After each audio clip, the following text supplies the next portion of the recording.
some maniac. MPL PH Season 14 saw the debut of Aurora Gaming, with rising gold laner Domeng and MSC 2022 champion Demon Kite. The Kite-Kite combo complements Aurora's methodical playstyle, leaving fans to wonder how will they fare in M6. Spearheaded by superstars in Kelra and King Kong, Fnatic Onic, PH made MPL PH history with a 13-match winning streak. Known for his insane mechanical skill, Season 14 has seen King Kong perform at peak confidence with aggressive and assertive plays throughout the season. It's a battle in the mid lane! Domeng for Kelra! While Kelra has proven to the world why he's the gold standard. Making his M-Series debut and ready to shake the international stage once more is Selangor Red Giant Skies. Known for his signature fanny, Skies is able to switch it up with fighter junglers, enabling SRG to deploy many different playstyles to surprise their opponents. These rising stars have claimed the spotlight, but which player has what it takes to emerge greater than ever?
for ultimate glory starts now.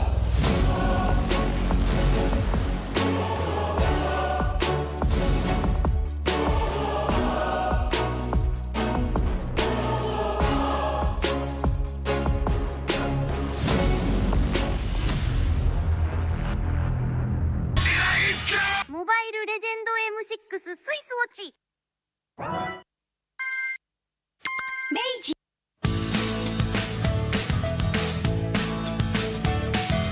Hello Panda, Hello Panda, semua suka biskuitnya. Biskuitnya enak isinya lezat rasa coklat dan strawberry. Hello Panda, semua suka biskuitnya. Biskuitnya enak isinya lezat rasa coklat dan strawberry. Hello Panda, biskuit isi yang enak.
In MLBB, each of the 5 players plays a distinct role. Whatever it is you want to believe, let's again! But how do these roles work together on the world stage? Going Sons, who picks up the Mid laners and roamers are the bedrock of the team. looking for the knockup, not able to find a sense who he wants for. Takes him out. Whether it's picking beefy tanks, mages, or sustain, together they provide crowd control and damage in the early game, making space for the team to farm or secure objectives. Then we have the EXP laners, usually playing tanky heroes. They poke and zone the enemy to create opportunities, All right, let's see. Another fight commences here. Gear goes in. It's going to be a lot of damage played. while the roamers pick to fill the team's needs and support if needed. EXP laners must win their lane and protect their tower with aggressive counter play, ensuring map control for the team. Ooh, final slash. Finally, we come to the junglers, the early to mid-game finishers, and the gold laners, the mid to late game finishers. Irie, the god in the jungle, takes a double kill. For junglers, whether it's frontline tank utility or assassin early game assassin burst, they form the core of the team. They act on the space created by their team to finish off objectives, utilizing power spikes with the early game advantage they get from farming the jungle. Should be a retreat from the Burmese ghouls, and they get sent down into the ground.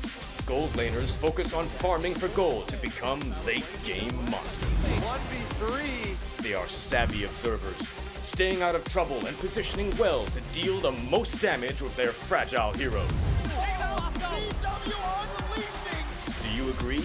How would you describe the roles that make MLBB greater than ever?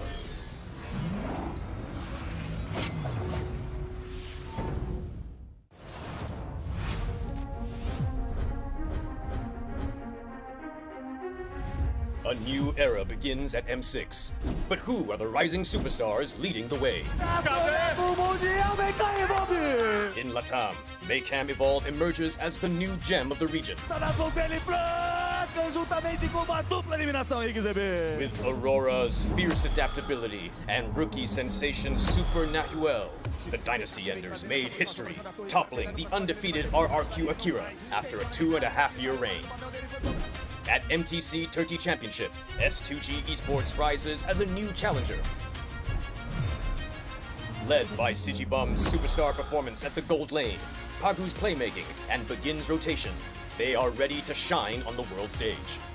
In their M-Series debut from MPL Cambodia, CFU Gaming is ready to strike. With M2 veteran Poppy and core members Detective, Z, and Wadu. Can the Sharks are primed to make waves on the world stage?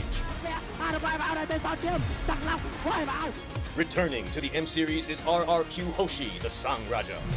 Looking for a trade as he finds the triple. Looking for the maniac. Reinforced by Sutsujin's lethal skill and led by Skylar, this squad of young stars is on a mission for global dominance.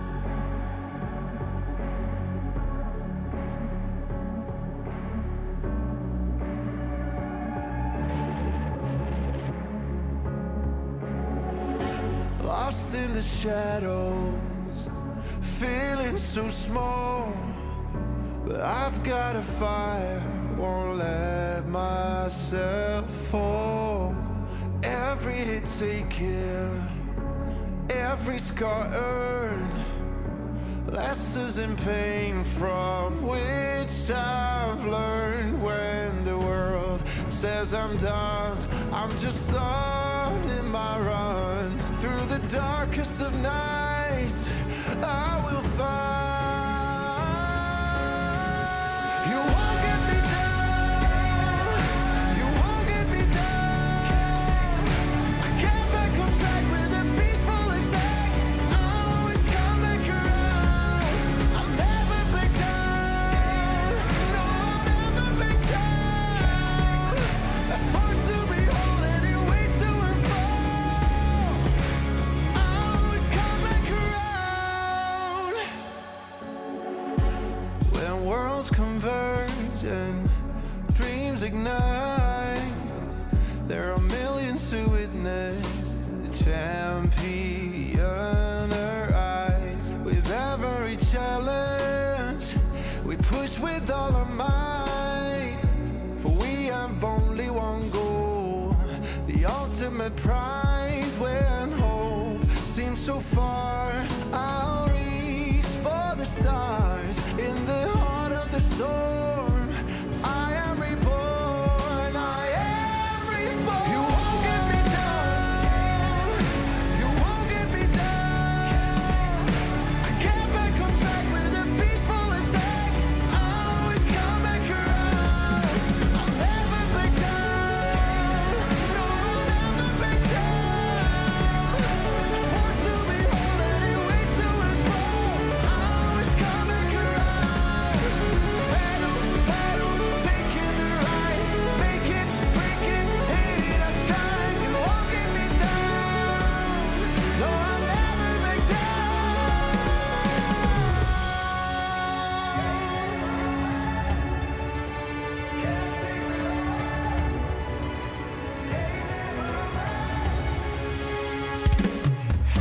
You won't get me down, you won't get me down. I get back on track with a peaceful attack. I always come back around. I'll never back down, no, I'll never back down.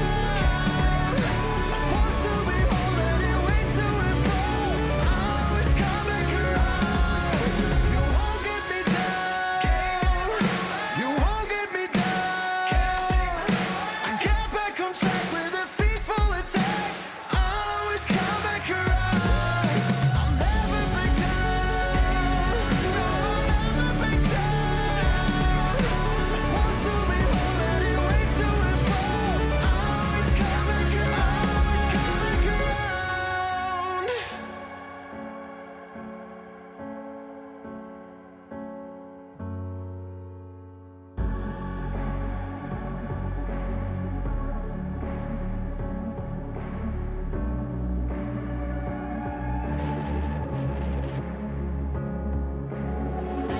Lost in the shadows, feeling so small, but I've got a fire, won't let myself fall.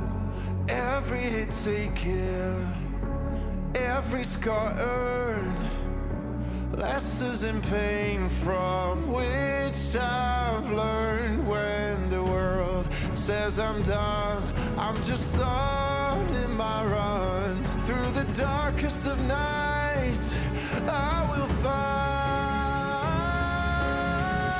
You won't get me down, you won't get me down. I get back on track.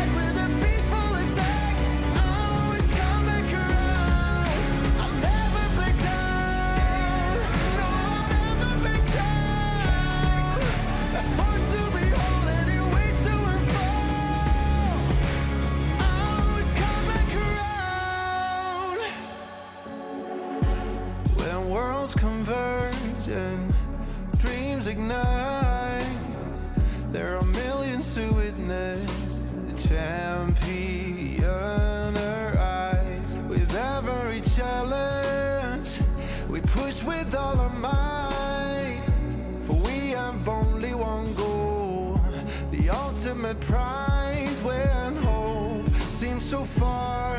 I'll reach for the stars in the heart of the storm. I am reborn. I am reborn. You won't get me down. You won't get me down. I get back on track with a peaceful attack. I'll always come back around. I'll never back down. No, I'll never back down.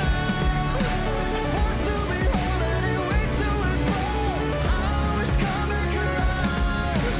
Battle, battle, taking the ride. Make it, break it, hate it, I've tried. You won't get me down. No, I'll never back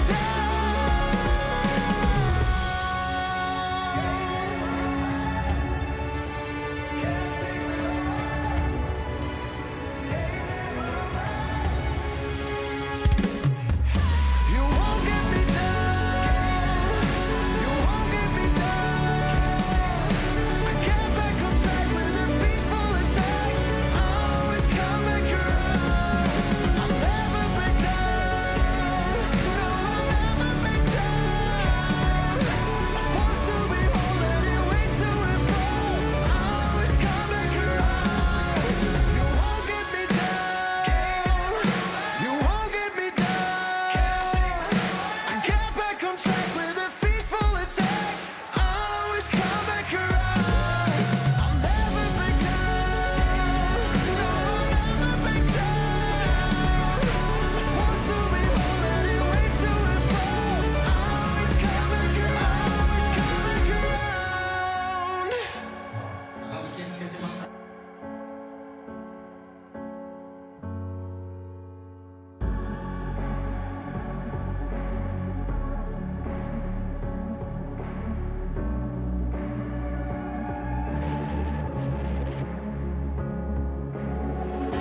Lost in the shadows, feeling so small.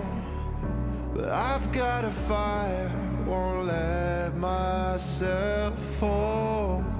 Every hit taken, every scar earned, lessons in pain from which I've learned. When the world says I'm done, I'm just on in my run through the darkest of nights.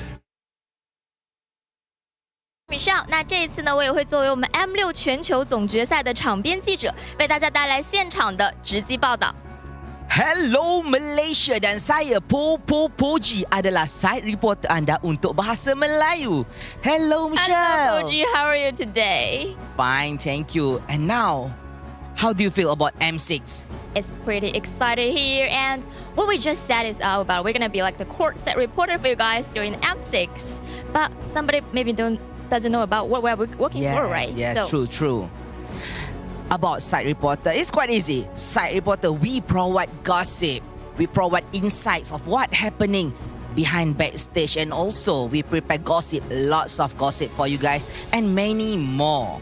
We're gonna go to you what you want to know about the stage. So now let's go on with our today's schedule. So today we're gonna have like 2 best of 3 and 2 best of 1. So like which matchup you're gonna be most expecting for? For me personally, it's BTK versus Onic because there's a history behind that. Zayn always lose to Onic. Doesn't matter, M3, M4, or M5. And this time around, it's M6. And another critical series is gonna be like Aurora versus Uvner. Whoever lose will be eliminated. Oh my god. I have to say sorry for them. Yeah, I'm gonna be sorry, but who you think gonna stay on the stage? Go on with our journey. I cannot say. I'm afraid it will be a curse. Yes, that was scary to see that, but we are much expecting for this. So now it's a good time to start the day, and I believe all the 8 teams has been getting ready for the game, right? Correct. So now let's start the first day of the Swiss stage to be greater than ever.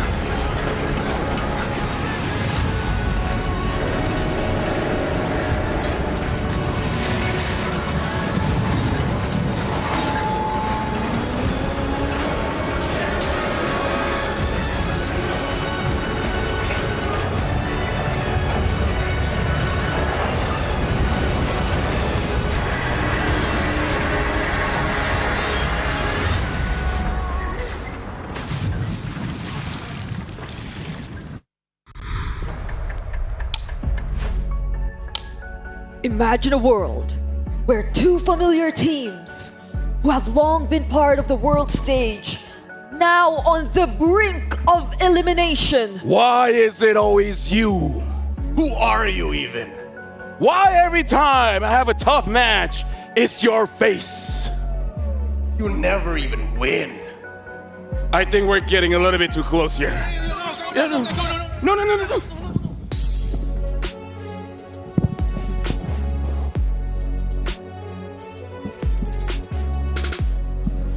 A little too hot to start the day, no? Anyways, you know what? We have our differences here, Leo, but Brigitte, you don't have to worry, because as you saw, you got the green fairies. You get the green fairies. By the way, shout out to Blue Fairy. Shout out to Blue Fairy Mirko. Shout out to Black Fairy as well, somewhere out there. And yes, welcome to the M6 Swiss stage. You guys have seen it. My name is Afel. Alongside with me is Brigitte as well as Leo, where I gotta say, a little bit one-sided for me here today. But Brigitte, how do you feel? That was a good monologue. I had to channel my inner Lafel You gotta get your voice deep. and imagine a world. Like that? No? Not yet? Still no? Still no? It's a good way to channel the nerves, given that we're opening with an elimination match, a best of 3, between two teams that the world swore would make it to knockouts. Oh yeah, like again, who would have thought that it will come to this? Both Ulfanar as well as Aurora. This is one of the team's final bout. It is going to be a best of 3. So even if you drop the first game, there's a chance for you to recover. But I got to say, it's going to be very difficult because both teams historically are very strong. But if we're going to talk about historically, they changed the names. This is the first time Ulfanar is here. But it's not the first time in terms of the teams they face against each other. By the way, for you guys at home, experience the thrill of gaming with Kadia Gaming. We just like to say thank you very much to Kadia Gaming, and you guys can experience the thrill. Make sure you guys visit Kadia Gaming to get all the information. We've been to Saudi. It's an amazing place, Leo. It's a nice place to play life. Yeah. Shout out to Fanar, by the way. Even though this is Marcos. Do you want your shirt back? Toss it back. Oh.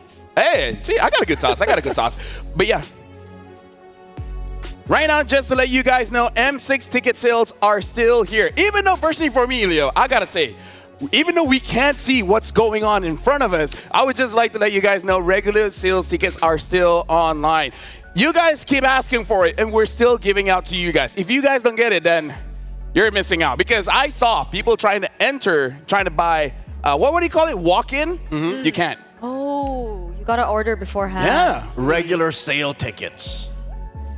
Your Nothing liver's would done. make Brigitte or I happier than if you guys would come on down and join us here at the IOI Convention Center and watch the action. There's a couple more days of BO3 action happening as the teams try to struggle and get those last slots in the knockouts. There's currently one up there. The first to make it, RQ Hoshi.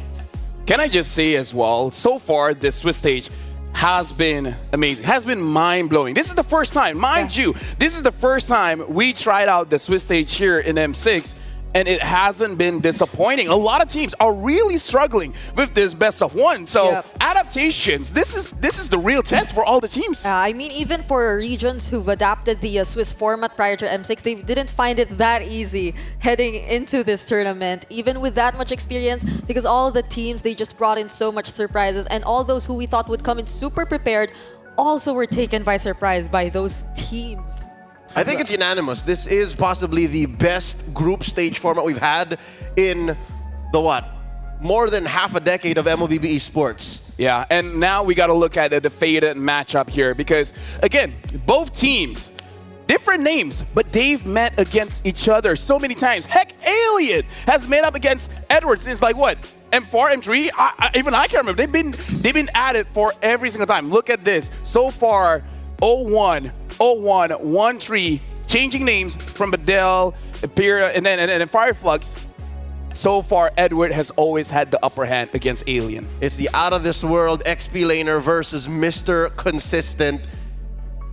Actually, now that it's a best of 3 they're meeting here, and it's an elimination match nonetheless, I'm not so sure if this is the final chapter. I think there's a few more lines in the next few big major tournaments that these two could meet, but it's all about tonight. It's all about this best of 3. Yeah, I mean, this might just be the matchup or the time where they're meeting each other with a possible highest stakes ever. I mean, the previous ones, they've been during group stages. The most recent one, I mean, it was during the lower bracket, but this time around, it's right after you were only able to play for 2 games and you're on the brink of elimination, as we've mentioned earlier. So you definitely want to bring out that identity you've been holding on to, because this is the only best of 3 that you can fight for, and this should be the one where they're comfortable playing. And right now, let's look at the overview of the Swiss stage. It started with 8 best of 1s in day 1. The same thing happened in day 2. And now here,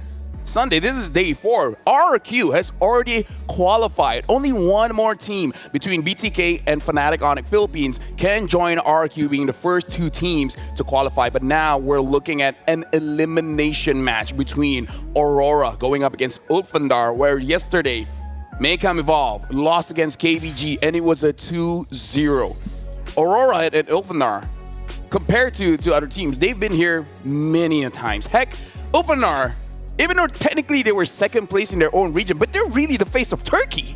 I think a lot of people look at Ulfandar and say they're still the face of Turkey and they're still the stronger team. But so far, it's S2G who's smiling because they got a couple more lives left in M6. My eyes are on that bracket, that X1 bracket. Oh. I think since they are running through their final best of 1s, our final best of 1s, all the more, every single day of broadcast has to be a must-watch. And now we got to talk about the schedule for today. We have 4 matches where we're starting with a best of 3 and we're ending with a best of 3. Starting things off, Aurora going up against Ulfandar. Second match, Vamos against CFU. This is a best of 1, the other best of 1. TLID going up against Team Spirit. And the final match to see who will join RRQ in the 3-0 bracket. It's BTK going up against Fnatic Onic Philippines. You know what? I'm super excited. I know a lot of us have our eyes on the first series, but I must say I'm also looking forward to the last series, the last best of 3 we're seeing for today. Because I mean, BTK, after the way they qualified for M6, I think it was a really surprising way. Like that reverse sweep, now we're in M6. They've performed so well. And I mean, hearing from a lot of their players about how confident they are, I wonder how confident will they be as well if they're facing against Fnatic Onic Philippines. Brigada, let's not forget match 2 and 3, possibly the most high-octane, unpredictable, high-action MLBB we'll ever see. Liquid ID, most improvisational team, I'd say, in all of M6, versus Team Spirit, Tafar Gaming, and Vamos. Who knows what they'll play in mid versus CF. You're stressed out. No, I'm fine. What are you talking about? What's Warlord gonna do today, baby? I mean, we already saw the Gato mid. What else could happen? Another fighter. Hey, let me tell you, if Fanny is that true, it's not Chibi's gonna be using it, it's gonna be Zorn. All right? Oh, well, all right. The Hellcurt was nice. Hey, dude. Zorn, honestly, he's one of those roamers that he's a roamer because no one is taking his spot yet. If someone can replace him, he'll be a jungler. But that is game number 2. We will expand more on that a little bit later. This is match 1, so let's set the tone here. Let's set up the tempo by actually showing a video. After this video, we're going to discuss a little bit more, but for now, you guys, check it out.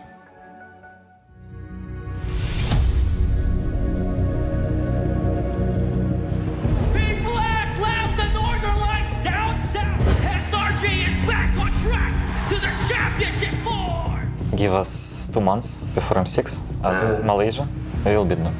The main thing, Filipino teams are good, is stalling the game up until the point they have the items enough and then they can perform good front to back team fight. That's it.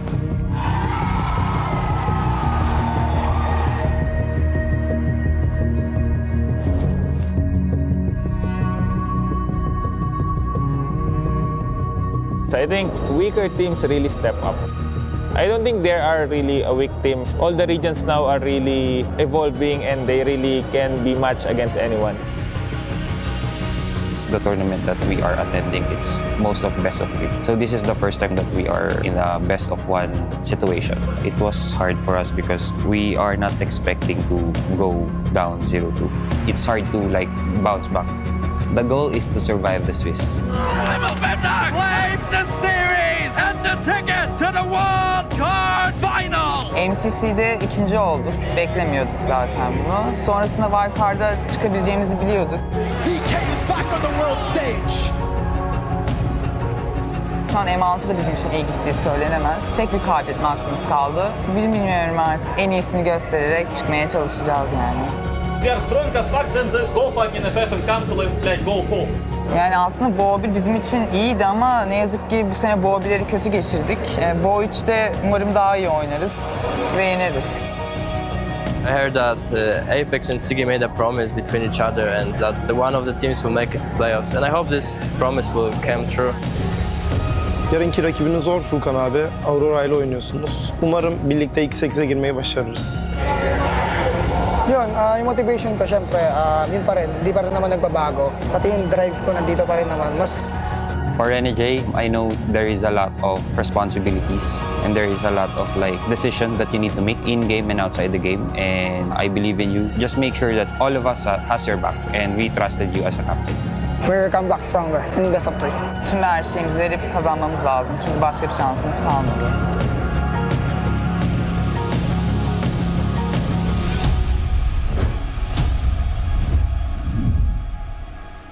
Seni seviyorum Furkan abi. Annem bizi özlemiş ama mecbur biraz daha özleteceğiz annemizi. That last line, man, that really, let me just say the atmosphere here is heavy because this is the tough thing about competition. And it just happened that in M6, everyone stepped up.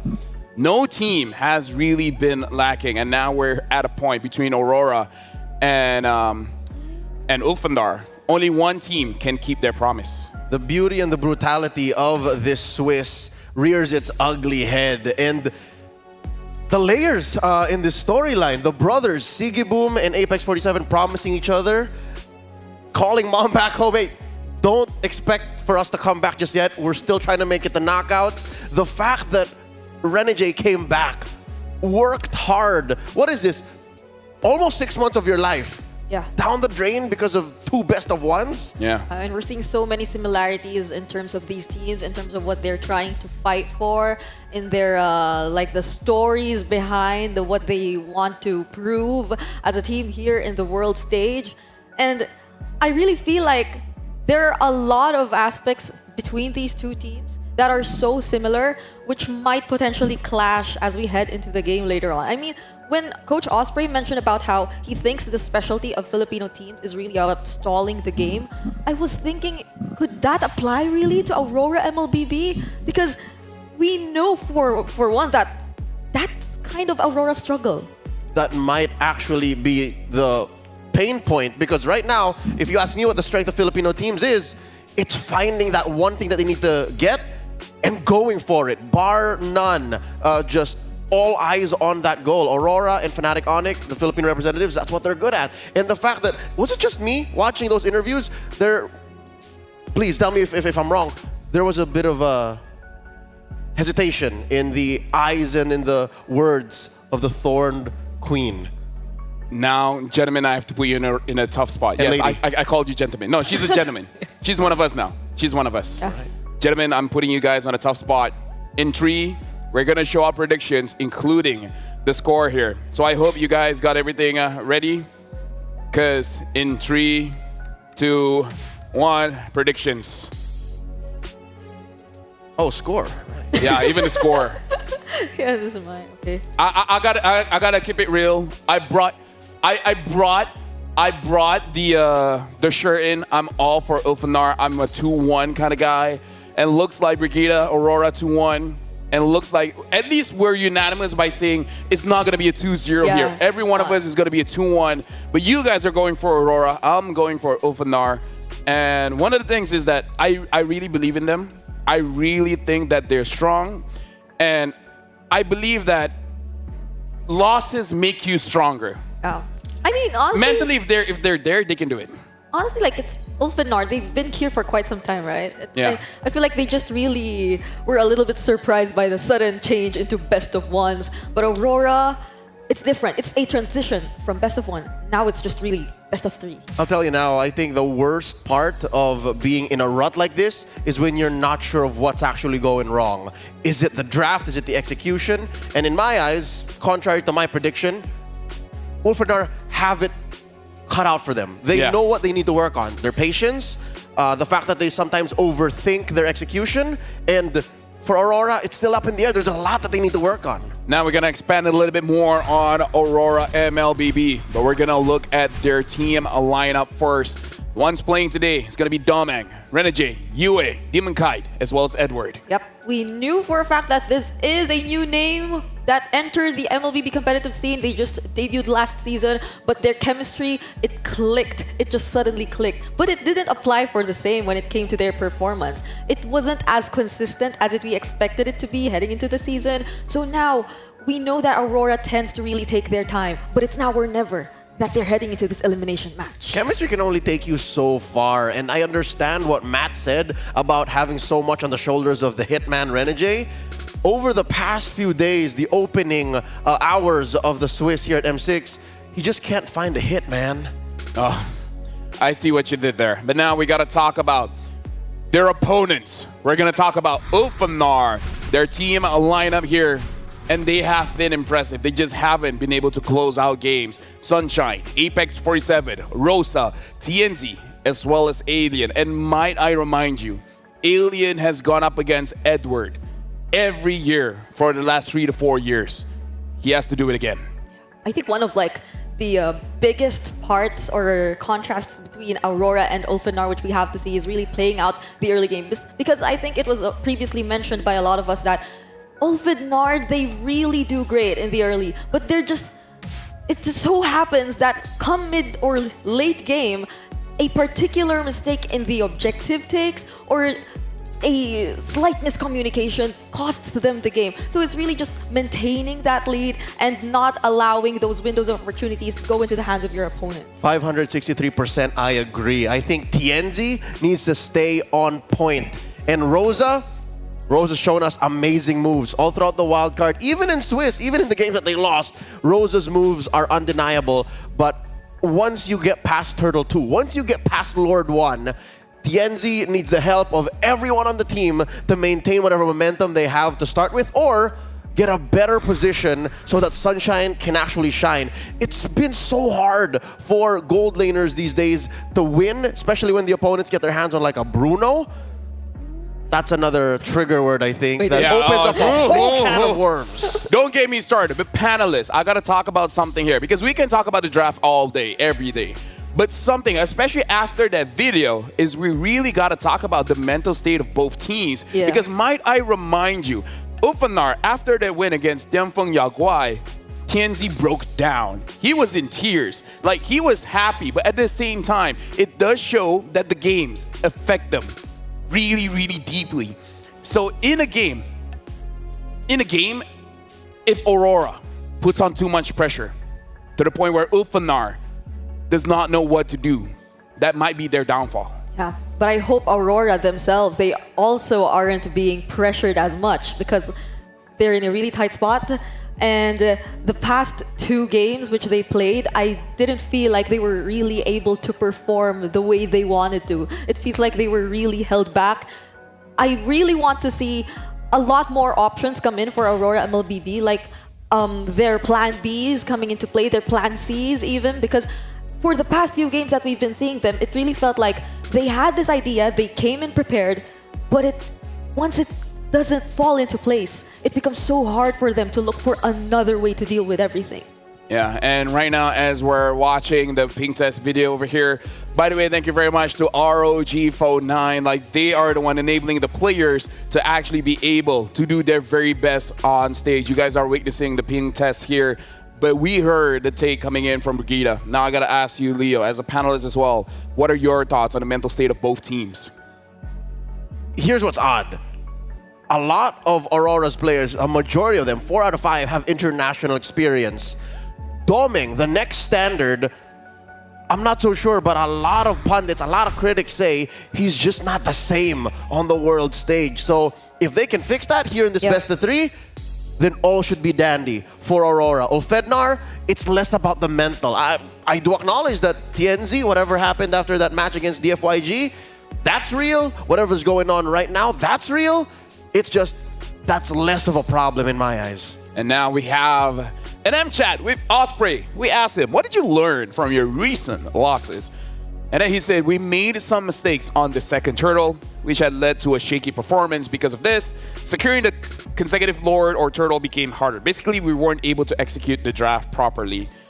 Honestly, if they're referring to their game against Langore Giants, I don't mind saying this. I rewatched the game, and I put it on 0.25 speed to see. I don't think they made a mistake. They did every single thing right. The only thing is, like, again, I'm being real here. Sakai's got lucky. He got lucky. The retribution was more than enough to actually secure the turtle, and after that, they control it. Yeah. Ulfanar is still amazingly strong. If there's anything that chat with Coach Osprey revealed is, it's not mental. It's in-game. It's nerves. If that's what he saw in his players, then that's what they gotta fix. Yeah, actually. Even for the last time against BTK, wherein we saw that jump, that spatial migration from Shark on the Guinevere, I'm really thinking whether or not Ulfidnar really saw it coming, because it was just so, the timings were perfect, and it was just that one single play that really turned things around. But this is the real deal, Fel. I mean... Yeah, right now we're jumping straight into the drafting phase. The first draft of the day between Aurora as well as Ulfidnar. It looks like they already got a head start here. We're going to see, it looks like Aurora is going to be first pick. Ulfidnar will be second pick. Betting out the Hilda as well as the Eve really shows that they're aiming for getting an assassin or that alpha. They're really making sure that the jungle is open here. They're banning out the Hayabusa as well. Ulfidnar, the last ban. This is going to be very interesting, Leo. The fact that Blue did not ban Bruno means Aurora is setting up for it. It's usually there that you set it up. Cho is also open still. If Ulfidnar does not ban that, then all the more this first pick power swing from Aurora is going to be difficult. It's going to be heavy. Yeah, and I'm also starting to think about how this Eve may also suggest that Aurora MLBB once more wants to get that Jushin probably for Yue, since Eve again is one of those heroes who play well against the Jushin, and for the past few games they weren't really able to get their hands on that Jushin, so it's either going to really be a trade. What will be the priority for Aurora? So much open. You mentioned the Jushin. That's a power pick for Blue. High Loss is also open, and there's the Cho. Now Aurora, it's on them. The Bruno is still up. Do they want the Jushin? What do they want? Bruno, Jushin, High Loss, Suyo. I personally would say Suyo, it's okay for you to let go. After the recent nerfs, Suyo is still strong. Don't get me wrong. We've seen it work. You can still trade it for the Alpha. Exactly. Like, they already banned out the Hilda as well as the Eve. They could even still opt for a Joy. So I'm looking at the jungle being a little bit more open here. Yep. Aurora is taking their time. They're picking up the Jushin. Ulfidnar, if they don't take it here, Aurora's going to take it. And I can see your reaction here, Brigitte. I feel like Bruno really has done quite a number on us. I already called my therapist, and she's like, I understand. High Loss Bruno will be good. Yep. If they don't secure Suyo that, Bruno, Joy Bruno, Gatot Bruno. Gatot Bruno. Aurora does tend to really reserve like the Redigy here for last. I mean, they do often go for flex picks in the beginning, but I'm starting to think, will they really try to adjust this time? I mean, one of the most comfortable picks for Edward really is the Edith. So I'm wondering if like will they be considering it this time around? Not because in the like first phase. recently, yeah, it hasn't been so well for them. Okay. But they did not get the Bruno. All right. I'm looking at the reaction of Mirko as well as Ingan, and even they're a bit shocked here. This is one of the few heroes who can actually make a beeline for the Bruno. Yes. We've seen it happen. Yes, Dax. Don't give me flashbacks, Leo. Don't give me flashbacks. But You still see Innocent falling now. But this time, Aurora, they can opt for more crowd control to deal with the Joy, because it's one thing to deal with the Joy and Bruno. It's the other thing just to deal with the Joy. But the last time they actually reacted to the Joy and picked up the Kaja, No, things didn't don't really do go that. well for them. So I think they won't be as reactive as much. The Phobius is a soft answer. I think the Phobius is a soft answer. because you're always going to have a beat on the Joy. Can we just say, I feel like Aurora won the draft. First phase. Yeah. For sure, because they're going toe-to-toe. The trade for trade, right? And also, if worst comes to worst, and I'm not saying they're not going to ban it, but they could put a Ruby in the roam too, just to stop that Joy. No, I'm hearing you. I'm hearing you loud and clear. They're picking up the Granger here. Production, if you guys are listening, can you guys work on the head-to-head matchup between Bruno and Granger? Like, I'm curious. I want to see the numbers here, Prod. Bring it down in game 2, game 3. I don't care. Bring out the numbers, Bruno against Granger. How is it actually looking like? But now we're looking at the bans here. Looking at Rora, the ones that really is, you can target the jungler. And it looks like they're targeting the Fredrin. The Fredrin is good, mind you, against the Joy. So they're really looking to make TNZ shine. But that's not all. Fredrin also has an amazing win rate in M6 so far. Shoutouts to BTK, man. Shoutouts to Mobazine. Shoutouts to Sutsujin, the mercenary, the babyface assassin. Yep. And the shoutouts to MLBB Sports. Shoutouts to MC. Shoutout to my mom and dad. But at this point, right? Like, they even, I'm so surprised by Aurora deciding to ban both the Hayabusa and the Edith themselves. I mean, the Hayabusa, it's like one of the best performing assassins for Demon Kite, really, if they want to stick with that, since I think they'll need a little bit more of physical damage as well, heading into the second phase of the draft to really complete their lineup. But now they even took out the Edith. So really, I would argue I saw TNC play on that Haya. Like, if you're second pick, taking Haya first when the Hilda is already out is not a problem. Yep. Right? Once you know, oh, there's no Hilda, what's stopping me from using the Haya? So actually, a little bit disagree. I kind of feel like the Haya is fine. Yeah, it's a two-way, it's a two-purpose ban. You're taking it out to, again, take it away from TNZ and to protect Doming. Yeah. Yep. Last ban here. It's just mostly the alpha, like the remaining junglers here for Demon Kite. Or the Gatot. No, jungler. Oh yeah, no, but bans for Aurora, I'm saying. Got it. Honestly, the Gatot is a pretty good man. But yeah, the alpha is there if they want to go for a bit crazy, but we've seen the Ling. Ban the Gatot, ban the glue. I think I thought ban the glue. One or the other. If they, I would say Gatot, because if the glue is open, they could be a, actually, either Gatot or glue, either is fine. I do agree. Yeah, more ways to attack Doming, but more for mid. There is nothing picked so far for Rosa. It does show that they want an alpha. They ban out the Edith, they ban out the Aurora. Yeah. Right? So Card stoppers. Exactly. So alpha jungle here is going to look pretty good. No. And what are the, like, for Turkey at least, or for Rosa, right? Like some of the meta heroes we see, the Farsa, I mean, they're still available. And I mean, he might try it. Or Sicilian. I mean, like, if you want to fight against a Jushin, you need some kind of range. That's right. So whatever it is, Sicilian, Farsa, whatever it is, have a little bit more, like, look at the siege composition that they have. The oddball is honestly just the Joy, but the Granger, Farsa, or Sicilian, they can just boom. Okay, so they do. The Farsa, it's a safer pick. That is a Thorn Queen special. Now we're going to see finally what they put into the hands of Jan Cedric Caranto, Demon Kite, the smiling demon. He's not smiling today, not to start the day off. No, not today. It's a very tight face. It's intense. Someone chose me to vanquish the Wait, shadow. that's the Ling. Suyo. Oh no, it's a Suyo. Yeah, they pick up the Suyo. The Suyo was left open, and it still can do pretty well here. But now, the jungler, they need something to protect against the Joy. The Ruby. There are no shortcuts in life.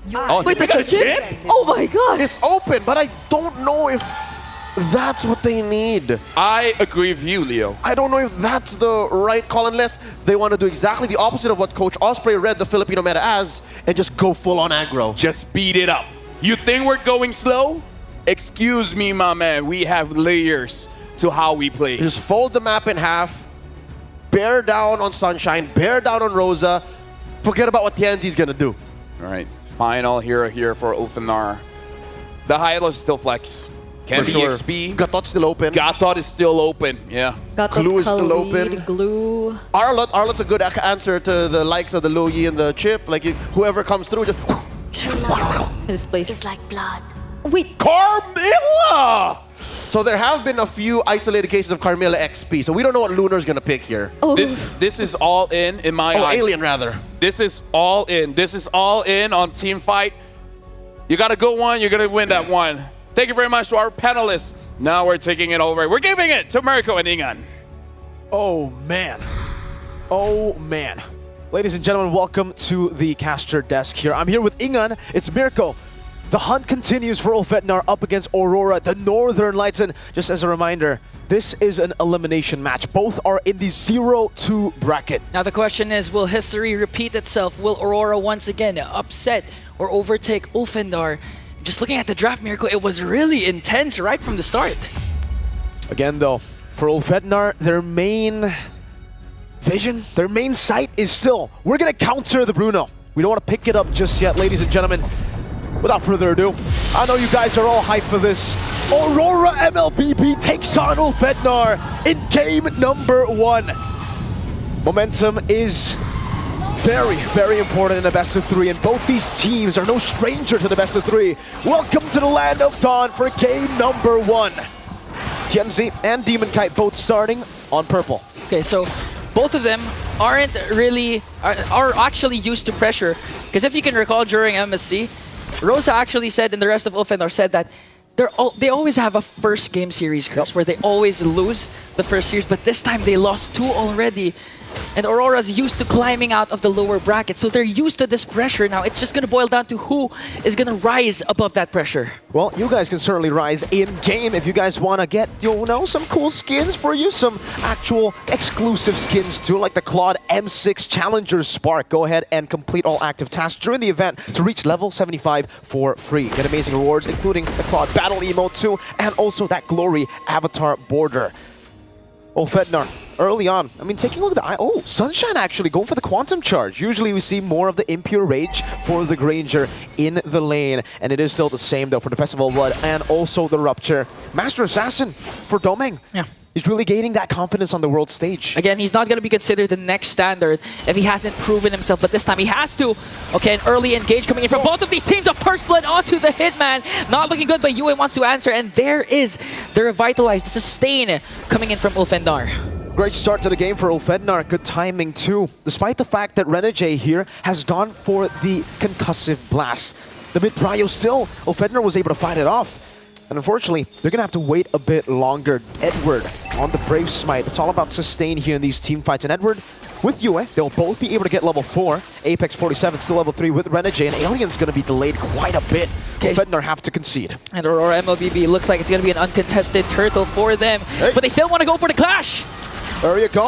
With the Cursed Blood coming down. Rosa in the back just free hitting. Apex 47 staying alive. Renegade falling.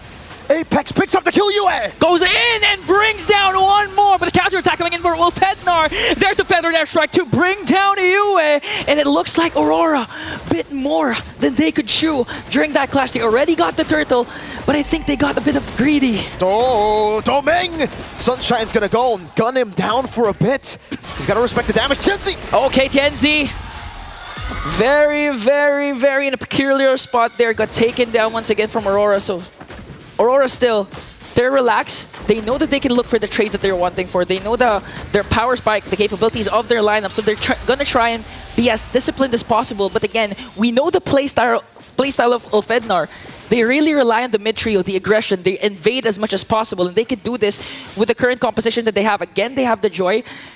And at the same time, we've seen this yesterday with Ulfednar when they were actually ahead 4K gold lead in 5 minutes up against SRG. But for some reason, SRG was able to turn things back. So if Aurora managed to do that up against Ulfednar, they could take game 1.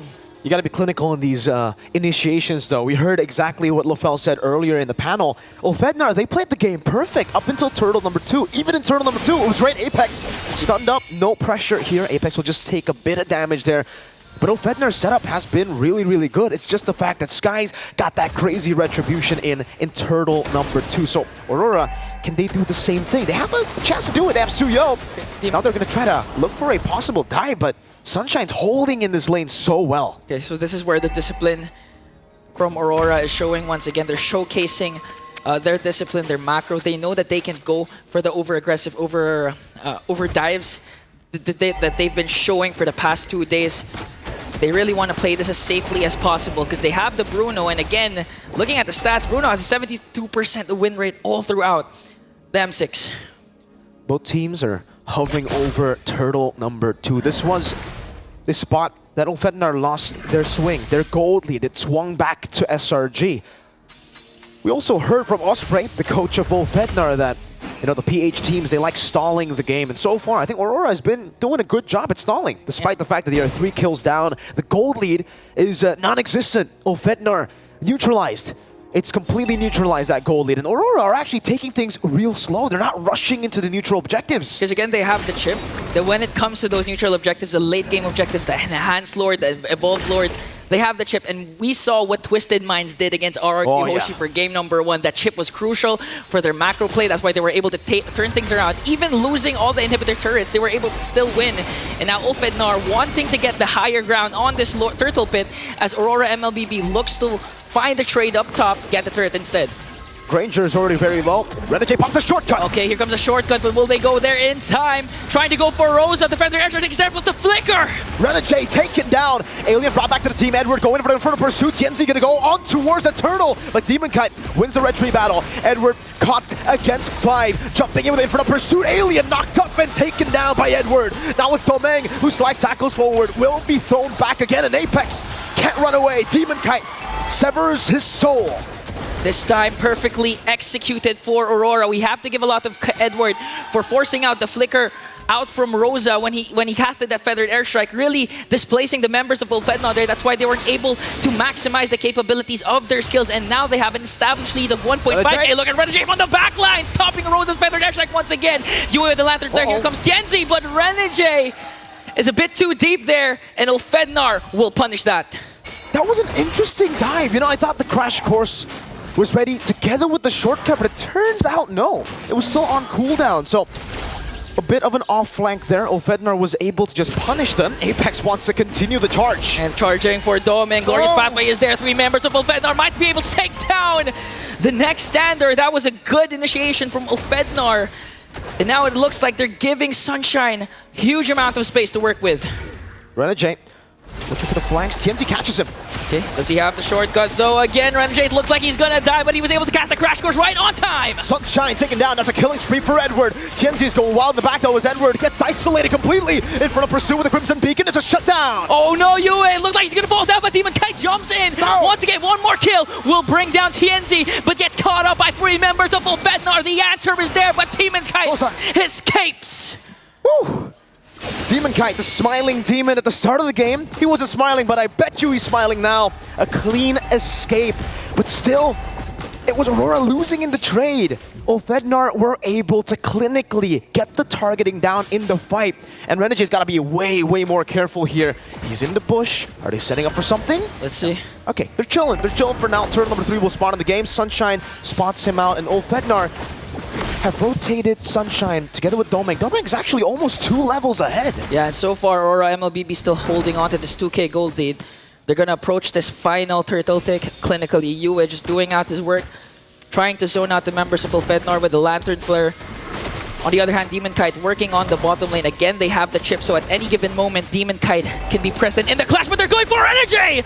Renegade with a flicker route. Tienzi takes him down. Turtle not taken. Demon Kite looking for a trade in the bottom lane. That's a tier 2, and Rora should be able to get, the tier 1 in the mid lane. Ulfednar set their sights on the neutral objective. Sunshine clears out the wave. Apex. Here comes the glorious pathway. Domeng has to use the flicker out.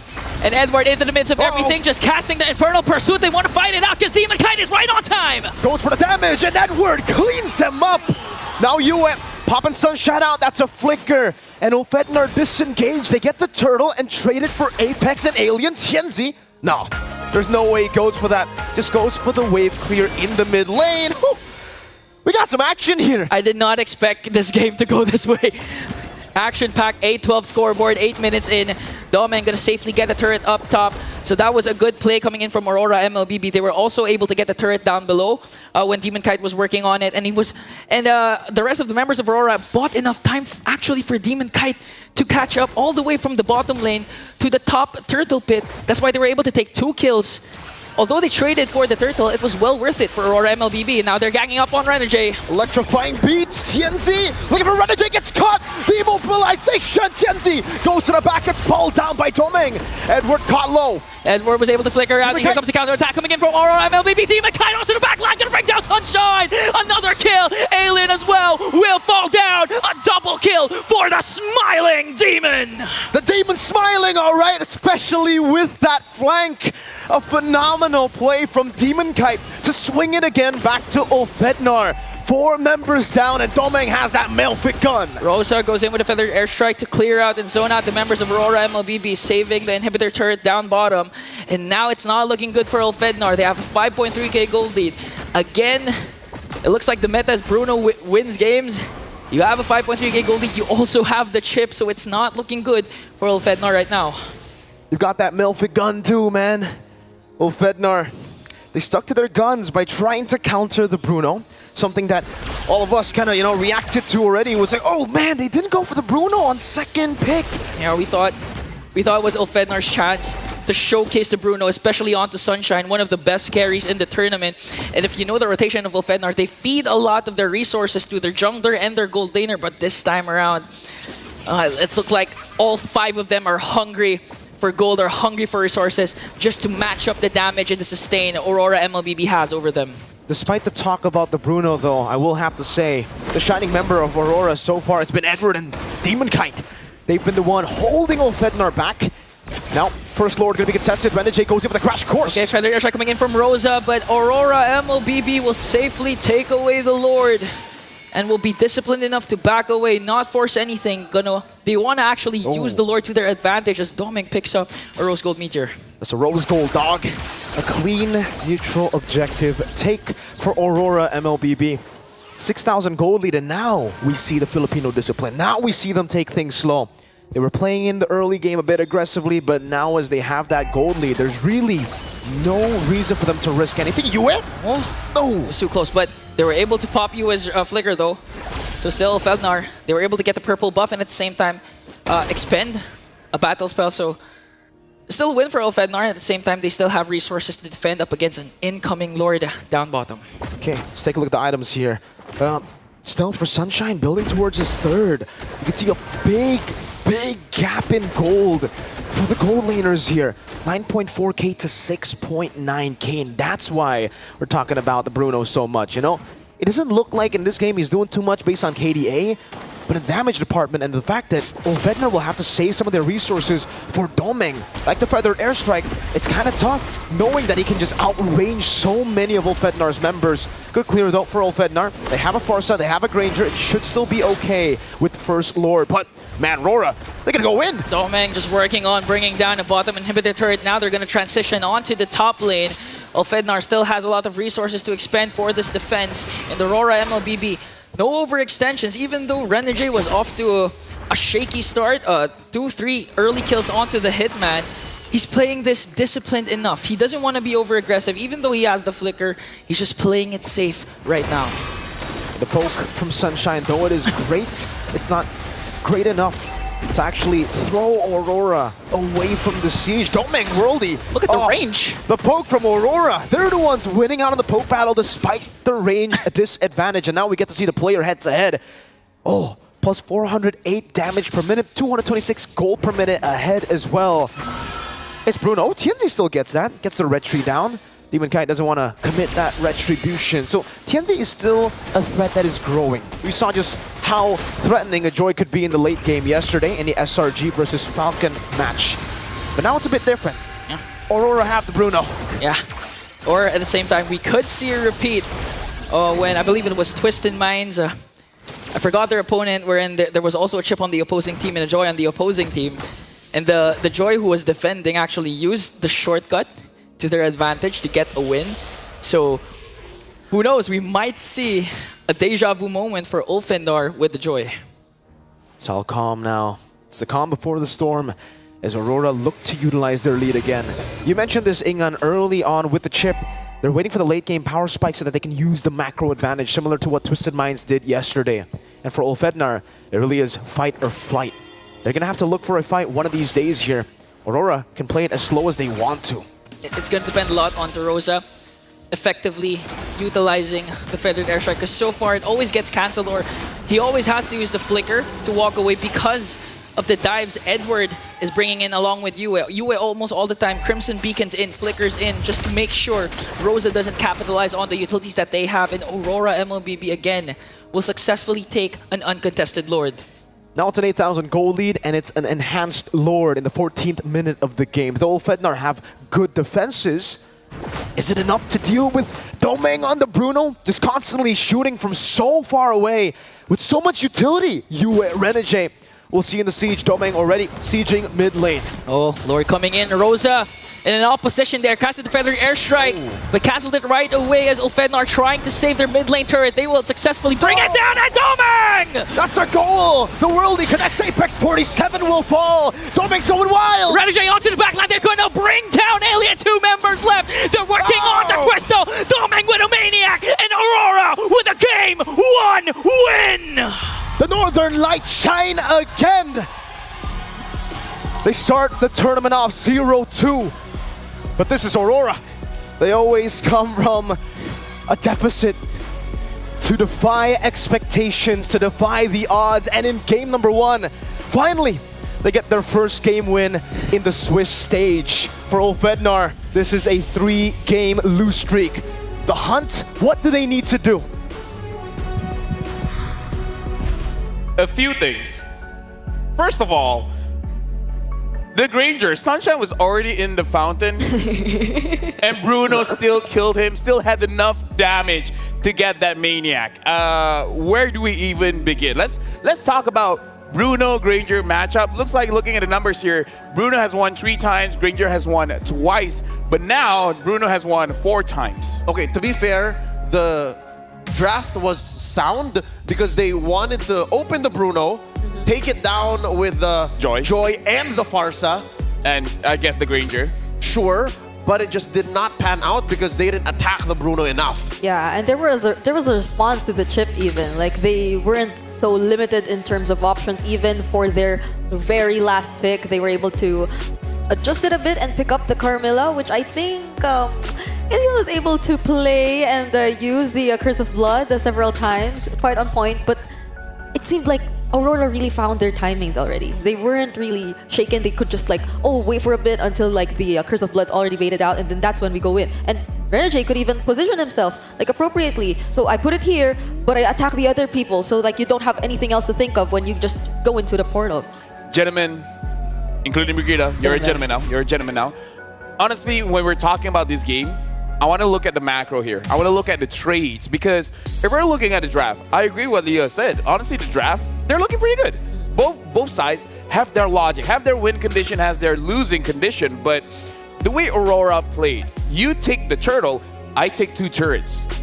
I'm a numbers kind of guy, and I kind of feel like 2 turrets for 1 turtle. Heck, they didn't even get a turtle. Exactly. Yep. They still take it anyways. Yeah. And I think that's what made this win for Aurora so vindicating, so I'd say relieving for all of the people watching and saying, what's wrong with Aurora? Because for the first time, I think, in all of the Swiss, they're able to draft a lineup that has a straight line towards victory. Yeah.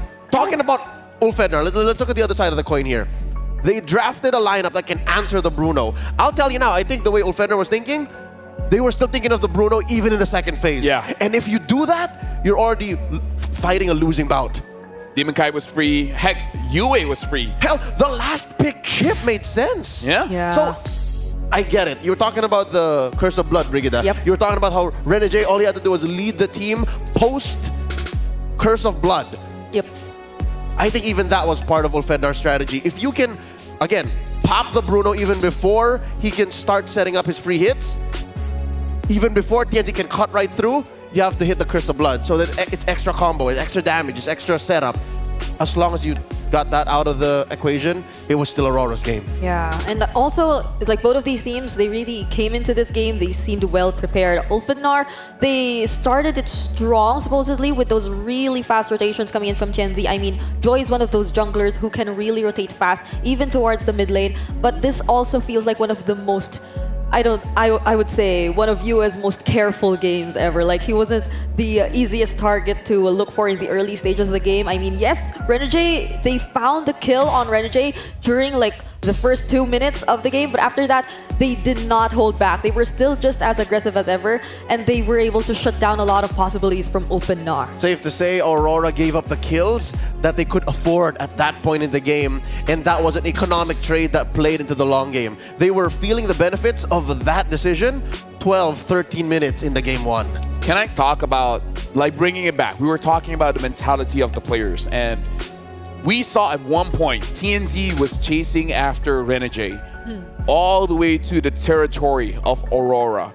No one was there, but the shortcut was there, and it turned around, and Ulfenar, the rest of his team, had to pay for that. Was that a big mistake going all in on Renegade? Well, I feel so. I mean, Renegade already knew what he had to also prioritize as his first build. Like, the only person he had to think of that would really go after them in the early stages. So it was really the Radiant Armor, and then he didn't like think of anything else after that. It was actually like a sort of, I think, the Leather Jerkin and then immediately the Fleeting Time. Yeah. So once he was able to sustain just a bit of it, it was an easy punish for Aurora MLBB. I get it, but I don't blame TNZ for it. Because we were talking about how he should pick up the pace and how he should always stay on point.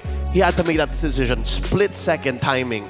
And if he didn't, well, the inevitable was going to happen anyways. Yeah, and now we have our MVP, Domeng, on that, Bruno. 64,000 total damage. Mind you, we saw at one point of the game, the highest damage was Yue, far above everyone else. Domeng kept up. He's just like, okay, I got my items. I got my Malefic Gun. Heck, I got my Windtalker. Now it's time to shine. He got a Maniac when someone was in the fountain. He didn't even need to sell his boots. Yeah. That just shows you how locked in, how focused Domeng is. And we talked pre-game how of all of the members of Aurora, he's the one who, you know, is stepping on international soil for the first time in his career. This match, this performance, a revelation. Yeah, I also really want to see like what happened right before that kill he got on the fountain, because it started with him taking down Rosa in the bottom lane. So it seemed like somewhat of a 1v1 situation, if I'm not mistaken, but these are like, this is the one you were talking about earlier. Yeah, so called in, the cavalry came in, Aurora, and then everyone just piled in, and Demon Kite was flanking all the way, and it was easy shutdown on the Sunshine. And look, even after Renegade pulled back, he concealed and looked for more targets in the back. There. You don't put a hit on the hitman. Look at Domeng. Just hitting Here we away. go. This is what you're talking about. Triple kill. Sunshine in the base. In the base. The damage is higher than the healing. Do we have any other heroes that can out-damage the healing of the fountain? To be fair, now that we've played the tape back, I reckon Sunshine only really got maybe 1 or 2 ticks of the heal. And watching the numbers, 900, 1,000, 1,000 again, I think that really does outscale the heal on the fountain. So, crits, man. Yeah. The crits. But again, I really want to talk about draft amazing, for sure. But Leo, I think, I think it is because of the macro. I feel like Aurora won that because of the macro. I think it's because of the speed at which they made decisions, and safe to say it's also because they were rocking the ROG Phone 9. Hey, you know what? Let's take a picture, right? Let's take a picture. Come on. Okay. Come on. There it is. That's something that they actually worked on and improved since the ROG Phone 8 series. They made it more of a everyday kind of phone wherein you got good gaming, great gaming, got a good and great camera too. Unleash unmatched gaming performance with the ROG Phone 9 Pro. Mobile masterpiece. This is what it does. It creates memories. Because, Brigitte, I haven't worked with you much, but now we get to keep the picture. Yeah. Right here. Come on. ROG Phone 9 Pro. If you have that, then you're not a disappointment. Get that phone. It's literally what they're using on a world stage. Like the best of the best players in the world. Can I try holding it? Yeah, of course. I feel like that phone is the reason why Bruno is that strong. Because before this, we were just like, it's Bruno, it's whatever. But now, I would usually, you know what? No, I disagree. You disagree? I don't think it's the. I think it's the players. The phone is great, but I think it's the players. It's always you. Why do I? Whenever I fight, it's always you. What do you What's mean? wrong with you? You listen to me. Okay, again. Right. Let's take a picture again. Okay. You'll be the one to hold it this time. Okay. This is your phone, right? Yeah. Or No. all right. I can't take pictures when I'm hungry. No. Yeah. But I don't we, like it. But we have this. Oh, thank you. Wait, what about me? Why does he get the Hello Panda and I don't? Bring it up. What are you doing? Okay, wait. Come on, let's open it. Let's dance the task first. Hello Panda. Suka biskuitnya.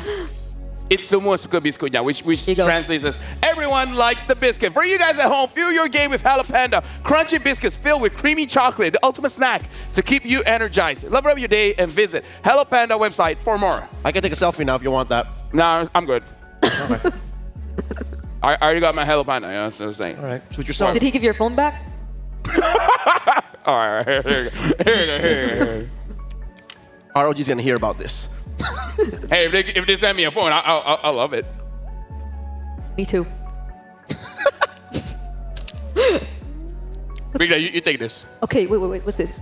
So, From I'm the seeing this 18th of correctly, November.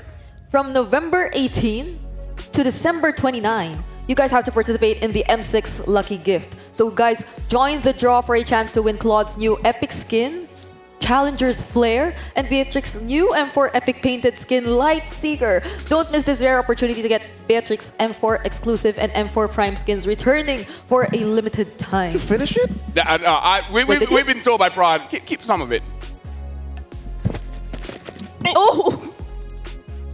Okay, so that's one out. Okay.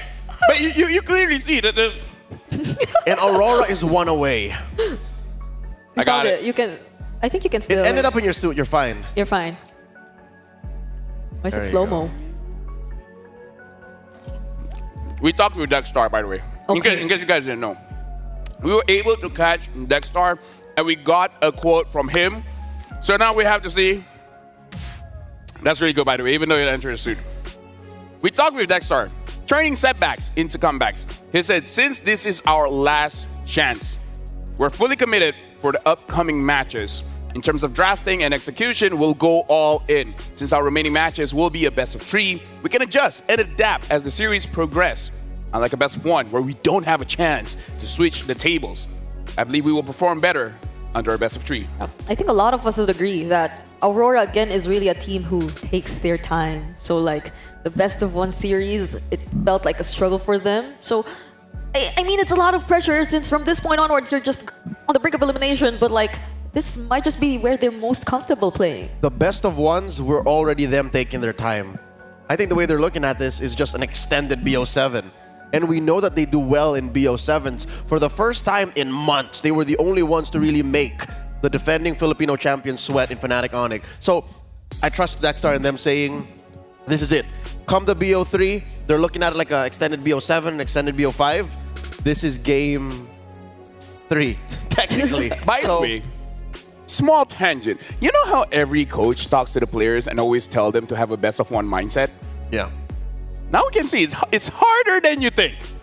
Right? Best of 1 is much harder than you think. So I believe after the Swiss stage, next time when the coaches say have a best of 1 format, they'll be like, we got it. Now we get it. Just last night, I talked to the very triumphant coach RC of Falcon Esports, right? After they took down SRG. I know the wounds are very fresh. Ouchie. But he told me the same thing. It took months of training to tell your players, play like it's a best of 1, even if it's a 3, a 5, or a 7. And it really just, it clicks. I feel like this is a wake-up call, Leo. Like, after actually experiencing a best of 1, it's like, okay, you know what, coach? Now I see it. And then the coach will be like, whew, thank God, it's been months. Yeah. And the payoff is literally not having to fight for your life. Because that's what Ulfednar is thinking right now. That's stressful. Everything, once again, from now on, is a best of 1. I talked with my doctor. Doctor says stress is bad. This is not good. The makeup artist earlier found several white hairs. And I thought it was stress. On your youthful head? On my youthful head. Brigida 16, by the way. I am? I'm not sure. Okay, you know what? now we can establish the lore. You're actually 42. Wait. That would be more impressive. It's one or the other. Can it be a little lower or something? No. It's either 42 or 16. You guys decide. All right. So it's this time Ulfednar on the play. They ban out the Cho. And maybe this time, Lafel, for your sake, maybe this time, they're setting up for that Bruno first pick. I don't know, man. Ulfednar, looking back at their games, I had a talk with Marco. And then he was like, we've seen plenty of times it was open for them and they refused to take it. And I'm unsure if Sunshine is unable to play with the Bruno, or not as confident on it, or the team is just like, we don't feel well with the Bruno. I don't know. Mirko, what do you think? Yeah, there you go. You guys can't hear what he said because he doesn't have his headphones on. But like Aurora has had a history of banning out the Bruno. Yes. At least here in M6, so... Yeah. Ulfednar still has to ban the Hilda. This is usually where you ban Hilda, this spot right here. And for Aurora, they still can take care of business by... Hilda is either here, red 3 or blue 3 ban, and then they set up for the high-loss trade. The high-loss Bruno and Suyo trades. Oh. There it is. Finally, respect. Okay. Finally. I think... I mean, at this point, I'm kind of sick of talking about it. Yeah, a lot of people are happy with this ban. Prior to this, Bruno was only banned blue side 3 times. Yeah. I remember, yeah. So this is a change in tides as we see it live. And now Aurora, they can ban on the Hilda if they want. Oh, but they don't. They banned the E. So the Hilda's open. The Hylos is open. Hylos, Suyo, even Phobius earlier, which was used by Edward pretty well. It's still open to this point for Ulfednar, but honestly, now that the Bruno is banned, it feels very open. It feels like, yeah, a lot of good picks are here. And yeah, Ulfednar, I kind of feel like this is kind of a tough spot where this, in my personal opinion, second pick feels better because you always have 2, right? You can pick up, say, okay, the Cho has been banned. Hylos, Gatot, maybe Hylos Suyo. Maybe Hylos. Yeah, up to now, especially after game 1, I think we're sitting at a 51-49 on the red side. Blue side. Oh yeah, red side advantage. So it's relatively healthy. There's the Hilda. And now, honestly, Aurora, they could pick up a jungler that kind of doesn't care about the Hilda, right? The Alpha. Yeah. Alpha, like as long as you stay away from the Joy, from the Hayabusa, and then you're fine. But this does mean... speaking of... Ulfednar can pick up the Hayabusa if they want. Yeah. That's the only thing you'd probably have to consider if you're Aurora. And the Joy. Genji would be more comfortable. Now they have a lot less to think about, so would they go for the safer options right now? Is there a prio mid laner the here? Valentina, it's open. Yeah. For Yue, if he wants to go with that. It's a little too early though. But then I am not the only one. It seems like they are going for the Phobius Vexana. I mean, I was thinking picking up a mid laner here that can really dictate the flow of the game. Vexana wasn't in my radar, but okay, we can start to see maybe just move around a little bit more and having more bodies on the table. So I'm actually looking at Demon Kite, and maybe he does want something with a little bit more damage. Maybe he can play the Joy. Yeah, maybe he can play the Joy. Now that you have a Vexana, it's possible. After seeing what comes through in the blue 2-3. So you got to make sure, because Hylos is still at large. Yeah. And I'm really thinking about that Hayabusa as a possibility. Will they pick it up here? But then... If you don't pick it up here, it's going to get banned. For sure. Though I'm thinking of like all the possibilities here. If ever Aurora does want to still go for the... Since the Hylos is likely going to Ulfednar here, the Edith Vexana combination in the mid sounds nice. If ever Energy wants to consider that, like against this lineup of Ulfednar. But for now, they might want to like pick up something else because that would reveal too much of their draft in the first phase. There's no rush. And they can even bait Ulfednar to banning the Edith, and then they'll have more choices after. But now having the Luyi as well, Aurora really needs to make sure they have all the bushes covered. So whichever marksman or, well, yeah, whatever gold laner they pick up, has to be something like a B-trick, something that you can just shoot your shot inside of the bush just to make sure it's safe for you to move around. So that's something that you have to consider whenever you're fighting against a Louis. Yeah. The Malefic gun, like marksmen who benefit from the Malefic gun. Oh, but they want the Moskov. Oh. So far, Moskov has been such a polarizing figure in M6. Like, the good Moskovs are great. I'm thinking Vanix. Yeah, Vanix. Vanix is always on my mind. And then there are... Even until now? I think this is really Doming's super comfort thing. Like, it's more comfort. So I'm guessing they said Red 3 is where we wait for Ulfednar to respond. Yeah, especially because we were talking about in game number 1. Junglers, there's a lot of junglers still open here. And if we're talking about roamers as well, there's still a lot of good roamers that you can still utilize. Something like the Kaja even, if they feel like they want to. Not with what Aurora have picked so far. I wouldn't want a Kaja here. But I'm just saying, it's very open. We already saw the chip. Whatever that they want, a Tigreal, a Ruby, what else? Heck, even the Guinevere, right? There's a lot of options. yeah, but isn't like the Hilda Hylos? Yeah, I wouldn't Guinevere there. Invented one. What else is still there for Renegade though? Like the Tigreal at most? We don't know where the Joy is yet. So if the Joy comes through in blue 4-5, they can Ruby red 5. That's true. I think that'd be good because that also triggers the passive on Phoveus and the Infernal Pursuit. So could like Aurora still target ban another gold laner at this point? I think like so, just to protect Doming, just to make sure he wins that lane. So like, is it going to be the Grandeur? Honestly, it's a pick that we haven't seen so much. Honestly, the Irithel is pretty good. Irithel is just way too in your face these days for it to matter. Because imagine the lineup, the matchup between Irithel versus Granger, Irithel versus Bruno, Irithel versus Moscow. But at most, I think it's like against the 1-1. It's like mostly used against the 1-1. Oh, okay. Great read by Ulfednar. They don't want cheese. They don't want cheese because it's so easy, especially with the open picks for Aurora. They could have easily picked the jungler and then suddenly the Angela. Yeah. So now keeping them honest. And like the suggestions, they're still there. Yep, your like, Edith combo. The Edith, it's still possible for Aurora if ever they want to go with that. It's a good way to shred the hardy Hilda and Hylos. Okay, for the Alpha, so you still don't know. Oh, okay. This is good. The Alpha into the Hilda is good. And they can't even pick up the Edith for themselves. They already have the Hilda as well as the Hyla, so yeah.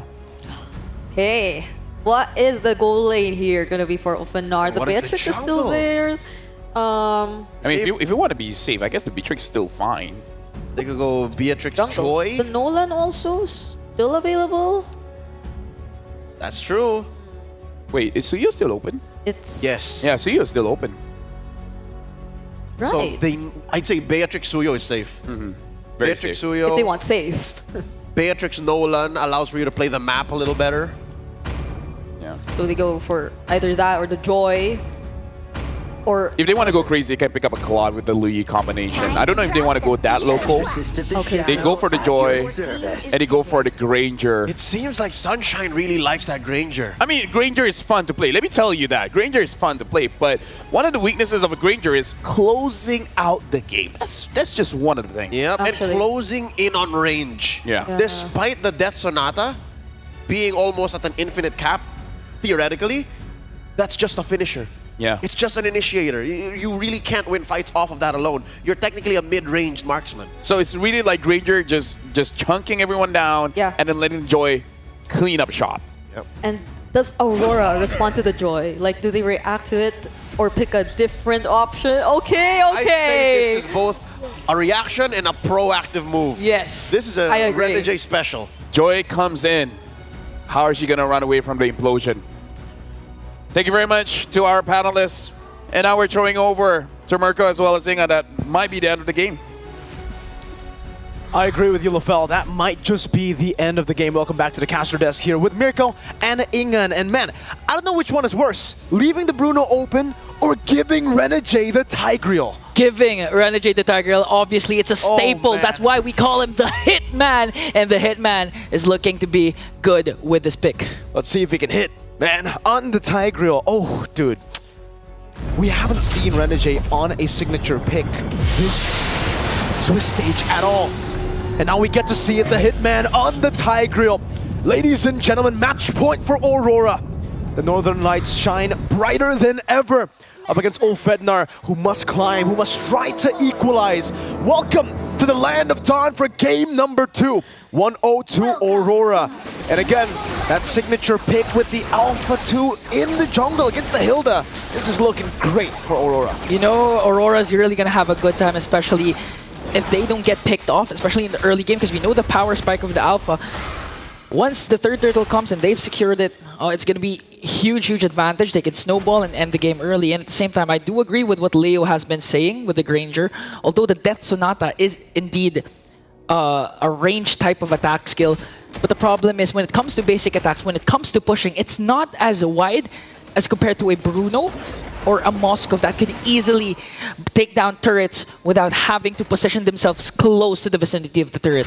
Okay, so Sunshine tried to go for the kiting route, you know, a bit more movement last time around with the Quantum Charge. Now it's back to the usual emblem for the Granger. It's the Impure Rage.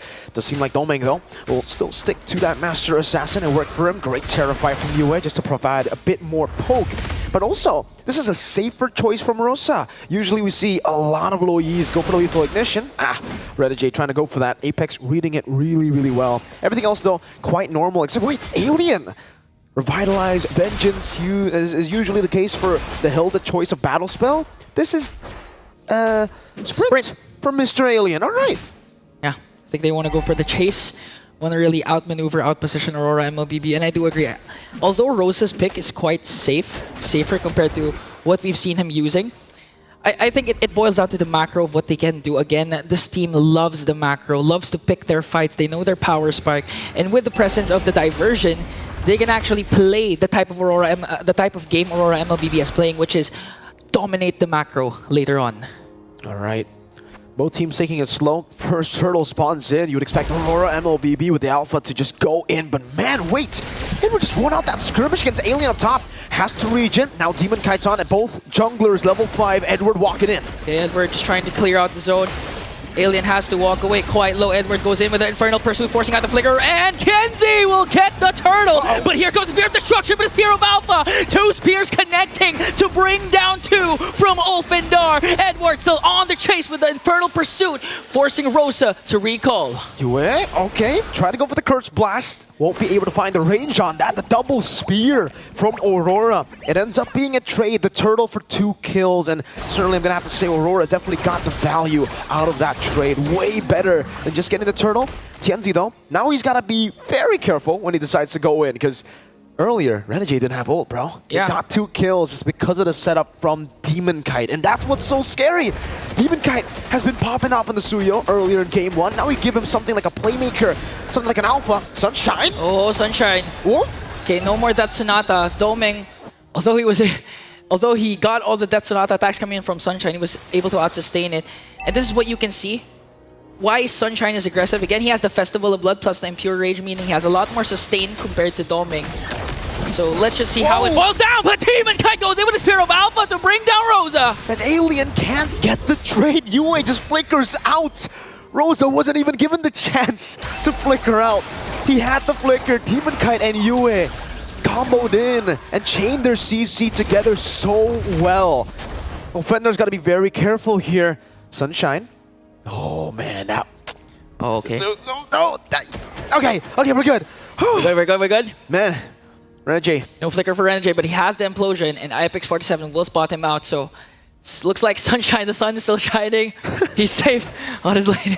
All right, let's calm down here, right? 3-0 for Aurora MLBB. Currently, Sunshine gets that first item priority on the Hunter Strike, so a bit more movement speed, a bit more penetration as well. Ulfednar, though, they're running a bit low on resources to actually handle the neutral objective, I would say. You know, the Hilda really good against the Assassins, but Against the Alpha, I don't really think it's a tool to actually threaten the neutral objective at all. Demon Kite, Renegade, Edward, all these picks are so good at contesting, and that's why you see Demon Kite on it. Apex 47 casting Glorious Pathway. Renegade just trying to zone them out. Alien on the other hand pops his sprint onto Demon Kite. Who's gonna get the turtle? Still gonna go onto you, and the clash is still going on. Electrifying Breeze from TNZ gets knocked up. The Spear of Misery over to the back. UA trying to go for the Kill Curse Blast, barely hitting. Domeng trying to chase for TNZ as Rosa has to back away. Got hit by the tower. Here comes Sunshine to the rescue with the Death Sonata, and it seems like TNZ will save himself from harm's way. Woo! Again, another close battle. And again, it's Aurora who walk away from it with the dub. The turtle secured by Yue. That was a cursed a cursed blast coming in from Yue to secure it. And man, now it's 1,000 gold lead for Aurora. Ulfednar somehow actually, I would definitely be thinking the gold lead would be a bit bigger here for Aurora. But again, they're all chill. They're still waiting for Doming to hit those power spikes anyway, right? For Ulfednar, I guess they can still play for the mid to late game as well. So the third turtle, I think that will really be the neutral objective to fight for and to determine who has the swing of the pendulum. Yeah, at this point, Ulfednar, although they have the diversion always ready to be expended, they know that it's not yet their power spike. That's why they don't want to make those crucial mistakes, those crucial overplays, those outplays. So we're just right now we're just really waiting for Rosa to be activated, make those right calls, catch Aurora MLBB off guard, eventually gain an upper hand, gain the lead, and stop Aurora MLBB from hitting their power spike. Okay, Sunshine gonna try to clear this wave. SOD? It's gonna connect onto Sunshine, but they're not gonna overcommit. They're not gonna dive deeper though. They just want control over the bottom lane. And they get the control over the bottom lane. The crab will be taken down. That gold crab has been a big priority for a lot of teams here to try to get that gold crab, get your gold laner ahead. And Domeng, wow, they're actually going to give him so much more gold, double laning at this point of the game. Turtle number 3, you can see how much Aurora wants the third turtle. They know how important this objective is, especially if they're able to get a winning fight. This might just be the game-winning team fight. Because Aurora, once they get that snowball, it's going to be real scary. Apex trying his darn hardest to keep it away from Aurora. But they have 5 members rotating there already, posturing up and now clearing up mid lane for Pryo. Okay, this might be a huge match. A lot of battle spells are here. Doming, though, has to walk away, coming in for the damage of Ulfednar. Renegade, important to note that he has the flicker, plus the implosion play. Let's see who gets the setup first. Here comes the Glorious Pathway, plus the Infernal Pursuit. Renegade to the 10Z! Implosion, now with a shot back. This is going to be the Spear of Alpha from Demon Cat, not connecting. Alien jumping in, Renegade falling. Turtle was secured by Aurora! And a double kill coming in from Rosa, and they're not even done. Edward goes in with Infernal Pursuit, but they might be able to out-sustain him. He's gonna bring down Sunshine. All of a sudden, the tides have turned. 4 members are gone from Ulfednar. TNZ is the only one left. A triple for Rosa, but a shutdown for Doming. Oh, man! Aurora!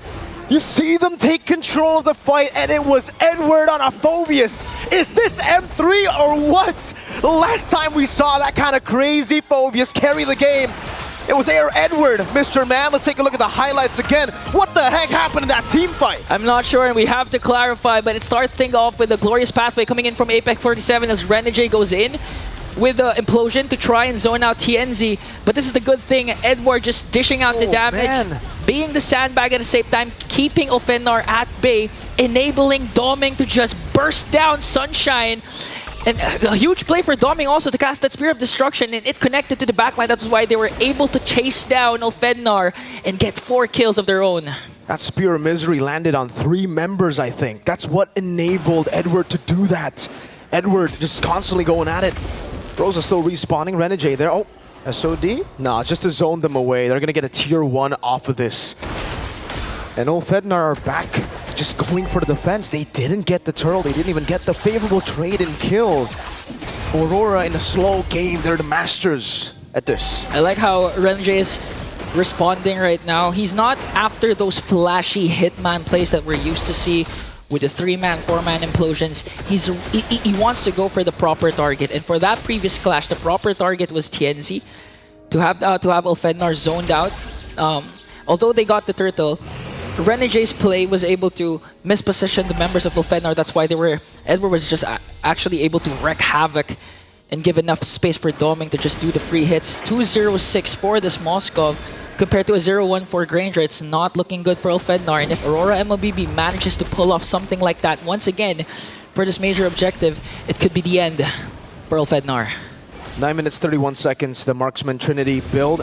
DHS Golden Staff and the Corrosion site already completed by Doming. Sunshine, I think, is, again, falling behind when it comes to that gold, man. Doming has just been farming out of his mind the last 2 games. Yep. Only 100 strike and the Melfic gun, so a lot of penetration. Renegade! Okay, Renegade getting poked down by Alien, but Doming is here to the rescue. 5 members are here. Chenzi goes in. Apex 47 with a glorious pathway. Goes in. Oh, Eternal God catches them. Implosion! Renegade manages to get caught off by Sunshine, and Apex 47 and Chenzi will fall down. A kill spree coming in from Doming. Alien caught in the midst of everything. 4 members are there. Doming has to walk away. Here comes the dispersion rotation coming in from Rosa. Demon 10 goes in with Spear of Alpha, and the clash will stop there. But the Lord will be safely secured by Aurora. Ulfednar tried to play it quick. They tried to go on Renegade, but he was still able, with a sliver of HP, to get the implosion down. And that's the turn in momentum again in the team fight. What looked to be an Ulfednar win was turned around. You don't give the Hitman the Tigreal. Aurora capitalized on it and went in. Now, Lord going to be cleared out. It won't be a full Lord advantage. Apex going in for the stun.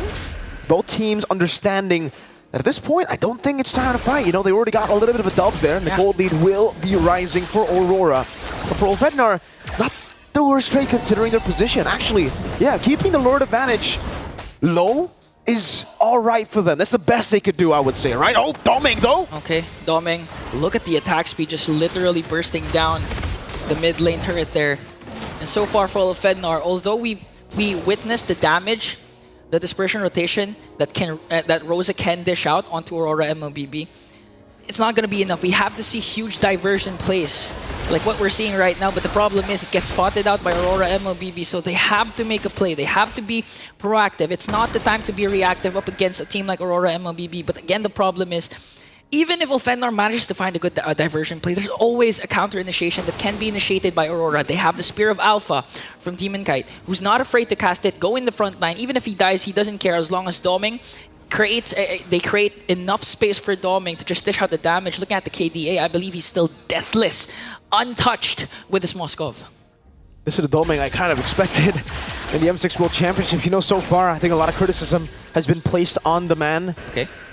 It's diversion. All right, just get back to mid lane. But yeah, Doming really coming online here in this series. It really feels like, you know, Aurora, what we've been talking about might be true. They might just need the best of 3. They might just dislike the best of 1 a bit too much. It's a bit too volatile for them with their systematic playstyle. Rosa, though, that's a Divine Glaive. So if you've already seen the damage that Rosa can actually throw out against Aurora in these skirmishes, now you're going to have to be extra careful against Rosa with this Impure Rage. He can constantly just dish out damage, especially with Impure Rage.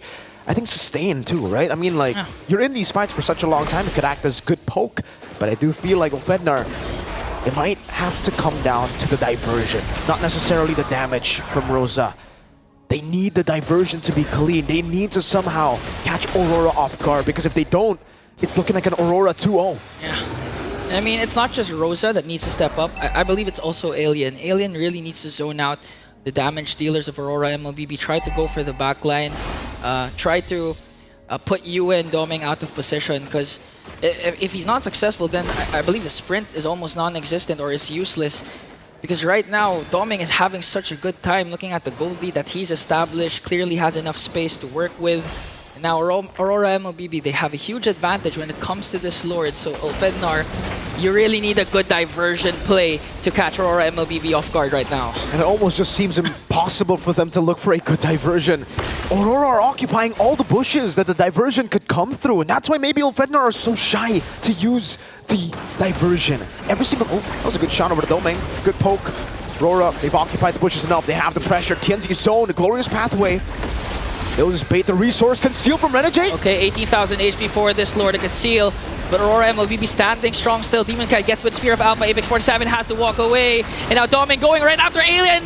Demon Kite gets the Lord plus the kill onto Apex 47 and Rosa. Aurora MLBB executed that to perfection. Now wanting to extend the lead by taking down TNZ. Sunshine gets a pick up onto Renegade, but Doming goes in up against 2. And Aurora MLBB will safely secure a Lord as TNZ cuts off the minions. 2 for 2, an amazing Spear of Alpha from Demon Kai to catch TNZ, and he's looking for it again. Doming, he wants to go for the cut onto TNZ to mid lane. They will be the focus of Aurora. Let's see Spear of Alpha, TNZ. Oh, buying some time. Electrifying beats coming in from TNZ. Doming goes in after Sunshine. They still have their Lord as Alien tries to delay the Lord push coming in from Aurora MLBB. Doming just trying to work on the crystal. Killing spree coming in from IOI. And it looks like they're able to clear out the Lord, but Aurora MLBB is still here. SOD to the back. Demon Cat looking for the angle. He's going for the base. Doming will go for the SOD. It's a 2-0 clean sweep. And the Northern Lights will once again illuminate Aurora's path back to greatness with a flawless play in a 2-0 sweep over a familiar foe in Ulfednar. A 0-2 start does not mean the end for Aurora. The best of 3 has only strengthened them even more. But for Ulfednar, we will have to bid our farewells. GG, well played. Panel, we're gonna throw it back to you guys. You guys have thrown it over to us, but I'm just looking at the stage and yeah, I mean, like, competition, right? Someone's gonna be happy, someone is gonna be the opposite of happy. Congratulations to Aurora for winning a clean 2-0, but that does mean this is it for Ulfednar. One Turkey representative is out, one more still remains. Regardless of what happened here, as the Filipinos rejoice in IOI and wherever they're watching from around the world, this is still an upset, ladies and gentlemen. None of us expected that it would come down to this early in the Swiss. That would be either Aurora or Ulfednar going home, and it's sad that it's the face of Turkish MLBB that had to bow out. The dynamics of the Swiss stage, we're really starting to feel it right now. From transitioning to the best of 1s to the best of 3s, all of the surprises, they're just starting to come in.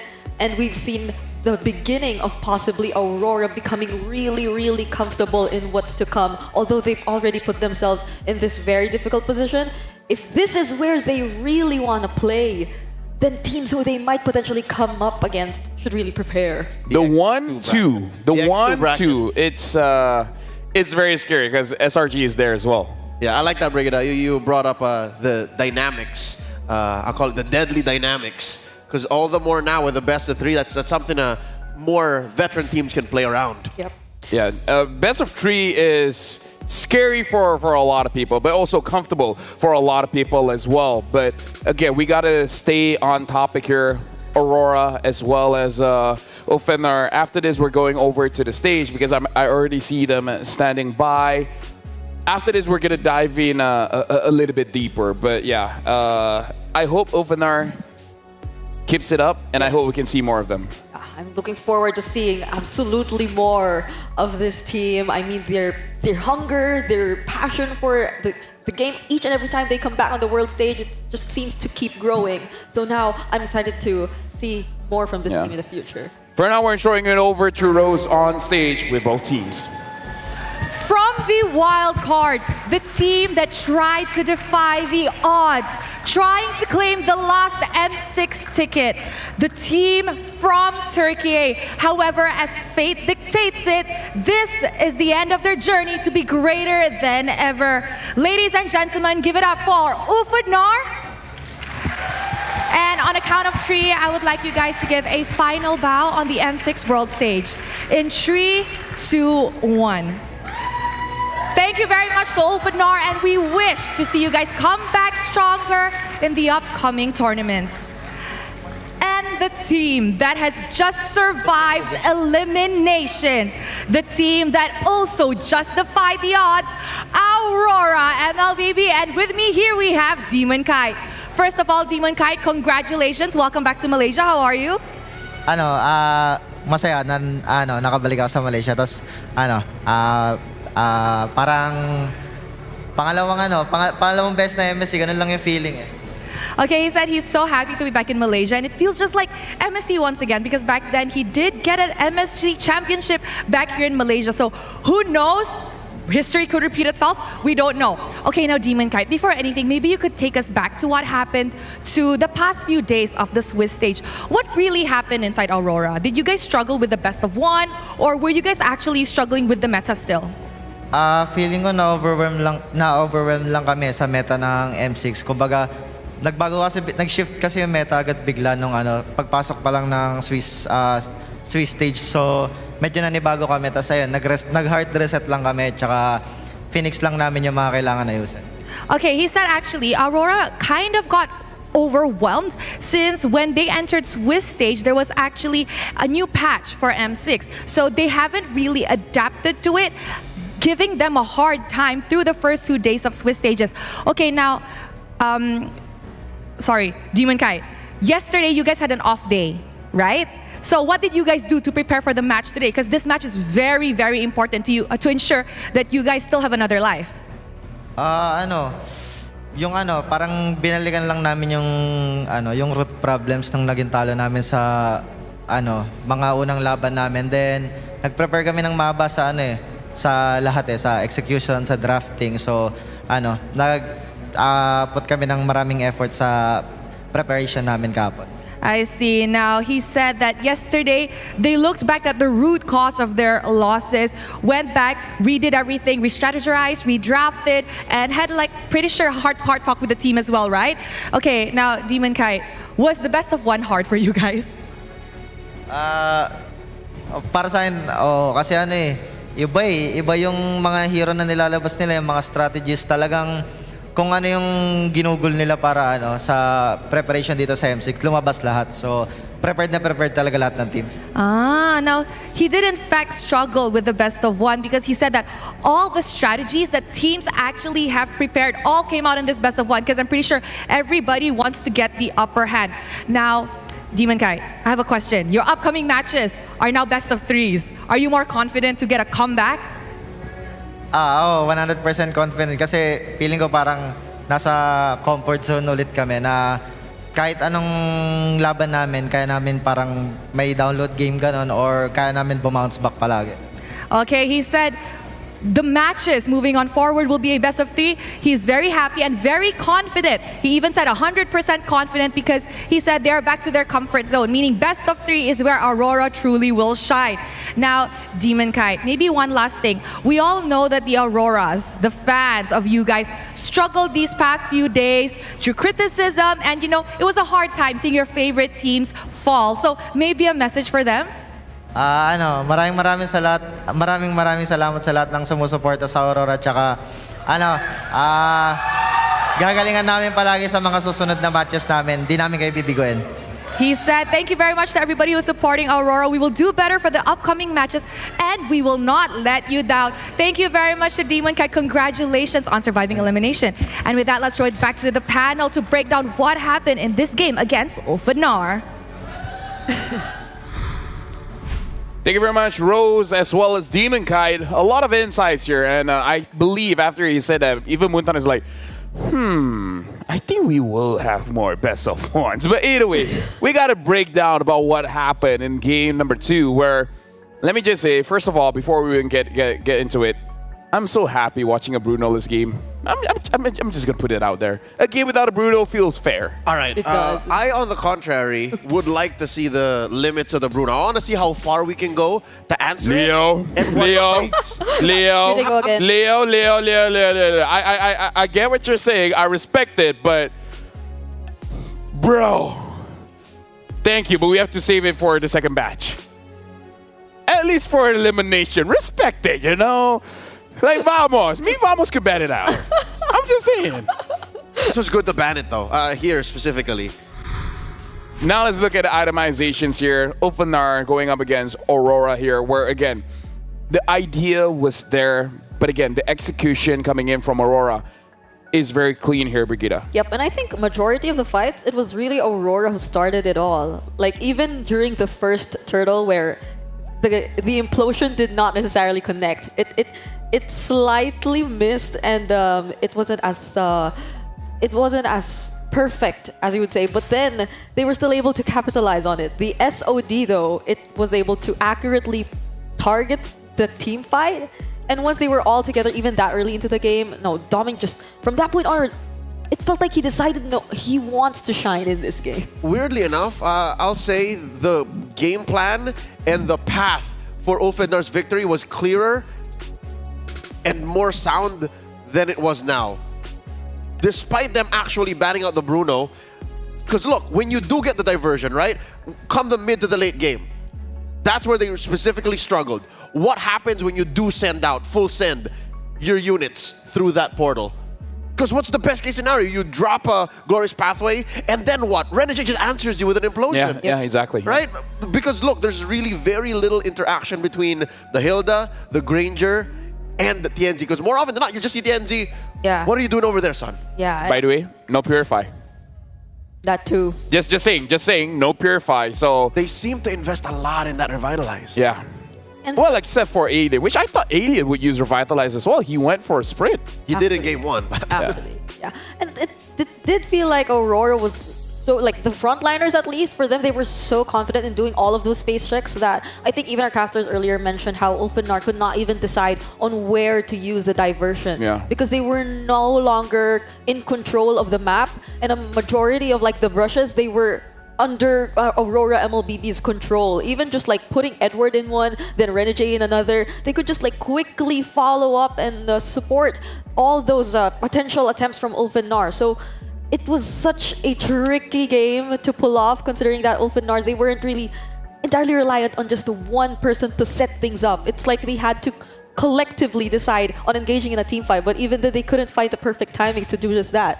Again, juxtaposition to game 1. The term I'll use to describe Ulfhednar's approach to game 2 in their draft is macro acrobatics. They had to consider, all right, what's our attack? Yeah, but wait, what if, and then they had to improvise along the way, and that's what led them to get the 8 kills, the few towers that they did, and even securing TNZ's buff halfway through the game was a struggle. Yeah, honestly, it looks like option paralysis for them, where anything that you want to do, you second guess yourself too much. But now we got to look at the MVP, and it's Doming again.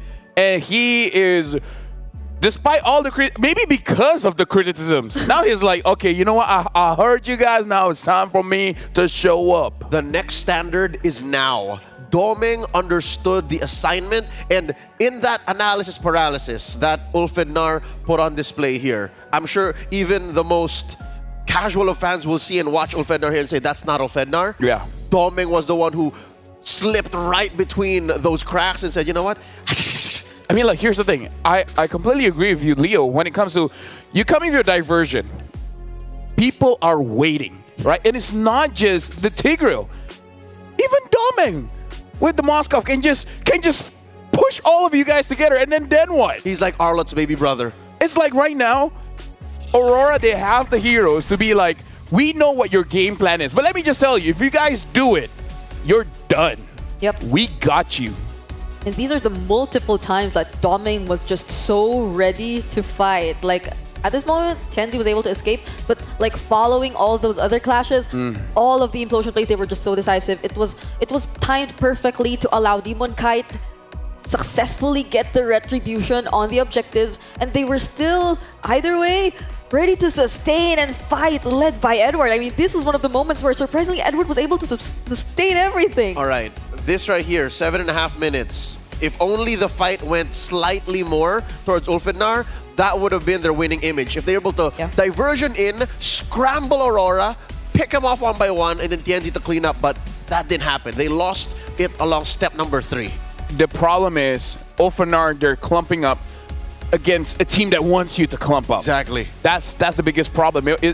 Aurora, every single hero that they have, the Vexana, the Moskov, the Alpha, the Phobius, everyone is like, if you guys clump up, we can punish you guys heavily. And this is one of the reasons why I like this Bruno-less game, because you will see these kind of compositions where it's like, we have a draft that counters how you play. Yeah. Not necessarily the heroes, but how you play, we have the heroes to counter that. Well, to be fair, I feel like Rosa wanted the same. Like, he wanted all the those opponent to clump up, combinations, those dispersion rotations, but every single time, it didn't, the damage wasn't enough. And Rosa was actually one of those heroes who was repeatedly punished by Demon Kite. Like, Demon Kite had his eyes set on Rosa. Those surprise Spear of Alphas towards the mid lane. He couldn't even press the flicker to get out of all those attempts. Those continuous layers of crowd control. As mentioned, like, it's the Pollution, it's the Spear of Alpha. There are so many ways to set things up for Aurora MLBB. And already that's a huge point of contention. The Nombo that is the Lu Yi coming through her own diversion, which will put her in danger. Because there's so much when it comes to Aurora in terms of range, in terms of, again, immediate CC, and just interacting with a lineup that just wants you in one place. So I think Ulfenar just walked into the wrong alley. Aurora was waiting for them. Yeah. Right now, this is for formalities. This is to officiate that, unfortunately, Ulfenar has been eliminated from M6. Now they join Maycam Evolve in the 0-3 bracket. They are number 15 and 16 of this tournament. And speaking of upsets, I guess this is our one of many possibilities, because again, only half the teams can make it to the knockout stage because 2 have been eliminated. We have like what, 6 more? Right. The casualties of the new and I'd say much needed, but still brutal Swiss format. 3 is really the number to watch out for. Like, you get 3 wins, you're in. You lose 3 times, you're out. I remember how like Kid Bomba tried to say it in a way. You just get so surprised. One day you're 0-1, another you're 0-2, and then you're 0-3. You're so embarrassed. Like, yeah. It's just really how it goes, because you have so little chances in the Swiss format with a best of 1. Now the next match. The next match, it is Vamos going up against CFU from Cambodia. And let me just tell you guys, CFU is very strong. I don't know how you guys are feeling. I'm here for it. I'm expecting... Oh, you are? I'm expecting high octane, balls to the wall action. Me too, me too. Yeah, you too, yeah. I am so excited for this. Great match. Wish it could have happened sooner, you know? For sure. Not elimination match. But whoever loses goes into the 1-2 bracket where Aurora is there, Selangor Giants is there, KBG is there, so yeah. You kind of don't want to be there. Fighters in mid, baby. Fighters in mid. Okay, they've used the Khalid, they used the Gato Kacha. What's next? Arlet? Don't laugh! No, because those are such exciting picks. I mean, I want to try casting one. You know? Yuzhong in mid? Lapu. What I need is time. I'm gonna give myself time. As the host, I'm dictating. We're going to a break. After this, we'll watch Vamos against CFU.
ultimate glory starts now.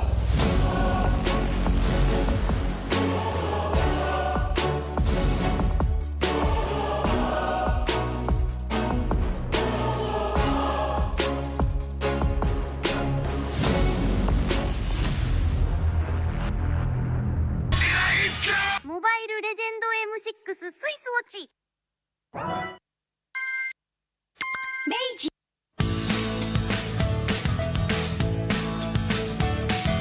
Hello Panda, Hello Panda, semua suka biskuitnya. Biskuitnya enak isinya lezat rasa coklat dan strawberry. Hello Panda, semua suka biskuitnya. Biskuitnya enak isinya lezat rasa coklat dan strawberry. Hello Panda, biskuit isi yang enak.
In MLBB, each of the 5 players plays a distinct role. Whatever it is you want to believe, again! But how do these roles work together on the world stage? Go and Sons, who picks up the... Mid laners and roamers are the bedrock of the team. Looking for the knockup, not able to find a sense who he wants for. Takes him out. Whether it's picking beefy tanks, mages, or sustain, together they provide crowd control and damage in the early game, making space for the team to farm or secure objectives. Then we have the EXP laners, usually playing tanky heroes. They poke and zone the enemy to create opportunities. All right, let's see. Another fight commences here. Gear goes in. It's going to be a lot of damage played. While the roamers pick to fill the team's needs and support if needed. EXP laners must win their lane and protect their tower with aggressive, confident play, ensuring map control for the team. Ooh, final slash. Finally, we come to the junglers, the early to mid-game finishers, and the gold laners, the mid to late game finishers. Irie, the god in the jungle, takes a double kill. For junglers, whether it's frontline tank utility or assassin early game assassin burst, they form the core of the team. They act on the space created by their team to finish off objectives, utilizing power spikes with the early game advantage they get from farming the jungle. This should be a retreat from the Burmese gold, and they get sent down into the ground. Gold laners focus on farming for gold to become late game monsters. 1v3. They are savvy observers, staying out of trouble and positioning well to deal the most damage with their fragile heroes. Do you agree? How would you describe the roles that make MLBB greater than ever?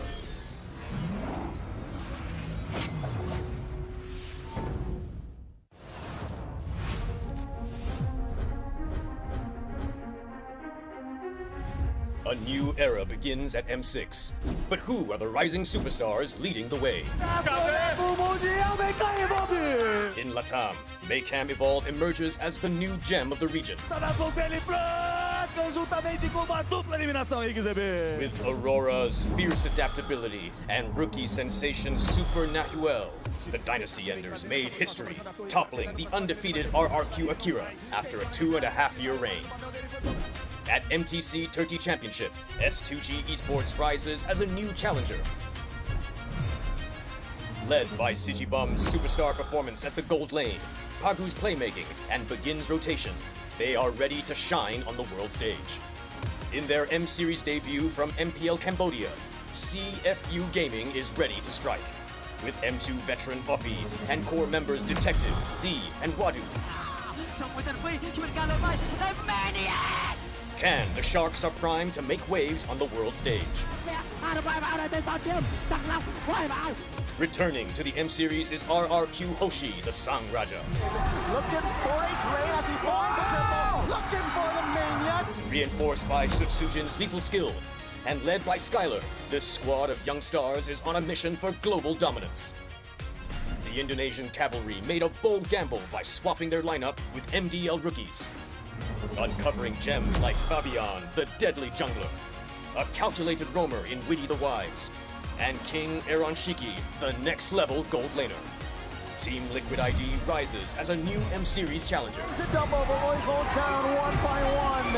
It's a maniac. MPL PH Season 14 saw the debut of Aurora Gaming with rising gold laner Domeng and MSC 2022 champion Demon Kite.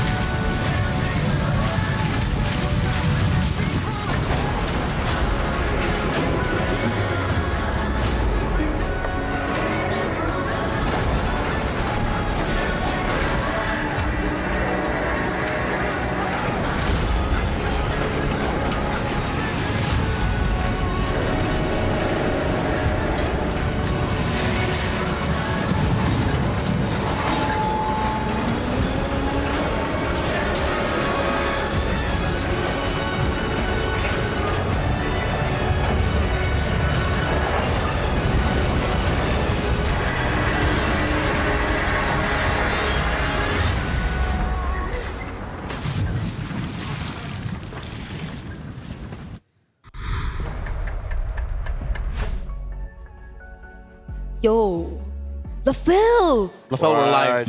Come on! Why, I don't care. I don't care. I'm not okay. LaFell, we're also excited for this. Come on, we gotta be excited! LaFell, is it because of the Vamos thing? No, shush. I'm not ready, okay? Give me 5 more minutes. Give me 5 more minutes. It's the best of one. It's not elimination, man. I think it'll be fine. Yeah, but if they lose, what will happen if they lose? You're not doing the draw anyway. They'll be in the same bracket as SRG. Am I not the one doing the draw? Are you? You're not the one. I'd be nervous if he was the one doing the draw. You don't know that. You don't know that. Don't say things that you have no knowledge about. Hey, come on. Don't say that to break it. But come on. I'm the one that's sad, Leo. Comfort me. What can I do? Me. What can I do? What can he do? Tell me. Tell me, what can I do to comfort you, LaFell? Well, we can first talk about Qiddiya, if that's okay with you. Can I take you to Qiddiya to discover the beating heart of Qiddiya City, the gaming and esports district, the world's first real-life gaming hub, and a beacon of gaming futures where you can play live. Okay, that helps. That helps. Are you okay now? Sad again. Until he sees the Bruno band. Okay. Bruno's band. If the Bruno's band, I'm happy. But for you guys, grab your tickets now, and you get to witness the remaining 14 of the world's best teams clashing it out on day 5 and day 7 That's of the accurate. Swift stage. Literally just the 14 Just left. the 14. Soon it will be a little bit less. And now just to let you guys know as well, from the 22nd of November to the 29th of December. Not enough fingers. Yeah, I M6 support chests will be available for a limited time. Purchase the support pass for 50 diamonds, which, by the way, 50 diamonds is also one of the tasks that you can get. Anyways, to get a large amount of past EXP with a chance to obtain a basic M6 pass, use that basic M6 pass to instantly activate the M6 pass, unlock additional pass rewards, and immediately get Claude Challenger Spark. How much am I? I think I'm 40 something now. It's Claude with Dexter. Technically 2 figurines. Yeah. If you Yes, technically you get 2 figurines. Getting it. I would grab it, but my filthy hands, it's not worthy yet. Not worthy. I'm not worthy. I'm not level 75. I'm not level 150. You need 150 for this one. Okay, let me just check. I think I'm 40 something. Let me He's see. okay now. I'm 48. Level 48. Let's take him away from the reality, the harsh reality of the upcoming best Oh of no, one. now you remind me. Oh. Now you're reminding me.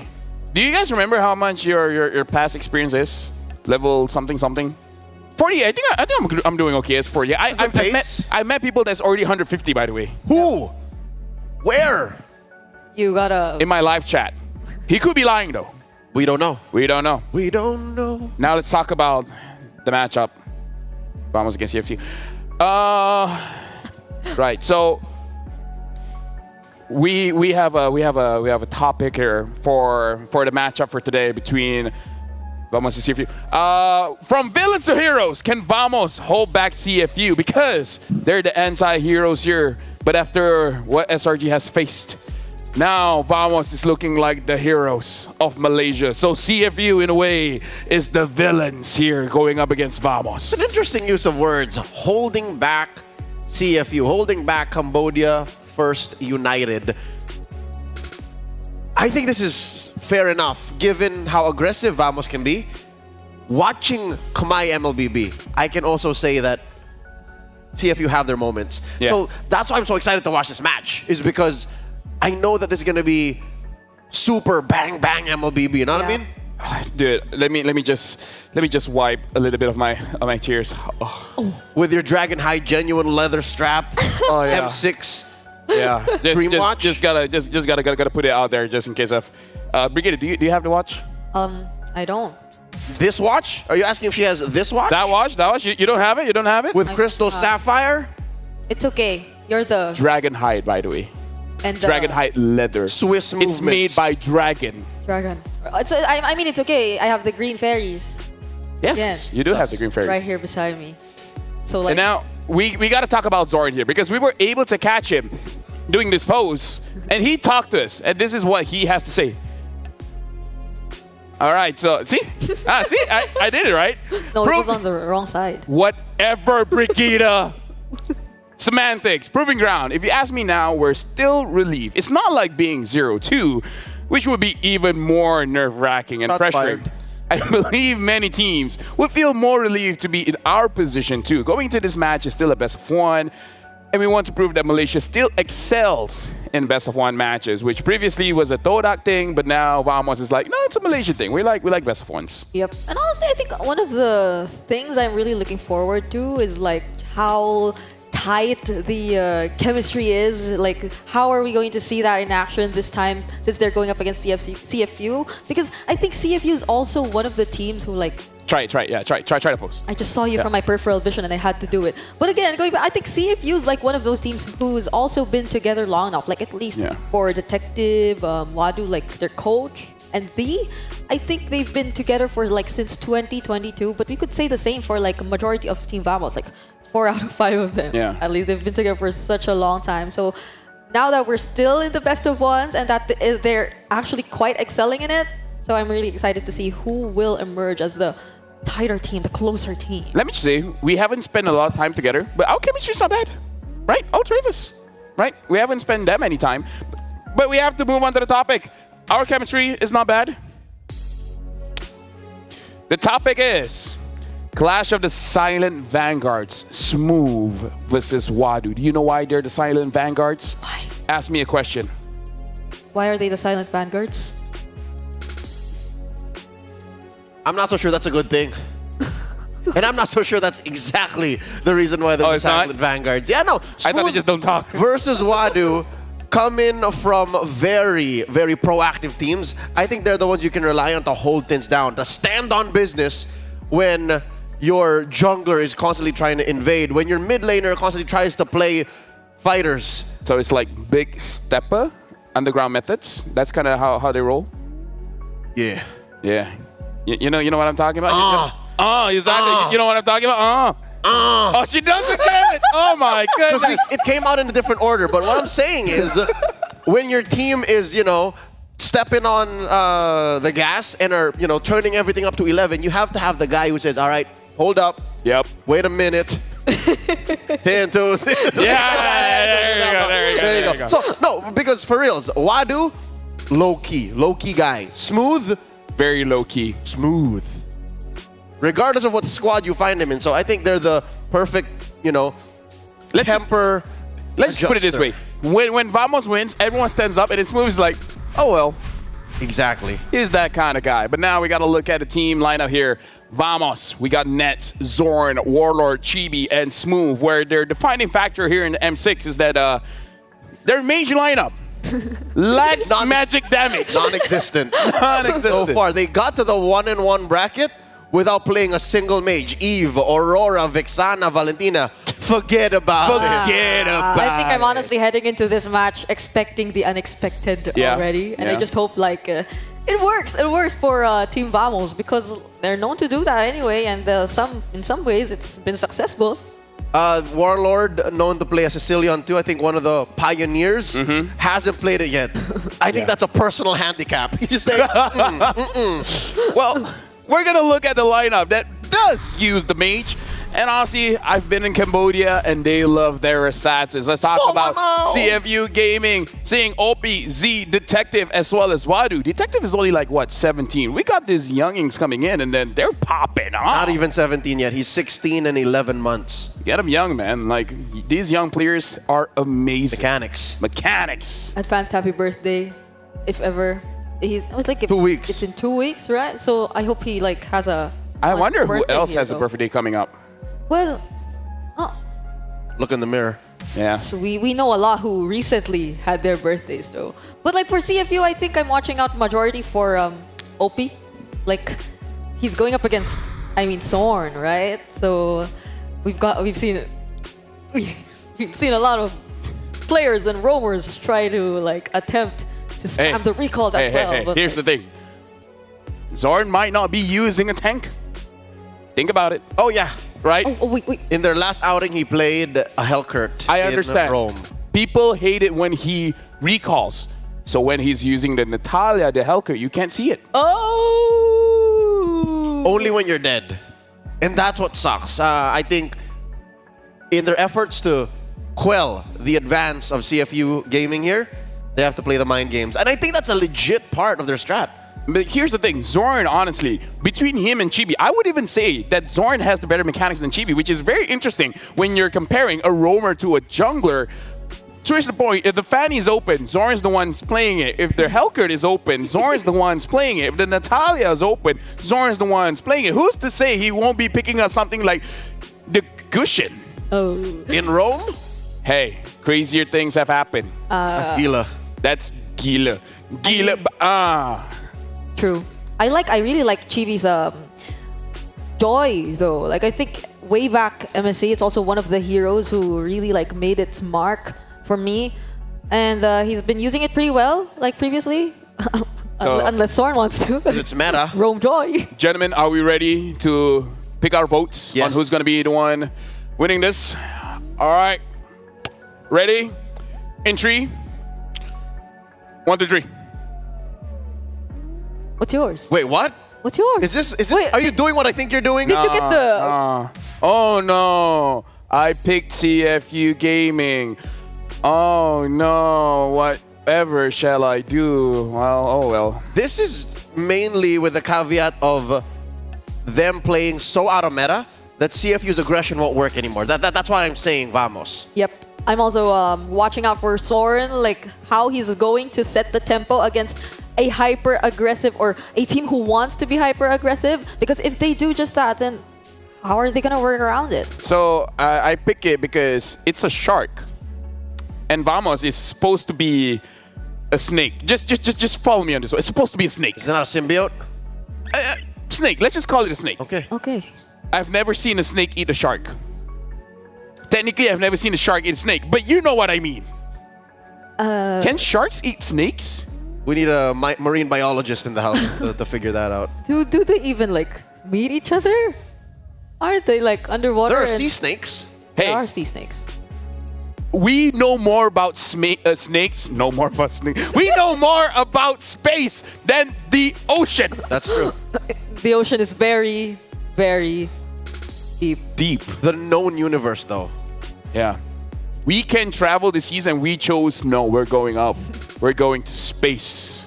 Neither here nor there. So that's why I picked CFU. They're underwater creatures. That there's multiple movie franchises like jaws. Well, it has been scientifically proven that tiger sharks will eat anything, even highly venomous snakes. They don't distinguish between that. So thanks to Manny for covering that. Are these venomous snakes though? I think they are. They are. I think there's a level of cheese and poison that Vamos comes in with. Can see if you overcome. So, Grok Venom skin. Gushin Venom skin. Angela Venom skin. Hey, you know what? Harley Rogue. Harley Jungle. Harley mid. Harley mid. Warlord picking up the Harley. Ooh. We have an M chat here. We're talking to Zorn. What was the reason behind Vamos' defeat on day 1? He said the main reason was that our communication was really poor because we were nervous. So on the second day, we worked on that, and as a result, we managed to secure a victory. Now we feel comfortable on stage, and we're confident that we're 100% ready for this match. That's extra gila. Because even hometown advantage doesn't help with the nerves. It doesn't. It doesn't. And it was against I'm nervous. Twisted Minds. That was their first game, right? It was against Twisted Minds. Could you stop talking about history? Could you like move forward? Thousands of miles away from home. And Thousands of they're miles. the ones. They're the ones who are comfortable. Hey, let me tell you, man. Temperature does a lot to you. Oh, for sure. For sure. I would know. And now we're jumping here in the drafting phase. Game number 1, the only game, because this is a best of 1. And we'll see which one will be the first pick. Oh, I hear the Khalid ban. CFU banning out the E. Just in case, banning out the Khalid.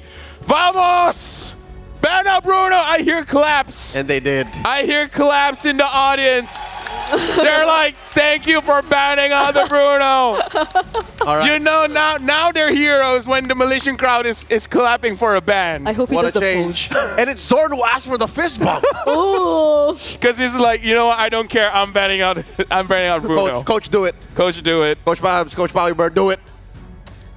I wonder. I've never heard a crowd cheer for a ban. Oh, yeah. There you go. There you go. Vamos is looking to open the show. Leave open the show. Yeah. And Zorn's like, guys, relax. It's just a ban. It's just a ban. Fine. Yeah. Honestly, CFU, they draft pretty standard. So I'm assuming they'll be going for like the usual priority picks. Like for the past few games that they played, I think they were going for the Hylos. Fanny's still open. Oh. No, but I feel like Vamos should not let it go though. Yeah. You told us like, yeah, what if Zorn does? Yeah, but Detective will pick it up. Why would not? I've never seen a Detective that can't play a Fanny. It skews your draft so much if the opponent picks up Fanny. You have to lock her down. So Fanny being second most banned red side prio, take it out now. Coach Babs, do it. If you're doing that, what is open? The Hylos, The Hylos. Phovias. But Phovias we haven't seen first pick that much. Here and there. It's just really mostly the Hylos. The Cho. Maybe Cho the is Cho. open. Cho. Maybe You can Cho. trade for that. Suyo just got banned there. Oh no, they banned the Hylos instead? Yo, Fanny. The Fanny's open. Wait. Is Vamos planning to fight against a Fanny with a fighter mid? Is that what we're going for? That's possible, actually. why not? That's another way Right? of locking down the Fanny, because usually there's very few mid-lane mages that can do that. What if CFU doesn't pick up the Fanny and calls their bluff? And they see it coming from a mile away? Wait, what's that? Oh, That's the Cho. Not That's- giving it to Zorn. Not that's the giving Cho. it to the man. That's the Cho. That's the Cho. Not giving it to Raja. Recall. Okay.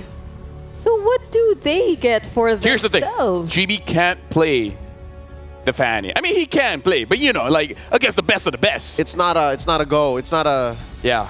So if we see a Fanny, it might be Zorn, unless behind the scenes they've been practicing. Gata, we don't know where this Gata is going. Literally. Joy. Okay. And they reveal the joy. This is a tell. Having magic in the jungle makes a mid-lane Exactly. fighter for Warlord all the more possible. This could be a mid Gata, it could be an EXP, it could be a Roam. Oh. Valentina picked up. I won't hold my breath just yet, because they usually reveal that fighter mid in the second phase. This is a Valentina though, so they get their own Beats. electrifying beats. So good. Dun, dun, So like dun, which- dun, dun, dun. Whichever Nets decides to go for, gotta be careful. Like this is a Cho. This is a Valentina who might get her own electrifying beats. And she can flicker, dash in, and Yeah. then beats in your face. Oh, I hate getting beats in my face. You and I both. There's the Phobius. Already great triggers on the Infernal Pursuit. And still, we don't know what's in mid because this is just confirmed for Rome. Dark Knight Falls. Oh, that was so good. Thank you. I've been practicing. Vamos bringing in the double assassin meta. And like you said, Leo, this does not mean that the Gatot is going mid.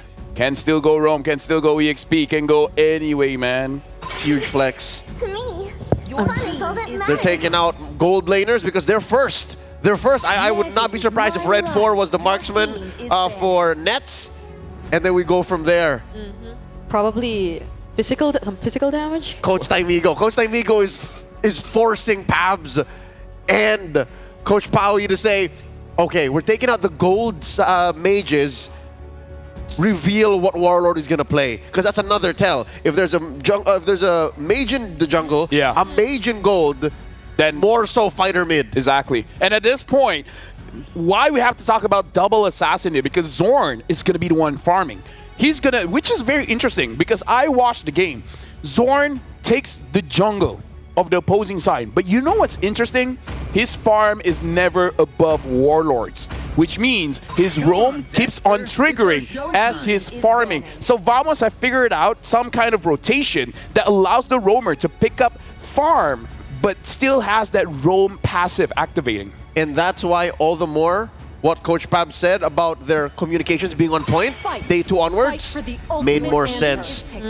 Hilda banned out. They needed to take out the Hilda if that's the plan, because you can't like afford to divert to or revert to a jungler who really has to farm slow if you need to keep up with all the pressure that Vamos would potentially put on the table. So yeah, they go for a physical marksman in the gold lane. They're sticking with the Moskov for nets. So what jungler would be the safest option now for CFU? Will you like still risk it, even though? Something a little bit tanky, because all of a sudden the Helker can be in your face.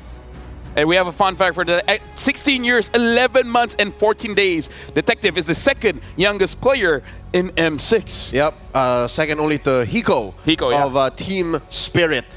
All right, talking about the junglers, what's available for Detective? Again, the Alpha's second here. youngest. Alpha's good, maybe even a Fred, but that's not enough damage. Double farm slow. Oh. They go for the Hayabusa. It's gonna be tough. It's an assassin versus an assassin. Sword's gonna play man-to-man. Nathan, but I don't know. Damage from CFU, no? I'm just worried that the Helker can have a field day. On both of them. On both of them.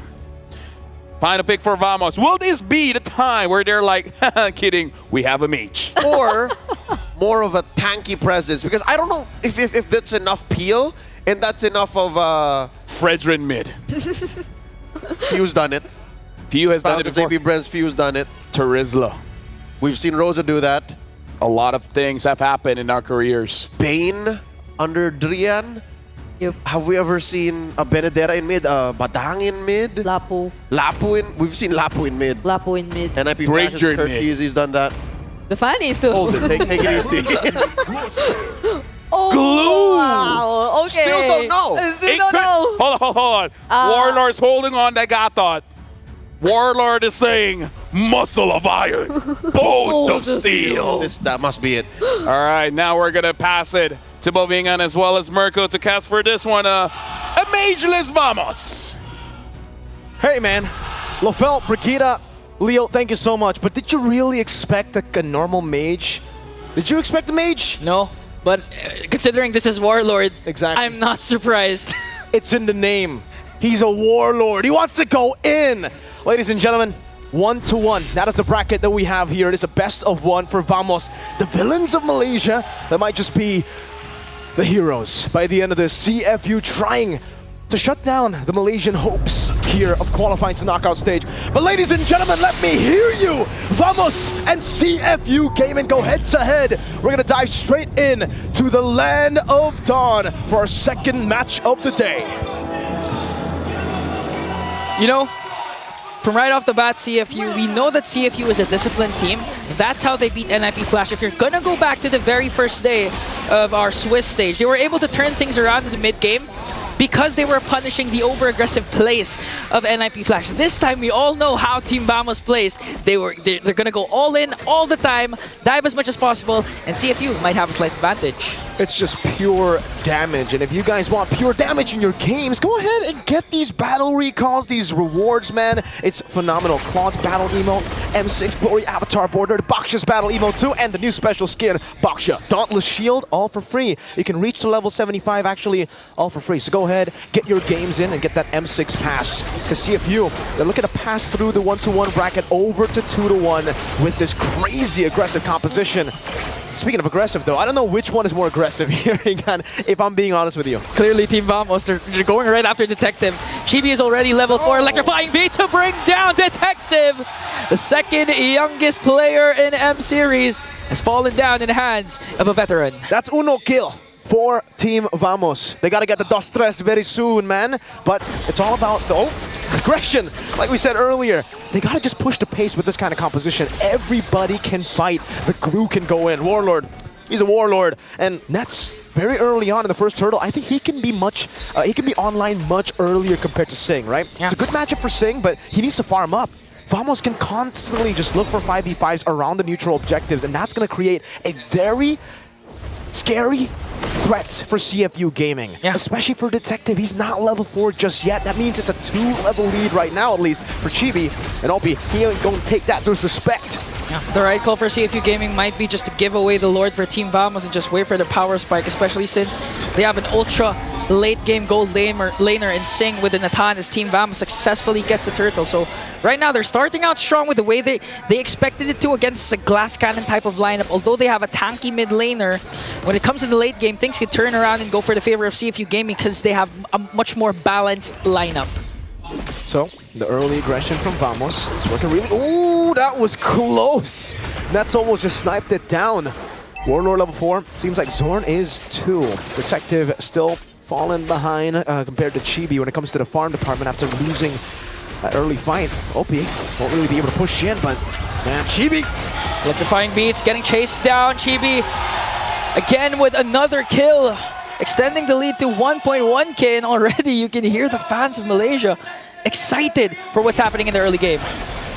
Now puts a lot of pressure on Sing. He needs to start winning this lane. He needs to start being able to farm. Oh, careful now, Sing.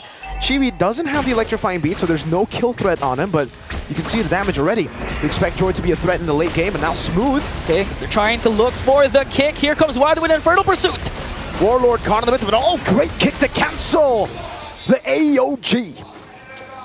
That's a good response finally for CFU Gaming again, but look at Zorn! But a beautiful knock-up! Jit can do combination for OP to save the remaining members of CFU. They're gonna commit the AOG, wanting to go for Zorn, but Zorn will safely evade. So right now, CFU Gaming, they tend to use the over-aggression that Team Vamos is showing to their advantage. But again, once we reach the mid-game, once Zorn gets a lot of items, he can easily burst down anyone, even by himself. So CFU Gaming, the clock is also ticking for their side. And you can definitely see Z going for the Brave Smite, going for the Tenacity. That really helped him. If it wasn't for the Tenacity and Brave Smite, I would definitely confirm a death there, right? With Zorn jumping in. Also, this is like, the way Zorn plays the Helcurt is a bit different compared to Mr. BBB that we know in MPL Indonesia. Up top, SOD! It's gonna be a 1v1, Entropy in, who's gonna get the first kill, and Sing! Sings his heart out to bring down Nets. Warlord tries to answer with a chase of the AOG, but CFU Gaming again using the over-aggression of Team Vamos to their advantage. Wow, the 1v1 of the Natan. They're gonna group up here, Natan in the bottom lane, looking for the fight. OP!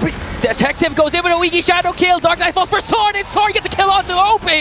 Detective securing it now. Infernal Pursuit, the split mounting him. Z has stolen it, now going out to Warlord. That's deep! And look at this, caught in the midst of everything with the Petrify. Zorn picks up another, and the Raja emote with the signature emote after that kill. Woo! Zorn on the Petrify. That's the difference between Zorn's Helcurt and BBB's Helcurt. BBB, he always goes for the execute usually. So far, the Petrify has been great at dismantling a lot of the initiations from CFU, right? You get the Petrify, it's a good disengage tool. You can definitely see Chibi there. He's starting to get online. We were talking about this already. The fact that the Joy is online so quick in the game is scary. Usually you expect him to be scary a threat in the mid game. Yeah. He already has a Genius Wand, 2 kills up. Wadu, everybody's got to be careful here. He's taking a lot of damage on a Phoveus. Imagine Sing.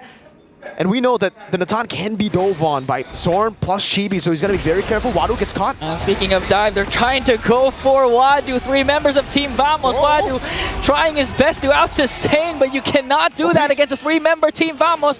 Open wants to answer right back. Okay, gonna get spotted out. The clash will stop there. Okay, they get the kill onto Wadu, but CFU Gaming are doing a good job still. Holding Sing back, Zorn is in the bush. He's waiting for the time. Nope, he won't get it. No Spear of Misery. Z comes in. Z comes in, trying to go for a 3. Here comes the Dark Knight's balls. A kick coming in from OP. Great kick. AOG stolen away, not connecting. OP walking forward with the Chun Poo. Smooth walks in. Chibi gets soloed in the mid lane. Okay, here comes Smooth with a split, and Zorn goes in to try and bring down C. He's gonna do it successfully. OP goes in with a Jeet Kune Do, but the damage from Sing might just be too much. Detective has a Wiki Shadow kill. Not gonna overcommit though. And just the trade after trade for this game. Everything's happening so fast. 6 minutes, 30 seconds in, 5-7 already. With a kill scoreboard and not even the Spear of the Shrek is gonna connect. Here comes Nets. Nets coming in. The Spear of Misery locks him down. Zorn will lock Sing down. He's still kiting away.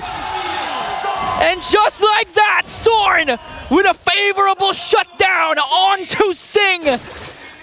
The last inch of the deadly stinger connects before he brings down, but Wadu brings down Nets also.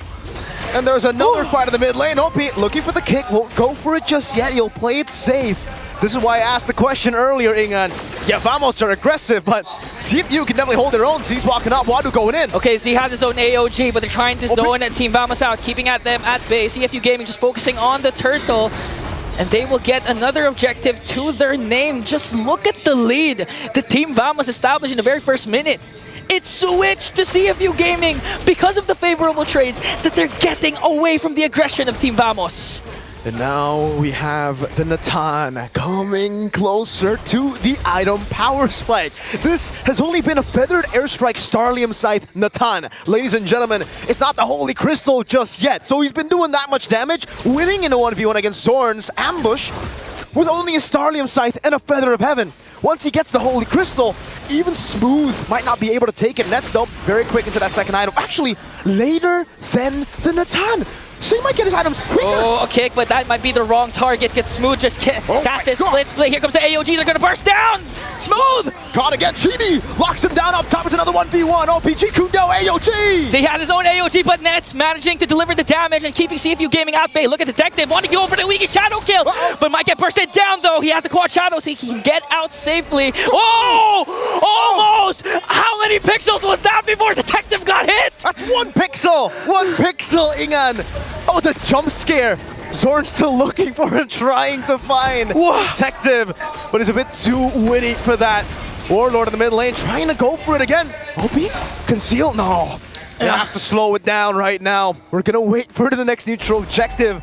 And like you said, all of a sudden, now it's CFU Gaming who hold the momentum. And we have to keep our eyes on Sing. This guy in Cambodia has been phenomenal. He's really been breaking records by getting crazy GPM stats. And on a Natan, you would expect, all right, yeah, he should be able to get the GPM, but not like this. You would expect him to farm. He's been farming heroes. Yeah, and you can give a lot of credit to CFU Gaming's mid trio because they're keeping Team Vamos preoccupied. We've seen Sing go to the bottom lane, but another kick coming in from OP. Kundo, another kill to Sing. Now it's a Holy Crystal. That's an AOG. Oh no, Spear of Destruction did not connect, but Chibi goes in for the backline with Electrifying Beast, bringing down Sing. OP with the Kundo. Chibi locked in, still able to escape. Now Wadu comes in as well. Z pops in AOG, and that's still kiting away. Wadu caught in the midst of it all now as he goes in again. Finally in front of Pursuit mounted on. Oh, and they're trying to go for him, but Team Vamos manages to get him. As Wadu falls down, here comes Detective. He has the Wiki Shadow kill onto Warlord, and he's gonna bring him down with the help of Z. Woo! That was only 3 kills on the board. That was 2 for 1. And Vamos seems like they got the better trade there. Chibi will try to go for the Lord, but Detective is waiting for a target. Zorn doing the same thing, fighting for the Lord is what they must do.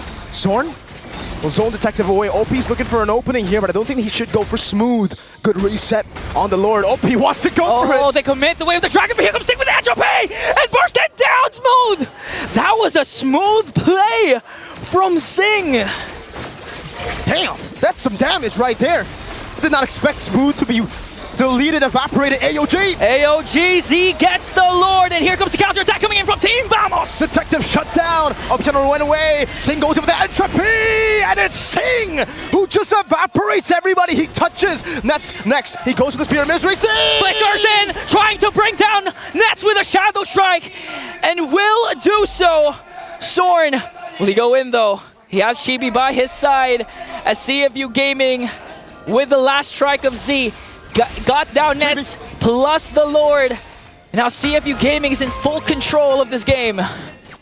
Wow. All right, we finally have some downtime here. CFU and Vamos, they finally take a step back. They finally let go of the pedal. Never mind, Opie, he might be going for it, Okay, Opie! Deadly Stingers is here, but Sorn manages to dash away. CFU Gaming, okay, they're gonna wait for the Lord to reach the bottom lane inhibitor turret before they make a set. But look at Sorn, the damage of Deadly Stingers, half HP already for OP. That's a Divine Glaive for Z. Zing in the bottom lane, good clear from Nets. Great blinks from Zorn to escape from the G Kundo. CFU Gaming will just go for the sieges. It will be a tier 2 in the mid lane and the bottom lane taken down with the first Lord of the game. Slow push up top, 2,000 gold lead still. And Mr. President is well fed. Sing is on the way to a Divine Glaive. Okay, let's see if Team Vamos will try to go for initiation. They did, however, save all their holy shields, made quick work of the Lord down bottom, but this is what CFU Gaming wants, to extend the game, to reach Sing's power spike. Even without the late game, Sing is already activated. And that's the gameplay of CFU Gaming. They're unbothered, unfazed. Even if you're very aggressive towards the early game, you get a couple of kills. But they don't care. They know the power spike of their team. That's why they are patient, they are waiting, and certainly they are protecting Sing from the aggressiveness of Team Vamos. And for the first time in 12 minutes, they don't have a fight. It's all chill. It's all calm.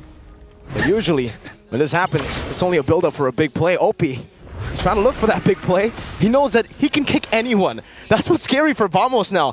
Usually you have a glue, you have a Gata, then you can be like, all right, you can kick one of us, and then you're going to be the one punished. Okay. Sing, entropy defensively. Okay. AOG coming in from Warlord. OP, though, manages to kick someone, Sword from the backline, and AOG for Z himself!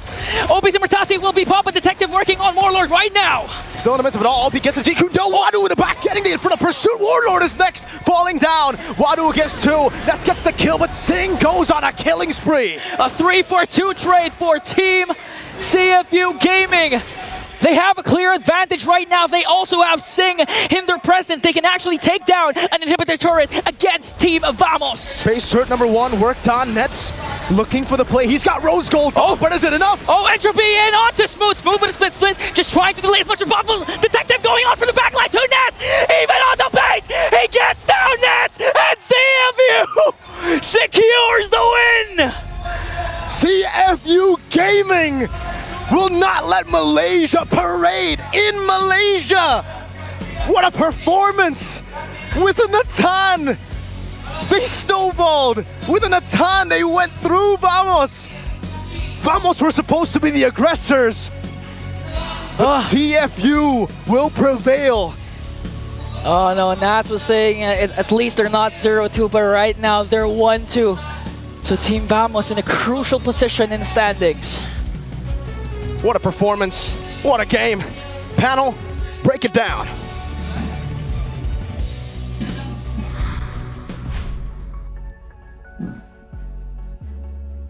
You called it. I said CFU was gonna win, yeah.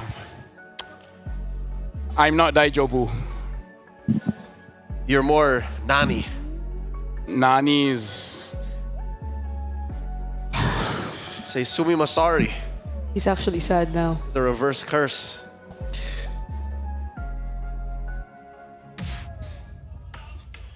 Okay. Called it. You did. I got a prediction right. Here's what I was hoping for. That the cheese that was obviously put on display once more by Vamos would be enough. And for the first 5 minutes, it seemed like it was so. But they seemed to have reverted to their day 1 antics. They were so stable. I mean, if CFU foresaw that this is going to happen, that their jungler was not going to have the best time, their gold laner was the complete opposite. Sing was just so stable in his lane in the 1v1 matchup, and they were able to seemingly funnel everything into Sing, and he just did the rest for his entire team. Like, even when it came to a point where Vamos already knew, oh no, we gotta look for Sing. They couldn't even look for Sing. And for Vamos, the X factor seemed to be Zorn. Not so sure that's such a wise choice to put your eggs in the roamer basket. That just wasn't enough. Let me just say, shout out to Secret Lab, man, because I don't think I can be sad on any other chair. Because here I can lie down, I can tilt my head back, look at the ceiling, contemplate, and comfort, and not worry about anything. You know, shout out to Secret Lab. It's not their sponsor time yet, but I love the chair, man. These are it's better to be sad in the Secret Lab chair than on the floor. You can actually tilt it a little bit more, right? I know, but I need to look professional. These are the M6 Titans. They're specifically built for miserable moments for Lafel like this. Is the interview ready yet?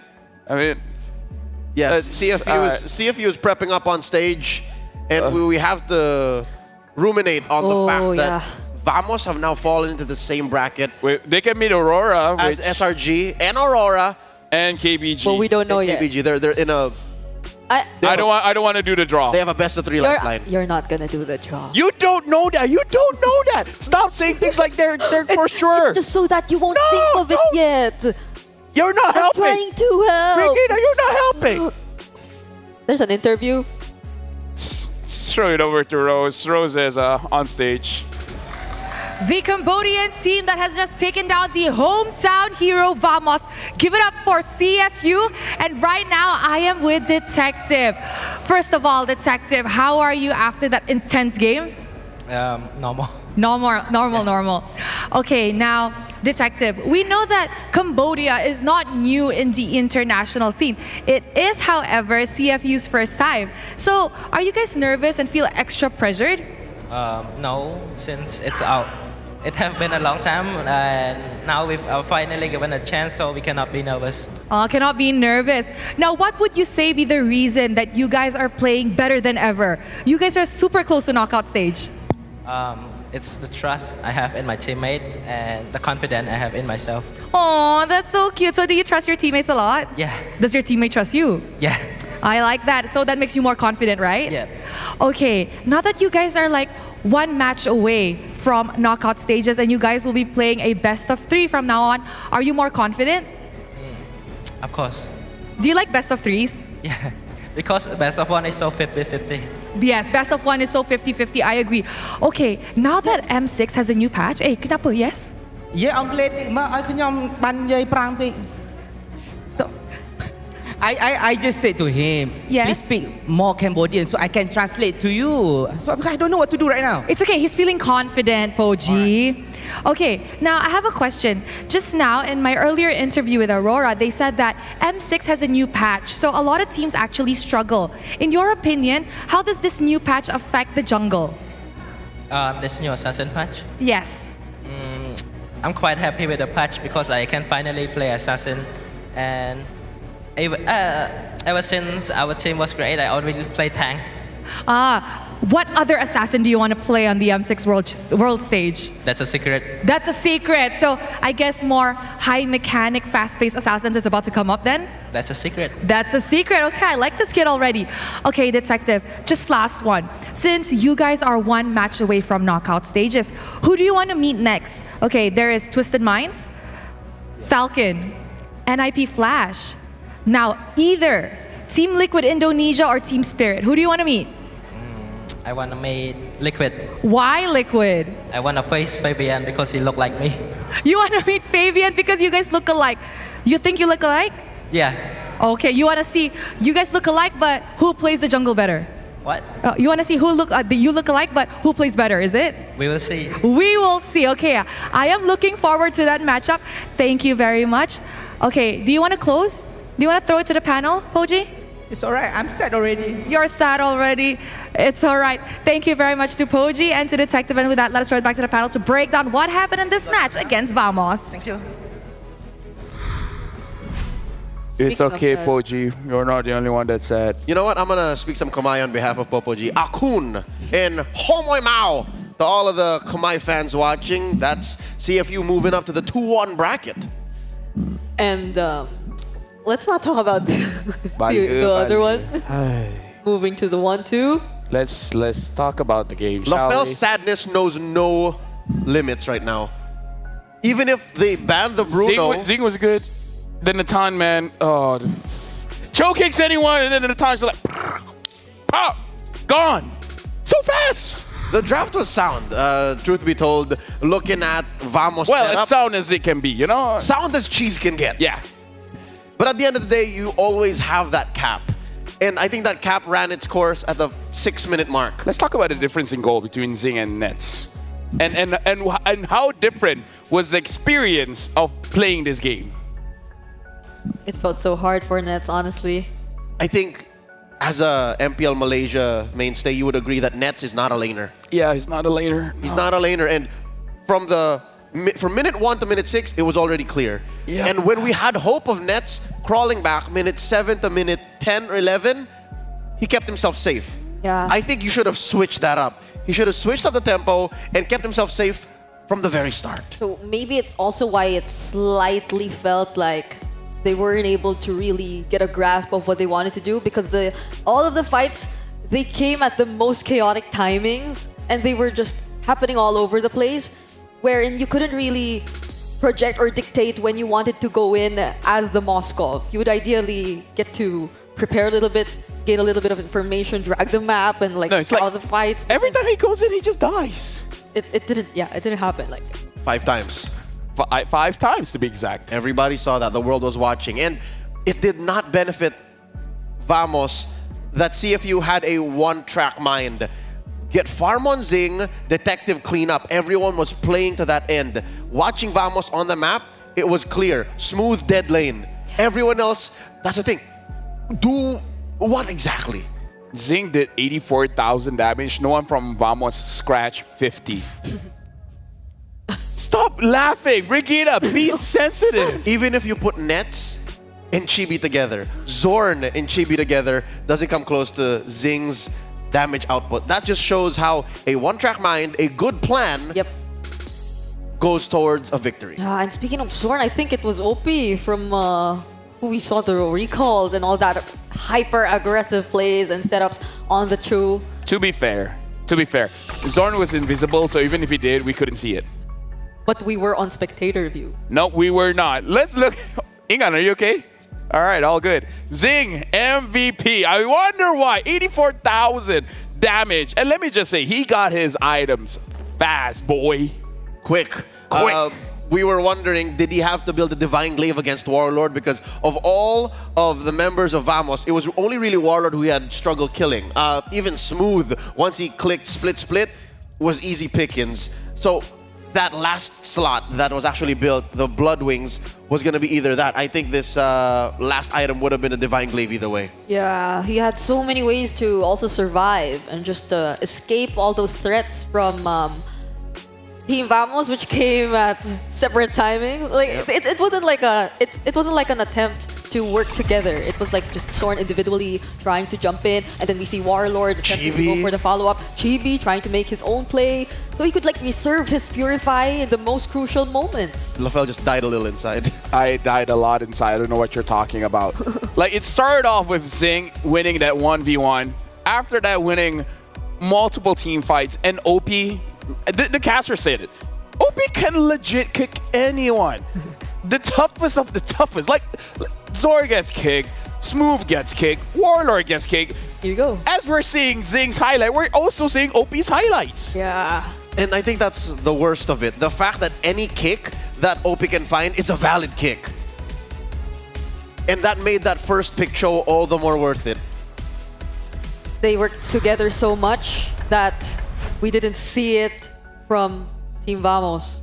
The amount of teamwork we saw from TFU Gaming, it was the exact opposite of what we saw from Team Vamos trying to make their lineup work. And so they get the win. And LaFell seems... I'm okay. Okay, he seems okay. I don't know what you guys are talking about. So this proves that even if you ban out the Bruno, there's a checklist of things you have to follow through with. And still, a sound plan goes a long ways in confirming a victory. this is something that Vamos has to look back to as they go back to the drawing board, going into the 1-2 bracket. After this, we have more coming up for you guys. It's going to be a best of one between TLID against Team Spirit. It's going to be a very interesting one. It's going to be great. It's going to be great. It's going to be greater than ever. Marker here. Luckily, you no longer have to call this match. You can wallow in your sadness. Yeah, you have all the time. You're off for the day. What are you writing? Oh. Big L for LaFell. Big sads. L for LaFell. It's sinking in. I think he's ready to like. Leo. Cut it out. Would you mind closing? Of course. Let me take care of business. I need some time. As LaFell goes ahead and takes off his headphones, we'll wrap it up here, set it up for the next set of talents. You guys are still watching the M6 World Championships. We got a couple more matches. Stay with us.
ultimate glory starts now.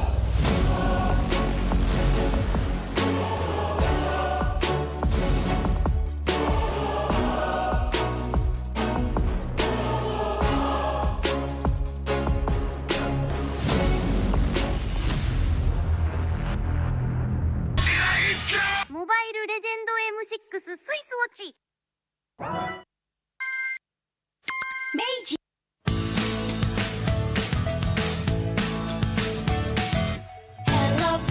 Hello Panda, semua suka biskuitnya. Biskuitnya enak isinya lezat rasa coklat dan strawberry.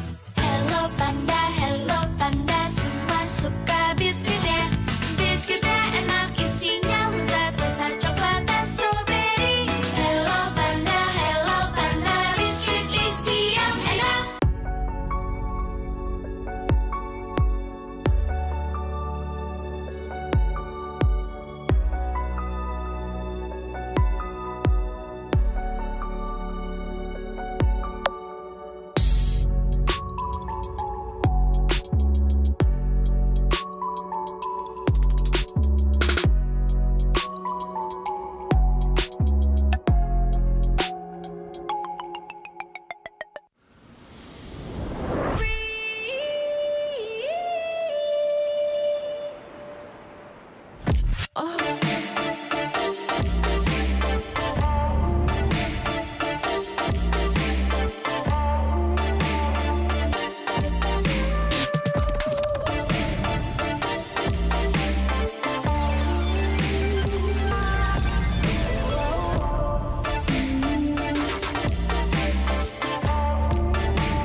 In MLBB, each of the 5 players plays a distinct role. Whatever it is you want to believe, live again! But how do these roles work together on the world stage?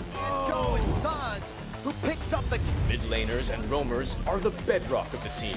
Looking for the knockup, not able to find a sense who he wants for. Takes him out. Whether it's picking beefy tanks, mages, or sustain, together they provide crowd control and damage in the early game, making space for the team to farm or secure objectives. Then we have the EXP laners, usually playing tanky heroes. They poke and zone the enemy to create opportunities. Alright, let's see another fight commences here. Gear goes in, it's gonna be a lot of damage played. While the roamers pick to fill the team's needs and support if needed.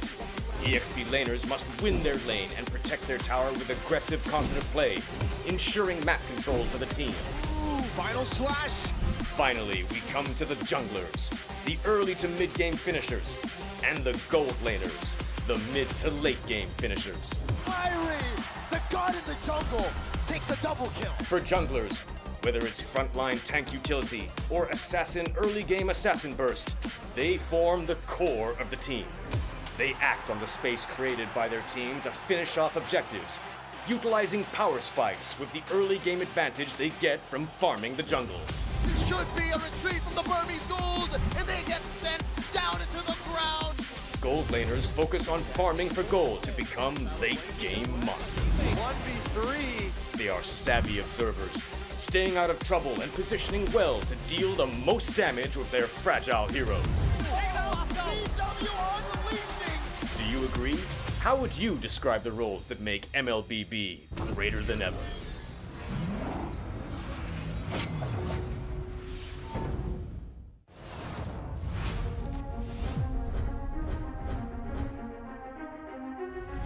A new era begins at M6. But who are the rising superstars leading the way? In Latam, Maycam Evolve emerges as the new gem of the region.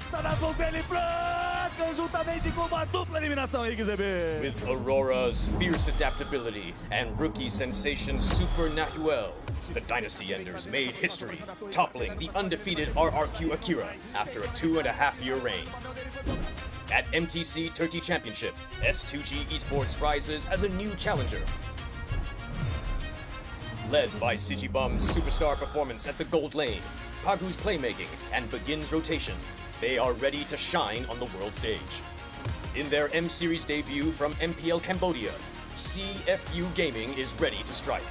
With M2 veteran Poppy and core members Detective, Z, and Wadu. Can the Sharks are primed to make waves on the world stage? Returning to the M-Series is RRQ Hoshi, the Sang Raja. Looking for a trade as he finds the triple. Looking for the maniac. Reinforced by Sutsujin's lethal skill, and led by Skylar, this squad of young stars is on a mission for global dominance. The Indonesian cavalry made a bold gamble by swapping their lineup with MDL rookies, uncovering gems like Fabian, the deadly jungler, a calculated roamer in Witty the Wise, and King Eronshiki, the next-level gold laner. Team Liquid ID rises as a new M-Series challenger. To double, the Roy goes down one by one. It's a maniac. MPL PH Season 14 saw the debut of Aurora Gaming with rising gold laner Domeng and MSC 2022 champion Demon Kite.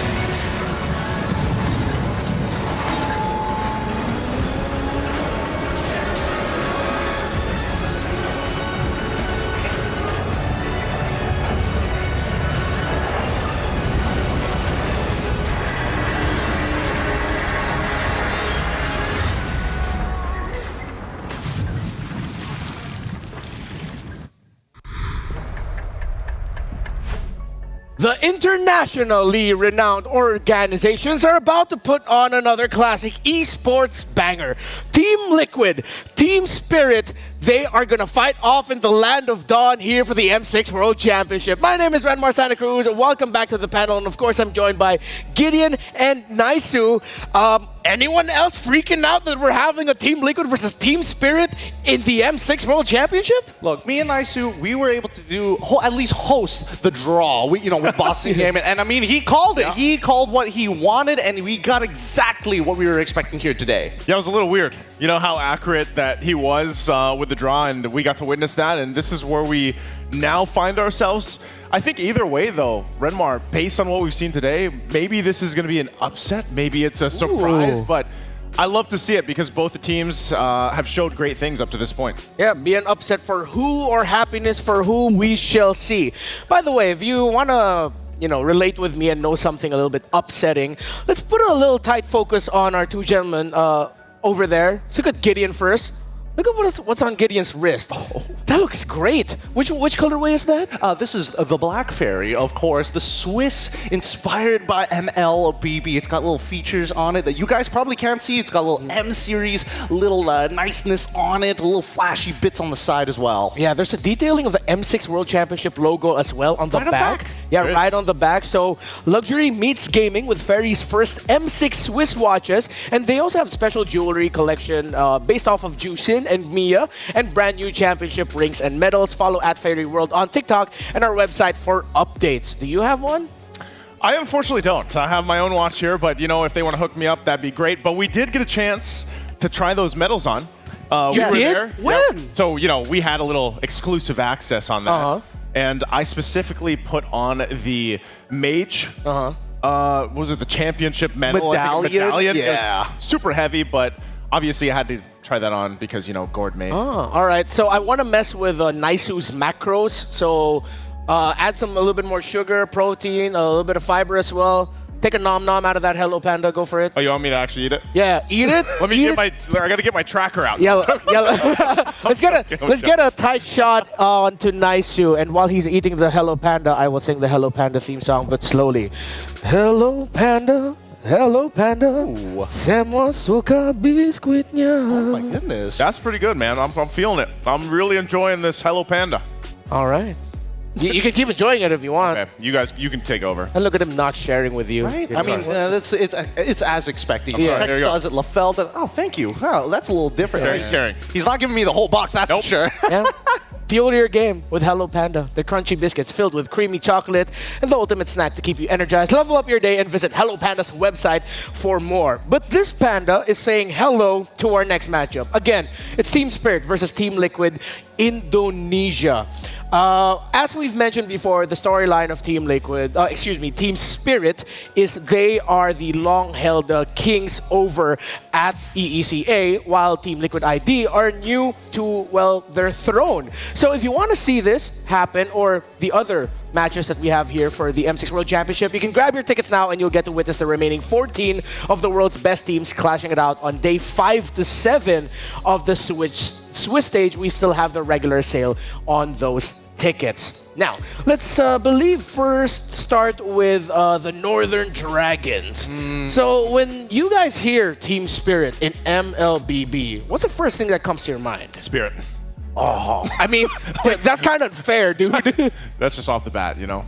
I mean, for me, personality comes to mind straight away, but also Diggy as well. I mean, I still have horror stories of Sawo just destroying it. Oh yeah, the Sawo Diggy from last year's World Championship too. I mean, even the year before and the year before that.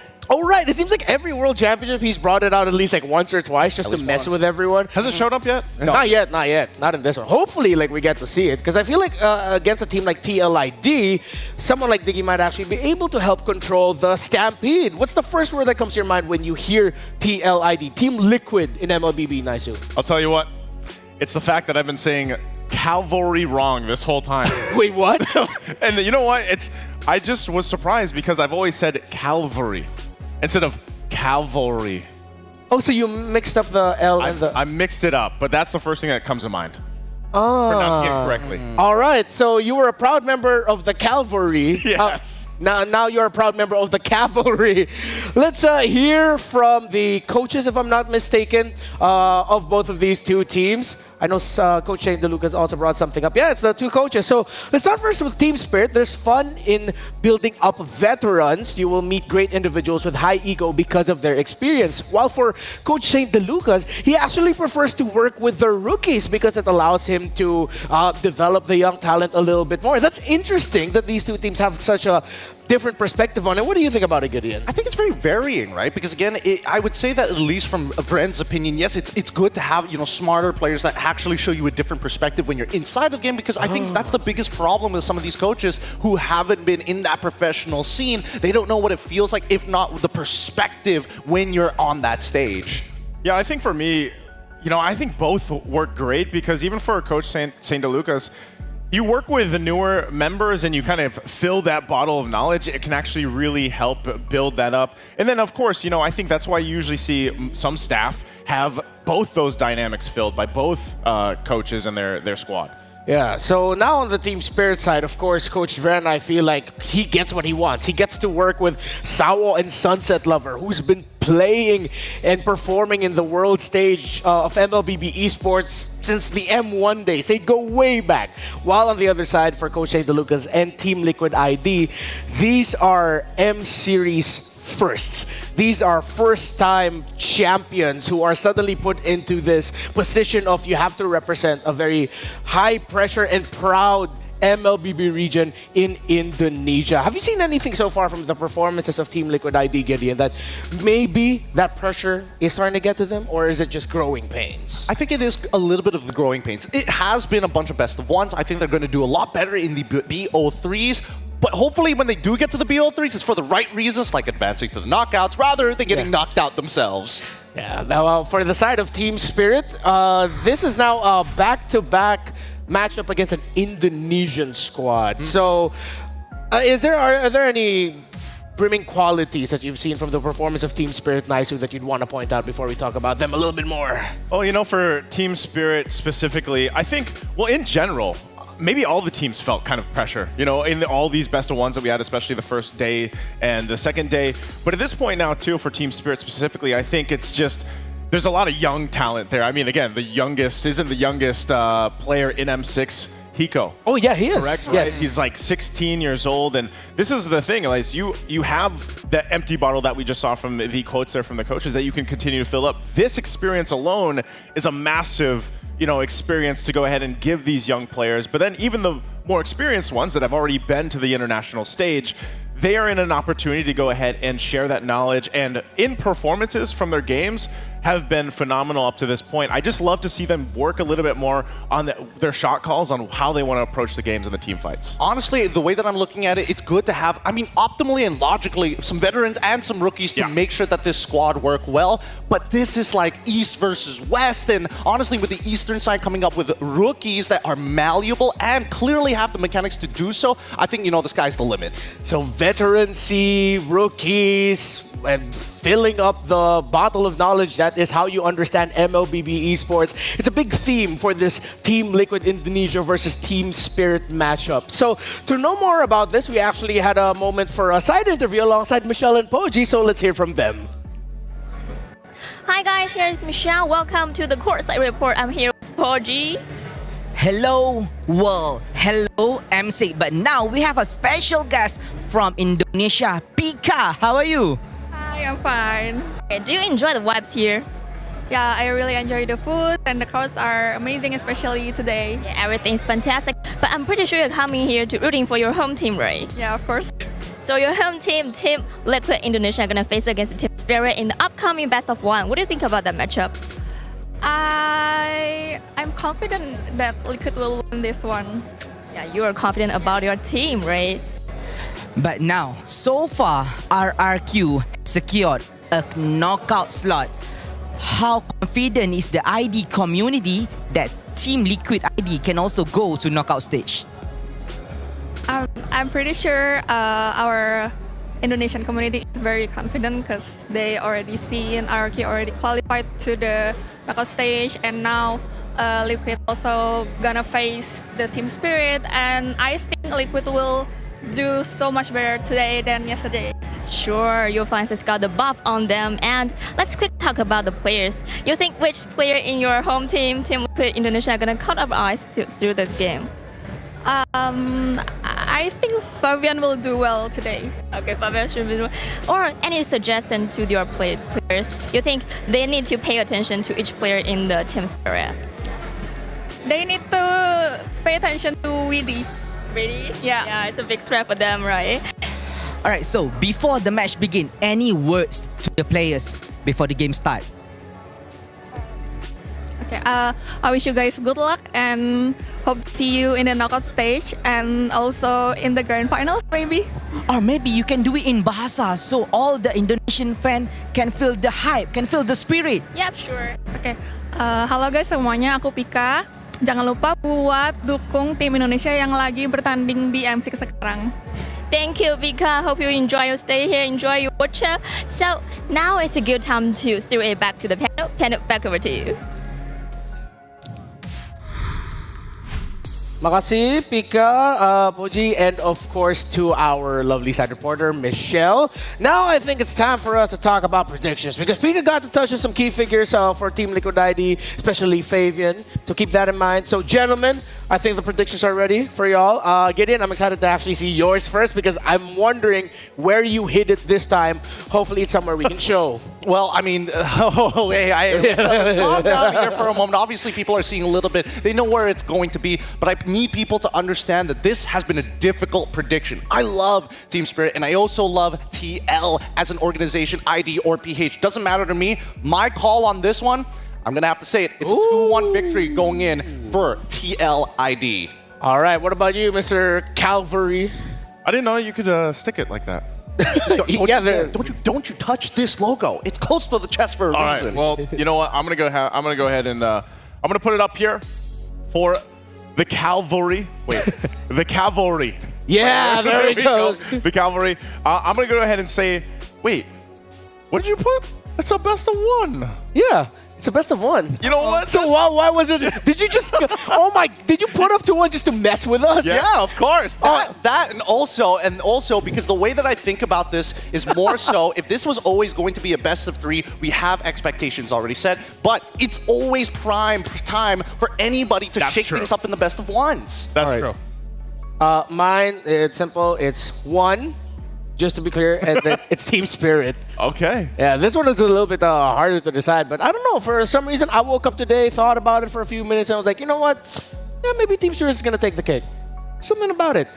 Maybe it's because of what we were talking about earlier, you know, veterancy and all that. I mean, of course, but it's just one of those games where it's really difficult to tell in a best of 1, right? As much as I want to believe that this is a best of 3, I think that at this point of time, we've seen the adaptability of a lot of these players coming in from both TS and as well as TL. Yeah, so adaptability, your ability to adjust and of course adapt to any situation. You gotta adjust those predictions too. And you gotta adjust those predictions too. It's flipped for me and Isu, but yeah, totally agree. There we go. It is a BO1. I still am leaning into the factor that maybe we'll actually see one unique pick. Maybe not necessarily something we haven't seen before, but something we're still not completely used to seeing. The Akai. Oh, want to see that again? Yeah, you know what? I don't mind, honestly. The Akai is it's good for countering a lot of the Team Indonesian playstyle, but hopefully Team Spirit this time just pairs it up with better damage. Well, I mean, I don't even think that the last draft was that bad, you know? At least for Kid Bomba, it shows that he has deep pockets, and I think the EXP right now is very narrow with the way that you have to play, but coming into these lineups, hopefully we see something get really, really exciting for both of these lineups. TLID, Team Liquid Indonesia, with Aaron Shiki, Witty, Yehezkiel, Fabian, and as well as Aran. I mean, obviously I want to point out Witty, but even yesterday, the day before yesterday, we see that Yehezkiel is showing off why he is a pillar for this team. And even Aran having a good game, it just goes to show that the draft has many different ways to attack, whether it be Angeling or, hey, Aran, win your lane, give me info, we win the game after that. Yeah, I love the thing too. You know, most of the time I think even watching their journey up to this point in M6, a lot of the eyes have been also on Witty, what he's able to do in the roam, especially if he gets one of those power picks like the Cho, for example. But also maybe we see them test that limit of the hero pool that they have that they can bring against this matchup. Specifically, the fact that it is a best of 1, we know weird things can happen here, and this team right here, exactly the team to be able to do it. It's Hiko, Sawo, Sunset Lover, One Shot, and Kid Bomba. And I like what Gideon said, you know, part of this too is the XP lane, honestly, it needed some shaking up, you know, and what better player to do it than Kid Bomba? Yes, the Akai didn't work, you know, the way that he probably wanted it to, but maybe you go with a little more experimentation for them this time, or again, there's a lot of flexible things that can happen here. The other whole thing about it too is gold lane.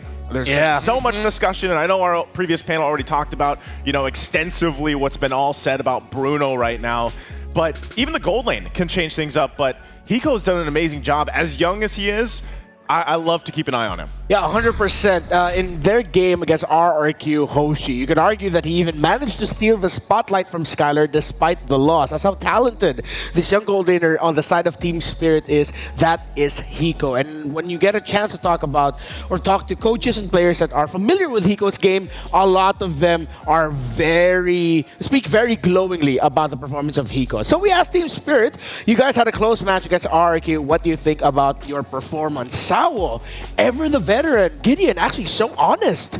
He's very honest. I mean, if we could hear them in the player room, the way that he hypes up his boys and the way that he also criticizes his boys, you'd understand why Sawo is like that. But of course, personality still shows with Kid Bomba, who's like, honestly, we did better than MSC, you know? Yeah. I have to agree, because Akai isn't exactly one of the more straightforward picks. It's not as honest as Hilda, and he still played it at a very high level, coming up with some incredible creative angles. Yeah, so now for Team Spirit, I think that's a good way to, actually that little chat is a good way to understand what they are as a team, their personalities. They're blunt, they're honest, they're straightforward, and that straightforwardness in their personality, maybe that's how they can bring out those not so straightforward picks and make it still shine in difficult environments. This is the draft, Team Liquid versus Team Spirit.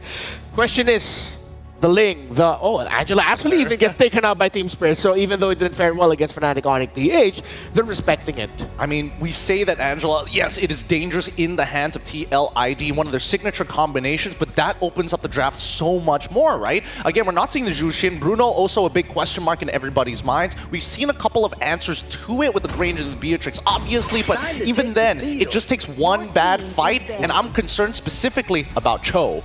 Yeah, I'd love to see them actually contest the Cho. I think that's going to be the big thing, and same thing can be said too. Now that the Bruno's out of the picture, what does that gold lane matchup look like? I was actually glad that or even earlier today, we got to see the Natan pick. You know, that actually came through. Yeah. There's some things happening, but one thing we haven't seen too much of, aside from maybe what the Harith, I think, is those magic gold laners that have popped up previously, even in other tournaments throughout this year.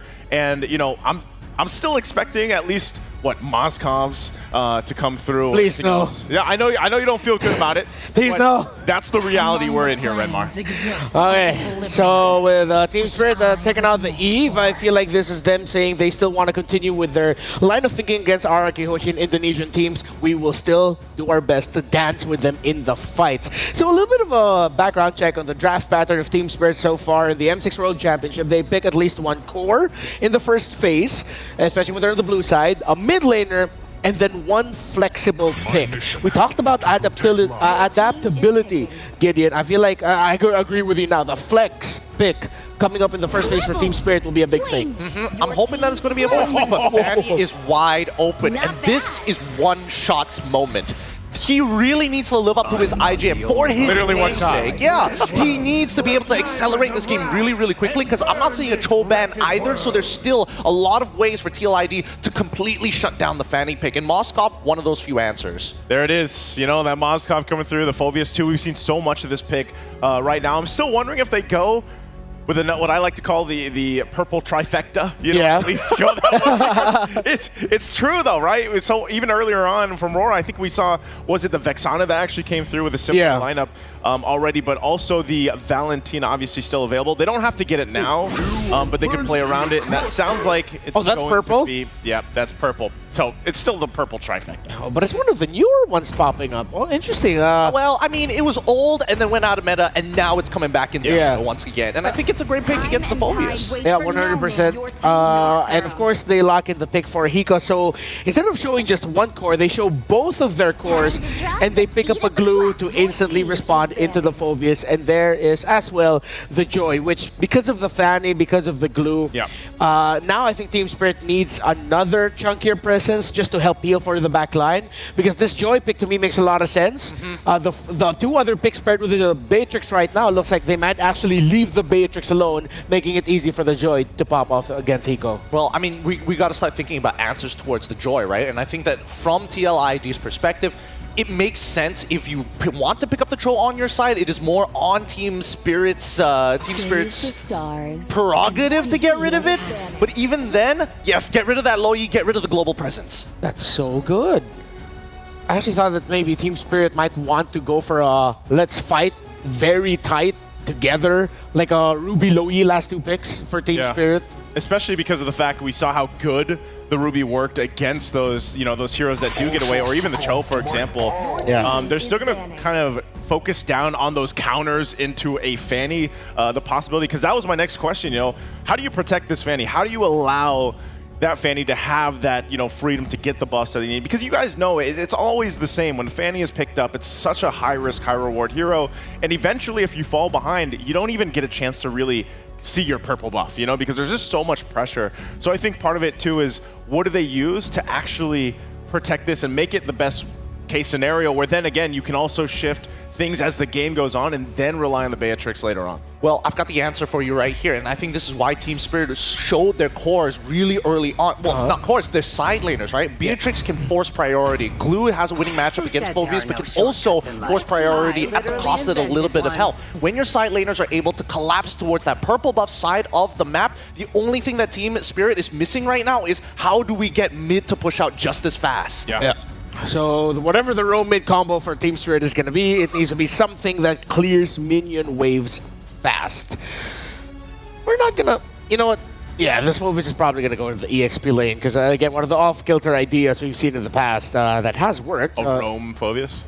No, glue mid. Oh, glue mid, yeah. To get that quick level 2. So that you can invade right away afterwards. But yeah, most likely because of how we've seen glue against Phovis in the past, they're just instantly going to put it there. Oh, there it is. Bones of Steel. Wow, interesting. Interesting. Out of all the picks, they wanted to go for Gothard here when they could have gone for Cho. And now Team Spirit going in with the Belleric on top of that? This might actually be a Belleric EXP, something that they've shown in the EECA.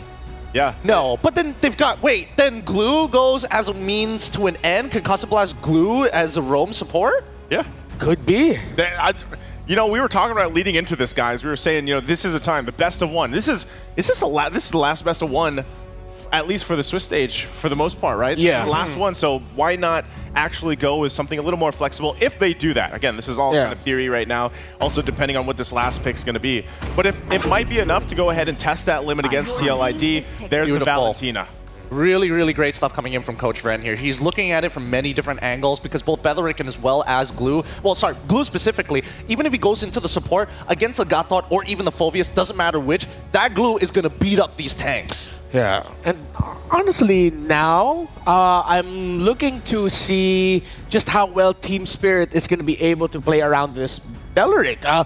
It's quite hard to read the interactions right now. Yes, the Phovius might actually get taunted. Moskov might not be happy. Joy maybe because that'll proc the passive of the Belleric. Hey, don't you laugh? That's accurate. That's accurate.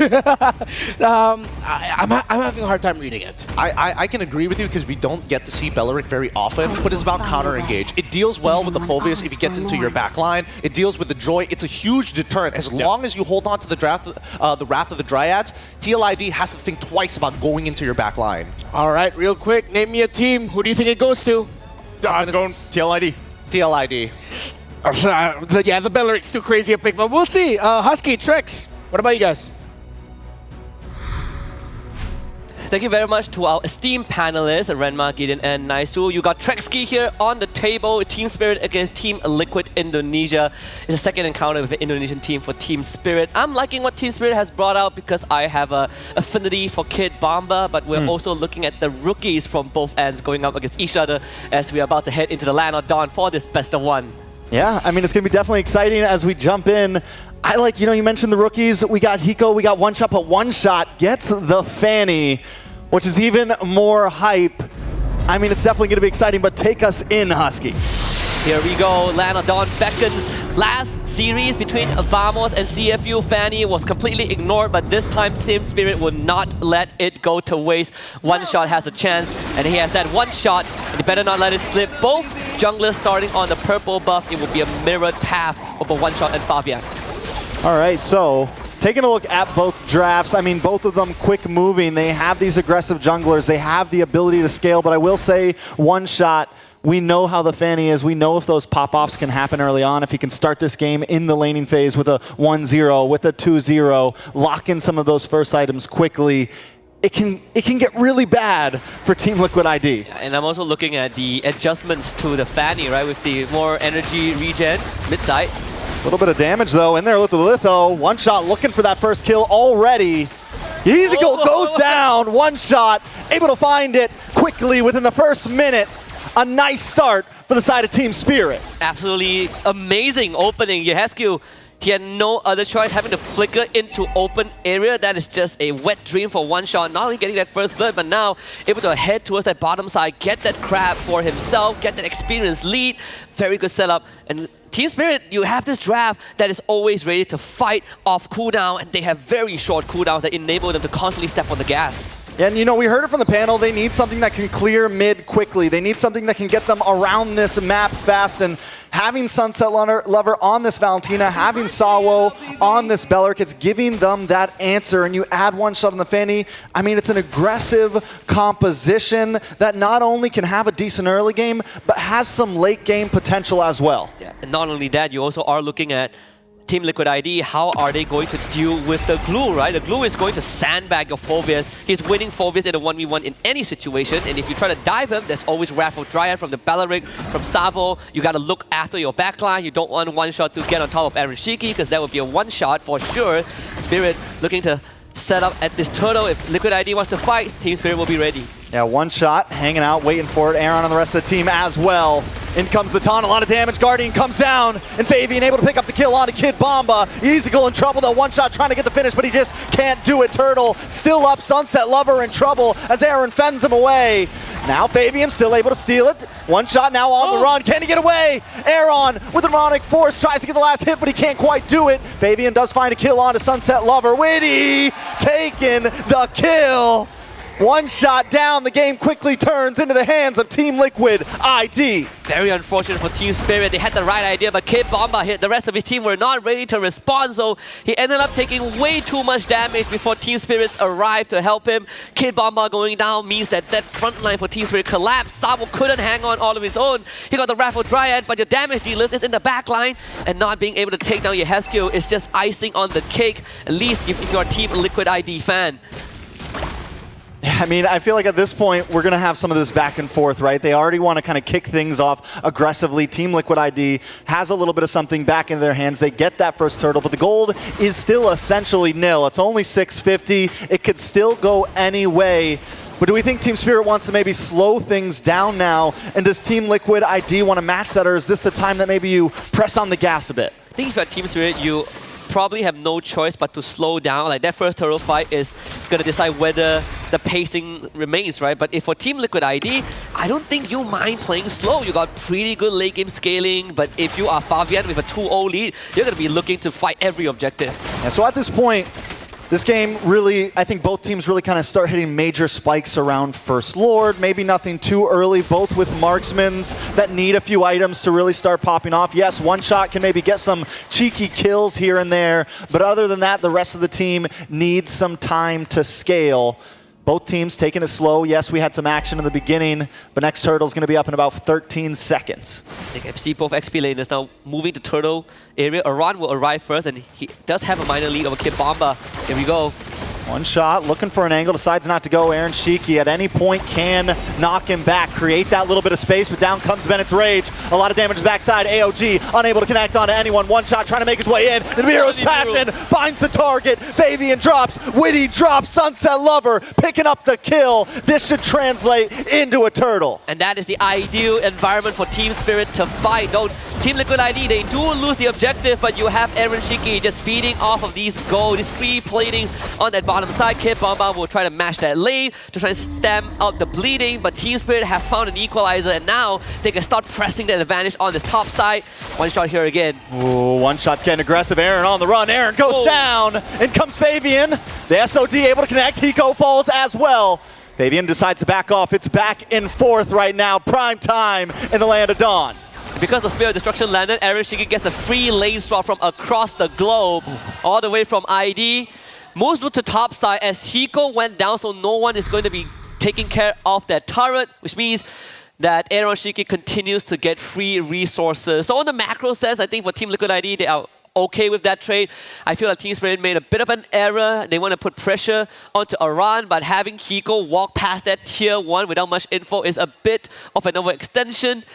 But man, Trax, we got a pretty exciting game, right? 8 kills in 5.5 minutes. We had to take the pause. We had to throw a little ice. It was getting a little too hot there. We needed to chill out for a second. Does look like Team Spirit needed to raise the hand. Sawo. So we're going to take a second till we jump back into the game. But at this point, it still feels down the line. One Shot is looking for those marks nonstop. But the thing is Team Liquid ID is doing such a great job at responding, at quickly recuperating, finding those aggressive moments that Team Spirit tries to bring, like what we just saw when he went after Aaron. But then in comes the Spirit of Destruction, and they quickly counterattack. So it doesn't seem like Team Spirit is ever getting anything for free against Team Liquid ID. Yeah, you are always forcing a trade, and that is why even after a turtle fight and even after taking out Aran, Team Spirit never really got too much of a goal lead. I would even argue it's even, right? It's like a 400 net worth lead doesn't really mean too much right now, and that's kind of what the Moskov gives you, that macro advantage. You can always join a fight cross-map as long as you land that SOD, and you can always rely on Aaron Shiki to arrive on time. So Team Spirit, they have gotten a taste of what makes the team fight tick for them. You know, having Savo and Kid Bomba in the right place and just funneling everyone from Team Liquid ID into this tight space for Hiko to kind of dish out the damage and one-shot hit the backline. They gotta keep replicating that, and at the same time also watch out for Witty. So the battle spells from Hiko, that flicker is ever important, because if Witty ever gets on top of Hiko, I think Liquid ID can just take him out. Yeah, if they can target down Hiko, it's going to be a big problem. If they can slow him down as much as possible, make sure Aaron Shiki is well ahead, locks in that Holy Trinity a little bit before Hiko can get his third item in, then it's going to be major. And another thing to point out is the Fanny's going to do good, right? The Fanny, it's going to do great once they get to that mid game, but towards late game, I would say the Joy is going to pack a bit more of a punch. Going to be a little bit easier for the Joy to dash through and get to some of those backliners to be able to find Hiko. Team Spirit kind of have this real prime time to try to get ahead, and if they're not able to do it, I gotta say that Team Liquid ID is gonna start getting a major advantage. I agree, and this is sort of why I established that I think Liquid ID, you don't mind playing slow. You got Moskov with that SOD that, again, always gives you a macro advantage. Late game damage comes from Joy. Will always be there. He steps on Hiko, Hiko will just vaporize in a second. I think if you're Team Spirit, you're also looking at Savo. If you're ever planning to go late for whatever reason, Savo is the guy that has that instant crowd control to keep Fabian in place. But then what's next, right? How can you take down the Joy? The solution isn't really clear-cut. It comes back to Hiko again, because one shot will be busy dealing with the backline. So I think if you're Team Spirit, you can go even up to a certain extent, but once Hiko gets that second, third item, you gotta start speeding it up. Yeah, so something to point out with Hiko, in a previous game in this Swiss stage, when they were up against a Bruno, though, Hiko rushed the Malefic Gun, right? And this time he goes straight for BOD. Now, do you think the Malefic Gun rush is only when you're up against a Bruno, or do you think it could have been good here? It is a very expensive item to go for Blade of Despair. Now that he's seen this death, it could set him back a little bit. I think the Malefic Gun rush is more of a my side lanes are already winning, like Kid Bomba is destroying his lane, the Sunset Lover is having a good time, I am not under any threat, I might as well do it. You might as well do it. Yeah, might as well do it. But in this case, I think the BOD makes a lot more sense because Team Spirit are actively fighting for the turtle. We saw them participate in the first two turtles, and the second one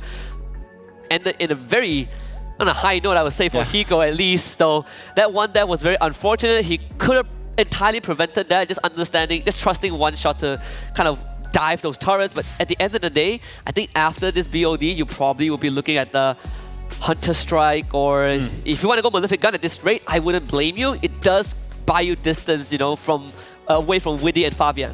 Yeah, definitely can help a lot. You get to switch over to the Bennett, you get to have that distance, you get to have that little bit of damage with the Bennett and everything, but still, now on to the next topic is, when I take a look at these deaths, when I take a look at the people that have gone down, and I look at Team Spirit right now, all their damage dealers are hurting. But when we look at Team Liquid ID, Aaron Shiki is feeling good right now. It's 1-0-1. He's deathless. So, I mean, at this point, Team Liquid ID definitely seems to be feeling very comfortable in this game, at least. Yeah, I mean, they have some time to kind of think about what's going on as we continue to troubleshoot the problem. We're going to hand it back to our panel to discuss more about this ongoing game.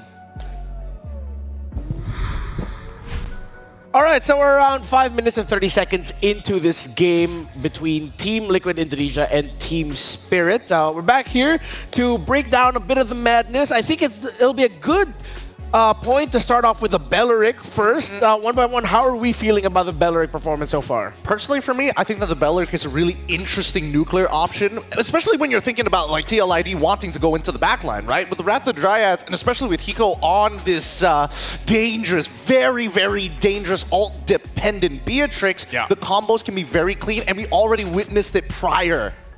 Yeah, we did, and I think, you know, when we looked at that early game, and I was saying, you know, as long as they get one shot going, getting the momentum going on a Fanny, he did. Then they actually got punished a little bit after that, and then they readjusted. So I think we got a preview of that combo that we're seeing here from Team Spirit. But so far, I think that's the biggest question mark for me. I'm actually not sure if I'm feeling the Belric just yet. I know we already talked about this even when we threw it in game on how useful this ultimate is going to be, how useful this hero is going to be from a lineup that Team Liquid ID brought to the table. And maybe it will work out, especially when we start getting to the Lords later on. But for now, we just have to see the previews when all the turtles are taken and how this works out for them. Yeah, when we were talking about it behind the scenes, we were thinking that for the Belric, it's actually quite a great pick into the Phoveus and into the Gattakacha. And we saw that in that key team fight where it was Team Spirit that won from a big combo. It was a perfect area near the purple buff. There were a lot of walls. It'll be easy for one shot to get cables off. Where in the moment you get the Phoveus and the Gattakacha to enter, once the Wrath of Dryad comes out, they're there for a while. Yeah. And then if they can get free to finally rejoin and deal some damage is the question. I feel like though, team fighting wise, that's something that Team Liquid ID needs to respect just a little bit more.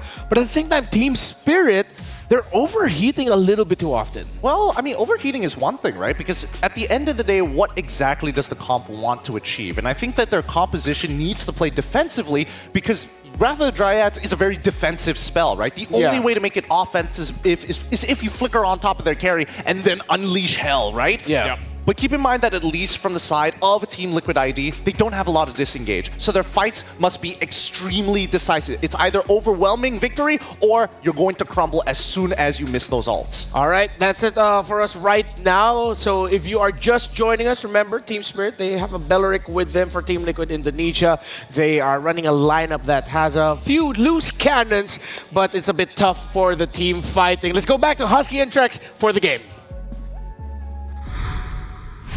Thank you very much, panel. We're back in it and see which team is here to win it. So far, 4-4. Not really much of a goal advantage for either side. Just minor injection, minor lead for Team Spirit. But so far, I think I agree with what the panel say. A bit of an overheat from Spirit, but nothing they cannot adjust to. I do feel like this next turtle could be huge, though, right? This could be the table flipper. This could be where we decide which team's actually going to be taking 1,000+ gold lead at this point. The next turtle could be the decider here. Fabian trying to gain some space. Team Liquid ID as well. With 30 seconds until it, position is going to be key. It's a bit of an initiative from Spirit, one shot trying to proxy the wave just to stall out a run, but again, Turtle still not up for another half a minute, so there really isn't nothing much to lose for Liquid ID. Spirit tried to siege the top tier 1, that didn't work out. They did steal the Eternal Guard. Fabian and Aran just showed up. Spirit has the whole team ready though. Yeah, so at this point, Team Spirit claiming a little bit of position over the mid. One shot, I love the way he's always kind of staying in the back. He's always got a decent position to try to get to the backside of Team Liquid ID. Witty and Kid Bomba both kind of doing their back and forth. Turtle finally up. Sawo gonna try to claim position, pull it over his side as Team Liquid ID does the same. They're gonna send Eroshinki down to the bottom side. So Spirit, if you get this turtle, we are going to get that bot tier 1. If we need the Moskov to join the fight, he can always arrive with the SOD. Again, the macro advantage that Liquid ID has identified, they're putting it to good use. And the top tower also looks like it may be going down. Spear Destruction does connect, but is he gonna follow through? Kid Bomba able to get the split, or looking for the split, finally does not connect though. Sunset Lover on the backside taken out by Fabian. Sawo in trouble. Hiko with the counterplay. Nibiru's passion locks on. It's 2 for 1 right now, or 1 for 1. One shot now looking for Ezekiel. Ezekiel might be in trouble, does get terrified, looking for the last hit, able to connect. Kid Bomba trying to find one of his own, put the nail in the coffin, but Aaron doesn't want to go down. Kid Bomba now on the run. Down comes the dunks. Kid Bomba versus Aaron. Kid Bomba finally falls. Turtle does not compute to anyone. Lord finally gonna come up in one shot. Turns it around for Team Spirit. It's back and forth right now, Husky. Yeah, and Team Spirit finally finds us minor goal advantage. 1.4, 1.5k. All thanks to Hiko not going down. Fabian just needed one last injection of damage and East the Nibiru's passion in the face, so Hiko survives. One shot, gets 2 kills. Losing Kid Bomba was a bit unfortunate, but Spirit, they found that winning formula. Right now, they're going to try to rush down the Lord. Yeah, they're rushing for sure. SOD, is he going to pop it? Is he going to come? Witty goes down. Aaron Shiki trying to connect as well, but the damage is just too much. He's stunned. He's locked up. One shot takes the Lord. Aaron Shiki still up, trying to get some free hits onto Kid Bomba. Aaron there as well. AOD with the IMU, able to connect and get the kill. Sunset Lover coming through. 2 down, and a Lord over to Team Spirit. And what did the panel say? Belleric is a very defensive hero. Aeroshiki couldn't get away in time because he was taunted up by the Wrath of Dryad, so he was stuck in the pit. Now this Lord for Team Spirit, one shot will be fine. That bottom tier 1 will be traded down. Big fat wave in the top side that Team Liquid ID needs to deal with. Team Spirit just found a 3k gold lead, and this composition is incredibly scary when it comes to sieging Liquid ID. They're gonna somehow try to defend as much as they can. All right, they're going to try to smash down into this tier 3 on the mid side, claim some ground in the land of Dawn as the Lord encroaches on the top. A nice full wave split. Look at one shot on the bot side as well. Team Spirit doing very well at syncing everything and making all lanes pressure at once. And you kind of take away whatever advantage that Moscow gives Liquid ID. Now it is the playground for one shot, right? Fanny loves it when the enemy has no vision on the man, when the enemy has no control. One shot. One shot doing a lot of damage. The anime battle we all wanted, and one shot wants to try to finish it. Not able to do it, but Hiko takes the tower in the top side. One shot's got to back off. Team Spirit stays to stick around, maybe sticking around too long. They're finally going to back up. It's not time to end it yet. Not just yet. Play patient. 5k goalie. Spirit in the driver's seat. If only one shot was rocking that lethal ignition, Fabian would have died for sure. But still, Spirit got the control off the side lanes, and this is where one shot that Fanny is going to excel at, right? Controlling side lanes, you can always force Team Liquid ID to react to that macro play. Lord still has a lot of time before it comes up, so if Spirit can get this mid tier 2, they're going to be in a very comfortable position. Hiko just needs to stay safe at this point. He did finally get the Malefic gun in. It was a second item after that Sea Halberd, and that's why we're seeing him rock the Bennett right now. He's able to shred down these towers at a distance. He's barely going to switch that gun out unless he really needs to, unless he has to swap out some ultimates real quick. Kid Bomb up in the top side, able to get the stun onto Fabian. Fabian just trying to get away. Sabo also holding down the front line. Watch for one shot. Looking for a way around the back, able to steal this orange buff. Every single time Kid Bomba and Sabo walks up, Liquid ID would just have to respect that space. It does not belong to them. Witty doesn't really have the same agency as this Belleric or Glue. Neither does Aran. If either of them overextends, they're going to eat a face full of bandit rockets and they will just disappear.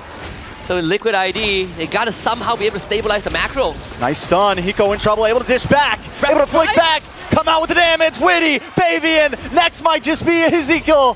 One shot, does get knocked up, has to back off. Team Spirit, though, the counterplay continues to be key. The idea is there for Aeroshiki, but they just don't have the goal or the resources. We saw Sabo just needed to press one button. One Wrath of Dryad, K-Bomba shows up, ties all of them down. Spirit feeds them, Banner's Rage, takes 2 kills. This Lord open for business. Fabian is still dead for another 10 seconds. Liquid ID, they're not going to make it in time. Spirit can just run it down, take the Lords, and start looking for inhibitors. Yeah, this should be a free Lord, easy peasy. Luckily, Aaron, I like the SOD almost. We both puckered up for a second there. It hasn't happened before.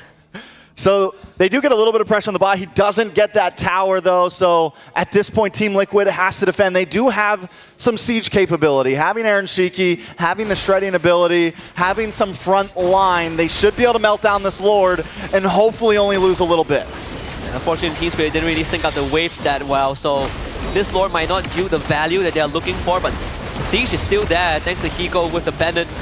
The turret stays alive. There's still one more wave that Team Spirit can utilize, but at least the burden is lifted off. Liquid ID. I say the burden is lifted, but Hiko is just walking forward. As long as Hiko is alive, that tower is not safe at all. You're not even trying to dodge minions. You're just trying to make sure Hiko can't get in range, but the AOG tries to connect. Down comes the Eternal Guardian. Witty taking off the map, a double kill for Hiko, but Fabian looking for the back line, able to take out Aaron. Fabian does find Sabo. Fabian might be in trouble though. One shot, finally wants revenge from the last one. Kid Bomba finds the kill. 3 for 2, but Team Spirit winning out on that one. Make it 4. Hiko has 10 seconds left before his flicker came back on. That's why he couldn't reposition. But still, every single time Liquid ID dives, they eat the Raffle Dryad. Spirit might end this. Yeah, that's going to be it. Team Spirit take them all out in good fashion. Tonight, the Dragons rain fire.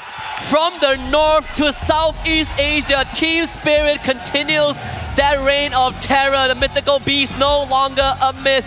In fact, taking down the Calvaries. Man, pronounce that right, Naisu. This is how you do it. Liquid ID dropping to the 1-2 bracket, something that I think Indonesian fans would not have imagined for the MPL ID champions. A bunch of rookies, but today, Hiko and One Shot showed up big time. Yeah, the rookies today for sure. I think they were the stars of this game. I gotta love the pop-off from Kid Bomba as well. Excited for it. We're gonna throw it back to the panel to break down this game. In classic Kid Bomba fashion, I just gotta do this. Huh? Wow, what a performance by Team Spirit. GG, well played to both teams, of course. That was a very fun game, but the Godfather Salvo with the Belleric. Oh man, he made an offer they couldn't refuse with the Belleric. I mean, it was crazy. Everything that we explained on the panel happened perfectly. And I think, you know, as the game started to progress, you noticed that lead never really fell back into TLID's side. It was just a compounding interest slowly building up for TS. Yeah. That's a great way to put it. Everything just compounded little by little, and just the presence alone of every time the Gata Gacha Phobias would want to enter, and because their engagement gets messed up, Aaron Shiki barely has any time to deal damage. It was so good too, because just even all the way from the beginning to the end, I would say fantastic pick right off the bat. The Fanny, you know, that was the priority. They put full confidence into One Shot, and he did it. You know, he made it work, and there really wasn't an answer to deal with him at all throughout the game. Yeah, it looked like Team Liquid ID were hoping for a tight formation to potentially help them out. The Cho was open, but I could tell why. The Cho was a bit hesitant on the side of Team Liquid ID. Actually, Gideon has a good point about that we'll share later for the deeper analysis. But first, let's go on over to the stage with Rose, with members of Team Spirit. Team Spirit going up against Team Liquid ID and getting that win with a very interesting draft. Now, first of all, I am with Hiko. How are you doing? Hi everyone, I'm doing fine. We beat Team Liquid ID and it was pretty good. Pretty good. Are you nervous? Maybe. You're a bit nervous. Yeah, okay, now, Hiko, I'm just gonna ask this. Previously, you guys met RRQ Hoshi and you guys lost. And then after that, you guys got another Indonesian matchup, which is Team Liquid ID. Did you guys meeting RRQ Hoshi give you guys like more preparation time for to go up against Team Liquid? В прошлый раз вы встретились с RRQ Hoshi, и сейчас вы встретились с индонезийской командой. Думаешь ли, вы смогли бы победить RRQ Hoshi, если бы у вас было больше времени на подготовку? На русском отвечу. Я думаю, что мы, скорее всего, бы их победили, просто некоторые люди переживали на сцене. Это был, первый опыт против такой крупной команды, и поэтому было тяжело достаточно. We think we had opportunity to win the RRQ Hoshi. Some of the players was a little bit nervous, so yeah, we just needed some experience, and this is our first time here, so yeah.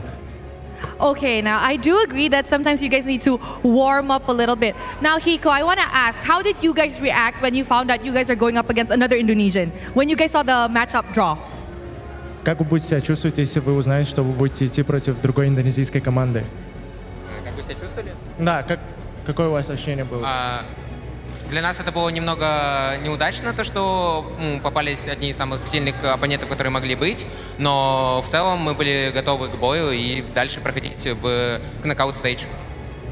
For us, it was a little bit nervous that we got matched up with the Team Liquid, but we had a little time, think about it, and go through this, so we were ready to take this game.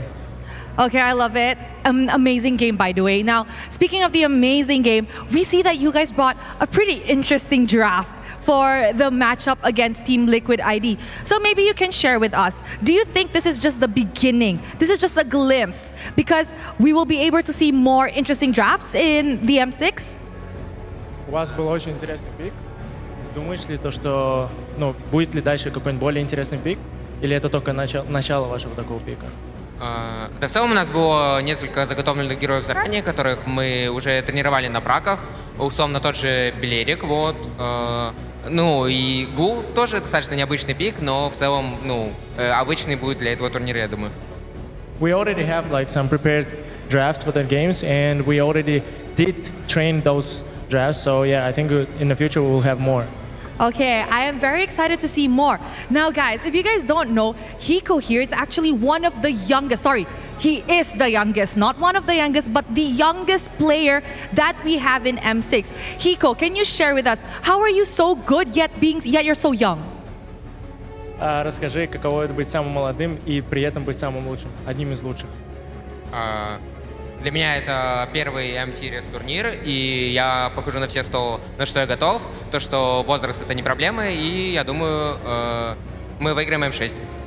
This is my first M-Series. This is my first M-Series, and for me, age is just a number. I just want to play my 100% of the game and show my best. I think we can see that Hiko is definitely an up-and-coming star in the MLBB scene. Such a young kid with huge potential. Okay, Hiko, last question. If you could choose who you want to match up on your next match of best of 3, who would it be and why? BTK. Why BTK? Because Mobazane so confident and I want to beat him. Ooh, it is getting spicy up on the M6 World Championship stage. Thank you very much, Hiko. An amazing play. Congratulations. And with that, let us throw it back to the panel to break down what happened in this game against Team Liquid Indonesia. Thank you. The young dragon has spoken, and the Dragons of the North have taken down the Cavalry from Southeast Asia, the champions of MPL Indonesia. We were talking about it behind the scenes here. Very confident is Hiko with how he delivers, how he speaks. You know what? When I was 16, I was not that confident, especially speaking on stage here. That's actually really impressive, but not more so too the fact that, like you mentioned, this is his first M Series where he's playing and he's really proving that he is deserving to be in that spot, especially in the gold lane and what he's done. And we already heard him too. I mean, he even said it in English. Like he's ready to fight against BTK.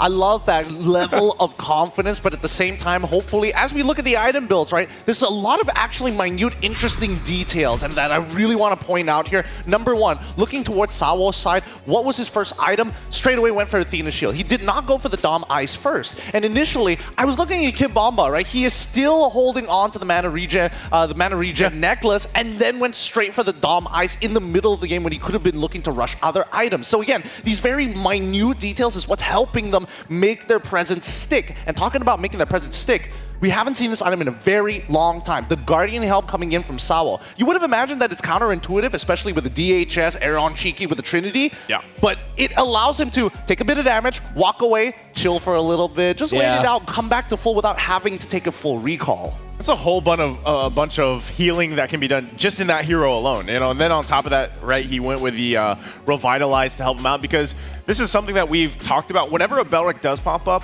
typically you might see a Flicker, you might see the Revitalize, and both obviously serve their purpose, but this time around, it was so difficult, because until the end, he was at one point deathless, and he was just literally posting up in a lot of the situations where, as a tree, if you will, like, he didn't want to go past that line.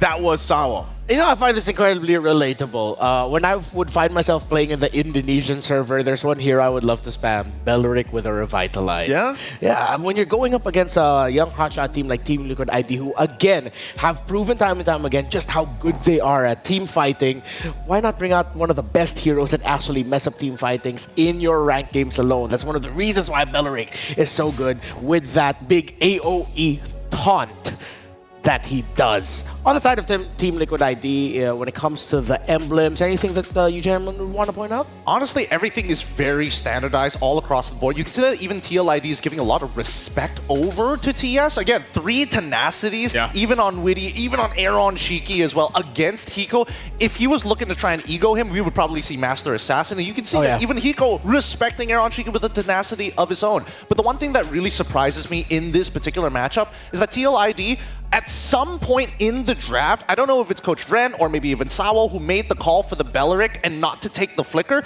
because they know, hey, TLID, they're a dive composition. They always must come to us. We don't have to go to them. And the only person who can instigate those wars, Kit Bomba and One Shot, to make sure that Yehezkiel can't be the anchor that TLID needs to rely on.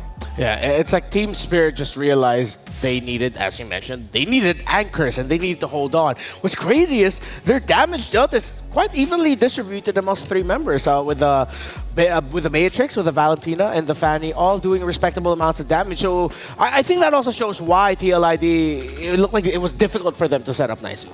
I think part of this too was throughout the game, you saw Sunset Leveler take a couple different ultimates, but especially when they got towards that, the momentum in their favor, that mid to late game where they pushed in, he was taking the Avatar of the Guardian a lot. So then that's another tool that basically Team Spirit had where they can actually use to either follow up or initiate fights. And why it was so hard for TLID to actually escape some of the fights, we even saw this where that Avatar of the Guardian clipped grabbing Aaron Shiki. And of course, one shot. His first M series as well alongside Hiko is the MVP of the game. 6-1 and 5. And nice, you were just waiting for him to take his one shot. He got the one shot, man. I'm still wondering how, that Gatakacha first skill kills a Fanny. Like, you're cabling over it, man. You know what I mean? Like, how does that happen? Look, game logic doesn't matter about the verticality of the game, all right? As long as it's in the hitbox, it's going to make it land. I'm more scared that if one shot was just one of the few Spider-Man in the Spider-Verse, he's vicious. He's absolutely vicious. Again, we did see a lot of the moments, especially in the earlier stages of the game, where, yeah, there are some failed engages, but there was recovery, and then they kept back to their same game plan. Hey, they must always come to us. One shot, if you want to go for a little skirmish, by all means do so, but make sure you know where to start cabling back to so that we can punish our opponents. Yeah, I felt like there were 2 moments wherein Team Spirit realized they just needed to recalibrate their decision-making in terms of when to actually fight it out. This is one of the moments, if I'm not mistaken, was Punish? Oh, no. Oh, yes, it was. They decided to take a fight that was just a little bit in too deep, but this is already later on when they were finally able to recover. And then, of course, the very first turtle fight, if I'm not mistaken, didn't go well for Team Spirit. And here now, the battle of the Thunderbelt between Kimbaba and Aron. This was pretty cool to see. It was. And unfortunately for Kimbaba, he couldn't get that optimal space where he can keep him within the slam to keep on triggering the snare. But then, when you look at the way that these fights are actually played out, right? These Lord positions are so hard for Team Liquid ID to take advantage of. And I think one of the bigger problems is that they probably should have played the map a little bit better, right? Look to play on the opposite side. If one shot happens to come by that side, then we look for the big punish. But they kept on calling Aaron Shiki to these fights. Hey, SOD, now jump back into that fight. And that's where you see the Belric just now in that highlight where that Wrath of the Dryad ultimate is so good in those choke points around the jungle to just lock people down and then follow up with a kill. I feel like what we saw there also was, we also have to credit Coach Bren here. He has experience coaching in Indonesia. He knows the mindset of Indonesian players and Indonesian teams and how they want to play. Feels like this Belric was one of those picks prepared for that. But however, this pick does have precedence. They teased it a little bit during the EECA season or in MCC. And then finally, they bring it out to the world stage. Fun fact, you know what? This man over there at the end, Naisu, he wants to take a secret lab chair away from someone who doesn't even have a secret lab chair.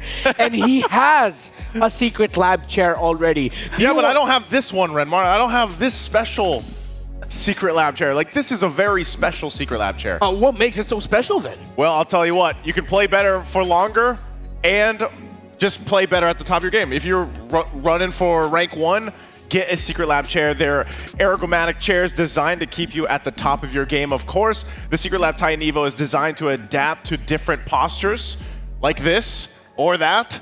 And you can go ahead and you can grab yours. So not only playing for PC games, but also mobile games like our champions are playing up here. So definitely grab yourselves a Secret Lab Titan Evo chair while you can. I don't know if you can get these, but these are really special edition ones. They are special edition ones, but they've got plenty of different skins for all your favorite titles, maybe even your own favorite animes, huh? Think about that. A lot of the shows out there, they've got skins for these as well. So get yourself a Titan Evo, especially if you're one of the taller boys as well. I know that sometimes, especially when you're playing in a Malaysian server, looking to beat those pub games, that your back gets really heavy trying to carry people, but with the help of the ergonomic side of this, there's a little knob at the side that I can't show you guys, but even with the ergonomic pillow as well, all memory foam. Remar, wake up. Don't fall in, don't go into the light. Don't fall into that sweet memory foam. It's just that good. Oh, I was starting to remember things I couldn't remember anymore. That's why it's called memory foam, I guess. That's Secret Lab for you.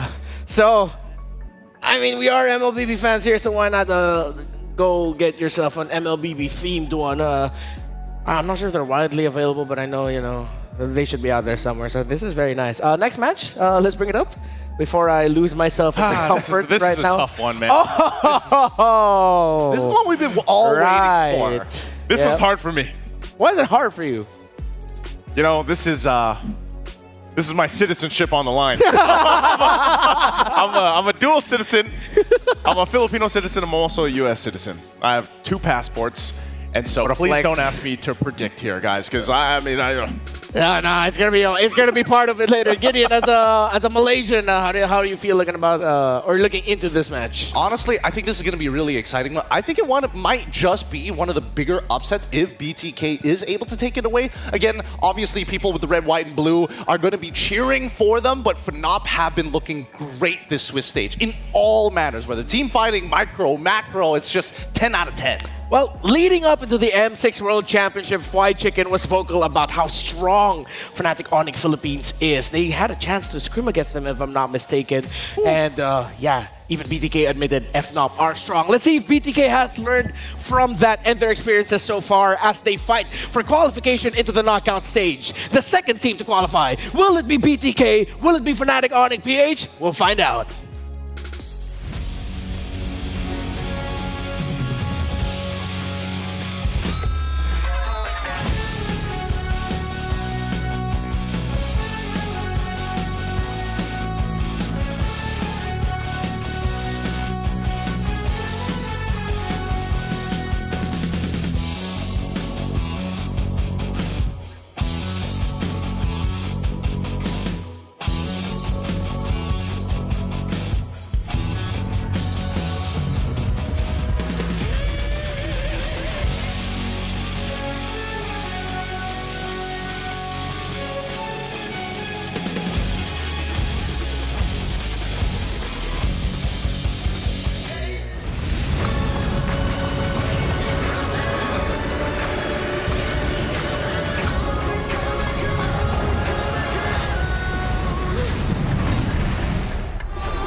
モバイルレジェンド M6 スイスウォッチ。明治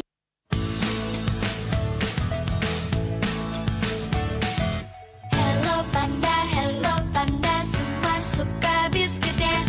Biskuitnya enak, isinya lezat, rasa coklat dan strawberry. Hello Panda, semua suka biskuitnya. Biskuitnya enak, isinya lezat, rasa coklat dan strawberry. Hello Panda, biskuit isi yang enak.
In MLBB, each of the 5 players plays a distinct role. Whatever it is you want to believe, let's again! But how do these roles work together on the world stage?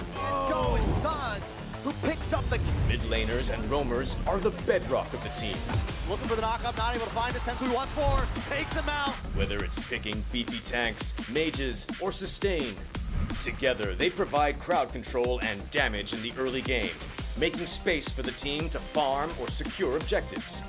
Then we have the EXP laners, usually playing tanky heroes. They poke and zone the enemy to create opportunities. All right, let's see, another fight commences here. Gear goes in, it's going to be a lot of damage played. While the roamers pick to fill the team's needs and support if needed. EXP laners must win their lane and protect their tower with aggressive confident play, ensuring map control for the team. Ooh, final slash.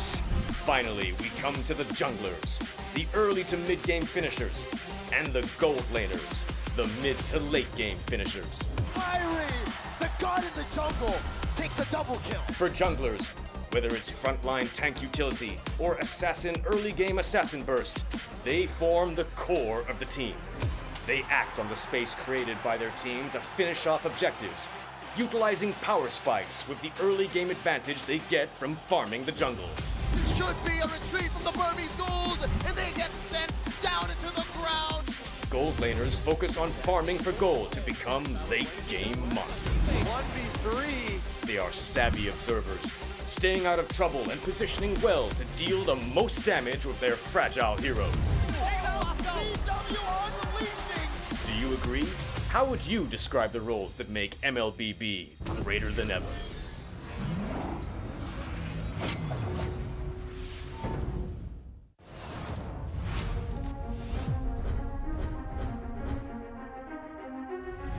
A new era begins at M6. But who are the rising superstars leading the way? In Latam, Maycam Evolve emerges as the new gem of the region. With Aurora's fierce adaptability and rookie sensation Super Nahuel, the Dynasty Enders made history, toppling the undefeated RRQ Akira after a 2.5-year reign. At MTC Turkey Championship, S2G Esports rises as a new challenger. Led by Sigibum's superstar performance at the gold lane, Pagu's playmaking, and Begin's rotation, they are ready to shine on the world stage. In their M-Series debut from MPL Cambodia, CFU Gaming is ready to strike. With M2 veteran Poppy and core members Detective, Z, and Wadu. Can the Sharks are primed to make waves on the world stage? Returning to the M Series is RRQ Hoshi, the Sang Raja. Looking for a trade as he finds the triple. Looking for the maniac. Reinforced by Sutsujin's lethal skill and led by Skylar, this squad of young stars is on a mission for global dominance. The Indonesian cavalry made a bold gamble by swapping their lineup with MDL rookies, uncovering gems like Fabian, the deadly jungler, a calculated roamer in Witty the Wise, and King Aaron Shiki, the next level gold laner. Team Liquid ID rises as a new M Series challenger. The double, the Roy goes down one by one. It's a maniac. MPL PH Season 14 saw the debut of Aurora Gaming with rising gold laner Domeng and MSC 2022 champion Demon Kite.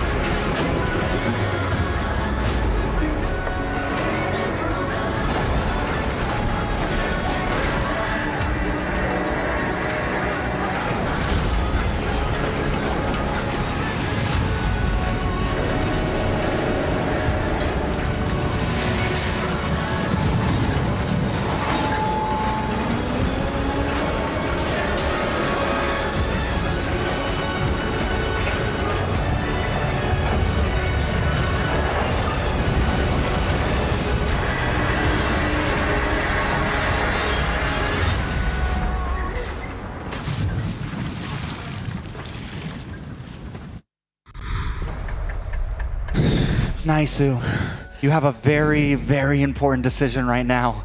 It's time to make Mobile Legends great again. No, come on. You have the brown passport too. You can't just say it's all about the blue passport here. You were born in America. You were born a USA citizen. You spent more time in the Philippines. Do you really want to disappoint General Luna, Jose Rizal? Jose, Bayang can you Magiliw. see? Stop it right there. Sit back down. None of that national anthem nonsense here at the Swiss stage. These teams are only going to be moving on if they win this current game, and it's not going to be an easy one. Welcome everybody to the M6 World Championships. It's going to be BTK up against Fnatic Onic PH. Both which, I mean, I have to admit, Fnatic Onic PH looking to be the favorites, but BTK have been on the up and rising, Naisu. Thank you for saving me, by the way. I got you. You know, these decisions... It's easy. It's too much, man. It's stressful. It's really, really stressful. It is. All right. So, since we've calmed down a little bit, Trex looks like he's ready to work. I'm ready to work. So, let's... where are we at right now? Out of breath from that national anthem, huh? Yeah, I'm just a little bit out of breath. So, if you want to make, not like us, but you want to go to a place that unites gamers, communities, and fans across all genres and walks of life, then Kadea Gaming and Esports District is the place for you at Kadea Gaming. Search about it online, and if you want to join another place that will welcome you from whichever fandom you are in MLBB, well, you can go ahead, grab your tickets now, and you'll get to witness the remaining 14 of the world's best teams clashing it out on day 5 to 7 of the Swiss stage as the regular sale tickets are still going on. Whew, it is getting hot. Yeah, you get a little bit out of breath when you have a lot of Philippine pride, you know, coursing through you. So can you help me out with this, Gideon? No we still worries. have some goodies for our fans. Of course. And I'm especially going to be talking specifically to our American Filipinos out there who are torn between both of these teams. To put your minds away from it just for a little bit, keep in mind that you can participate in the M6 Lucky Gift. You can join the draw for a chance to win Claude's new epic skin, the Challenger's Flare. As you can see up here, this is one of the models that perfectly shows. If you want to zoom in on that, that'd be great. And Beatrix's new M4 Epic Painted Skin Light Seeker. So don't miss this rare opportunity to get the Beatrix's M4 exclusive and M4 Prime skin. So don't DM me about when I can get them again. Returning for a very, very limited time. You know, out of all the Prime skins, I'm not sure which one I like more. You know? Yuzong. 100%. 100% Yuzong. Yeah. Is that the same for the statue? Oh, okay. That one's a bit hard. I was gonna say, we need a tier list of Prime skins and statues. Yeah. For me personally, I feel like it's M5's, the Prime Yuzong, definitely over the Prime Claude. But this, since you're getting a 2-in-1 package deal, you get Dexter too. That's I was just saying, I love the statue. Yeah, it is. Honestly, the only amendment I would wish for this is that if you could detach Dexter to have his own little thing so you can put him anywhere you want. You know? Yeah. Oh, you can? No, you can't. It's open. Just wanted to make sure. All right. It's BTK versus Fnatic Onic Philippines, and this is the story heading into it. It is a quest for the Kings of North America. You can call it a bloodthirsty quest as they look to get revenge against the House of Onic. We're getting a little bit of a fantasy vibes here, so nicely we want to run us down through the history. Yeah, again, you know, back in M3, Onic Philippines, they 3-0 to BTK. That was the upper bracket final. And then an M4, Onic ID 3-1 the Valley. Dudes, right? Yeah, I can't help it. The lower bracket quarterfinal is where that happens. So obviously, you know, this is a journey to getting that revenge. Obviously, you know, with the stakes here being this best of 3, we know what's ahead of them moving forward. And we know, too, a lot of people have been looking at, you know, Fnatic Onic Philippines specifically and how good they've been. Just, I don't know, really, for a lot of people where they're going to be able to point out the weak points when it comes to FNOP. But for BTK, I would say they've been rather surprising for a lot of people. Obviously, this is a team that has familiar faces, familiar names, you know, and everything that said. But also, I'm just wondering, is this also a team where they want to pull out the MOBA Fred again? Because so far, that's been a big point on why they've been having their success in their previous games. Actually, that's a really good point here. Personally, for me, I think the biggest strengths coming in specifically for BTK, their drafting, number 1, has been looking so good. Number 2, their playmaking capabilities with not only Fly Chicken, but also Shark, who has been an absolute rock for the team. Even when things start to look dire, he's the big game changer to hopefully make Mobile Legends for America great again. I'm glad that you mentioned Shark. I gotta agree with that statement. Shark really has looked like the rock for BTK and for many years now for North America. But now they're gonna be going up against the Thunder Kings of the Philippines. It's Fnatic Onic PH versus BTK. And of course, a special match needs a special package.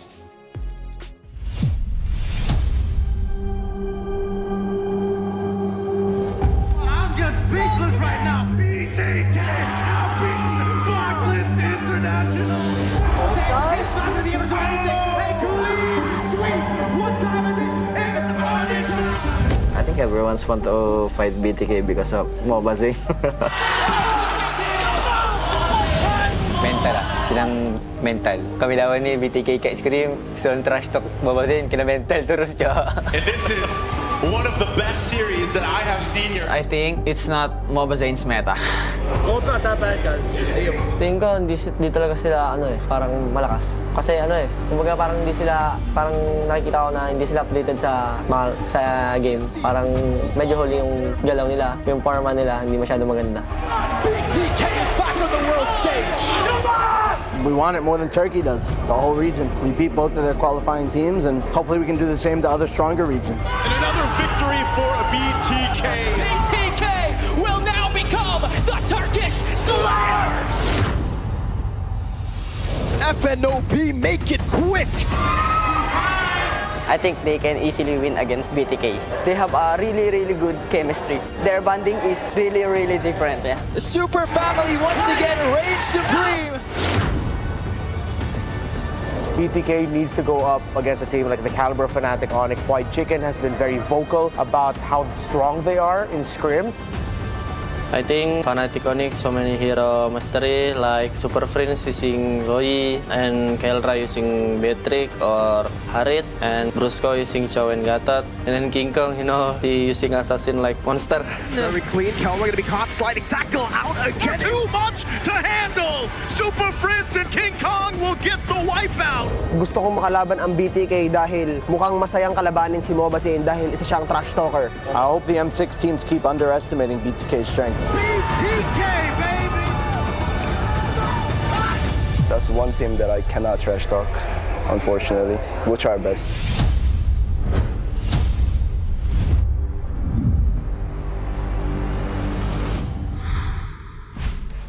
Well, if that didn't explain the heat around this rivalry, then we'll try to dig in a little bit more. Interesting dichotomy there between Hoon and Mobazane. Mobazane looks like still keeping to his Mobazane trend of not essentially trash talking, but of course he was still very, how do I say this? He's still very forthright with saying that, showing his confidence and stuff like that. While for Hoon, that's the most reserved we've seen Hoon. Of him just going like, well, that's one team. I can't talk that much about. I gotta keep it more stable here. I think it's just pure respect from both sides, right? I think it's understandable from Fnatic Onic's position that, hey, when we're coming up against BTK, we don't want to underestimate. This is an advancement match to the knockouts. And this seeding is going to be incredibly important. And I think now with the Swiss stage, things have been shaken up to this very point. And I think that any team, especially looking at the position that Twisted Minds were in, from this point onwards, it's just best of three, best of three, best of three, until you finally advance to the knockout stage. Yeah, and that's one of the things is you have to look at here for BTK specifically, because a lot of people coming into this, and just in general, they've always doubted BTK or just the NA region in general. And now I feel like this is their quest, this is their opportunity. And if, let's just say this is a big upset, because I think a lot of people generally are rooting or leaning towards the side of Fnatic Onic Philippines here. This is massive for them, but it's obviously something that they've been working towards for a long time. And I think there is some truth to that with what Mobazane mentioned. Let people keep underestimating them and let them prove it here in game, because I think almost every single team we've heard have said they want to go against BTK for some reason or another. Yeah, and they've doubted BTK's understanding of the metagame, but BTK's understanding of the metagame have brought them to the spot where they are 2-0 in the Swiss stage. One series win away from making it into the knockouts alongside RRQ Hoshi. But in their way are a team with undeniable, impeccable, and dare I say, historical levels of team chemistry. Teams around the world who have faced off against Fnatic Onic PH has said the same thing. This team is out of this world with how close they are. The chemistry of the Super family is world class. Why not said Kelra knows how he wants the team to be. He was the one who broke the ice with the new players. So the gold standard himself led the way to forming the chemistry of this squad, alongside, of course, Coach Why Not, the other member of Fnatic Onic PH who retained from the previous season in King Kong, and of course, Super Fritz. Kelra actually first met Why Not in Smart Omega when he first joined, so there's history between these two championship figures in the Philippines. Yeah, I think we can, we've seen this, Renmar, actually happen in real time. And back in the MSC 2022, that was a time when I would say this character development, especially for Kelra alone, started to happen. And then they formed what eventually became, that Super family. And this is, when we were even calling them that, I mean, even some of the members have changed, obviously, up to that point when their first iteration, but they were still the beginning foundations of what is today that Super family. And I think Coach Why Not has done an amazing job at bringing that culture, bringing that nature to this team. And it obviously shows on, in game. And I think that's a big thing, even when we get a preview here and the way they interact with the players. I mean, even when it's not just the interaction with the players, right? It's shown in game as well. The connection, it feels like nobody is missing a beat. And again, I've heard from you guys firsthand experiences of listening to their comms. They barely say much. They just understand where they need to go, which is why their chemistry is really, really nasty. But even in that quote, Kelra understands that for him to grow, there needed to be a failure, which happened in 2022. And now he basically owes his life to Why Not to bring him all the way. And honestly, to appreciate it, he needs that championship to set that gold standard and to tell his coach, hey, it's because of you. Going back to MPL Philippines Season 14, Kelra was still being called the gold standard. He said, do not call me that until I start winning championships.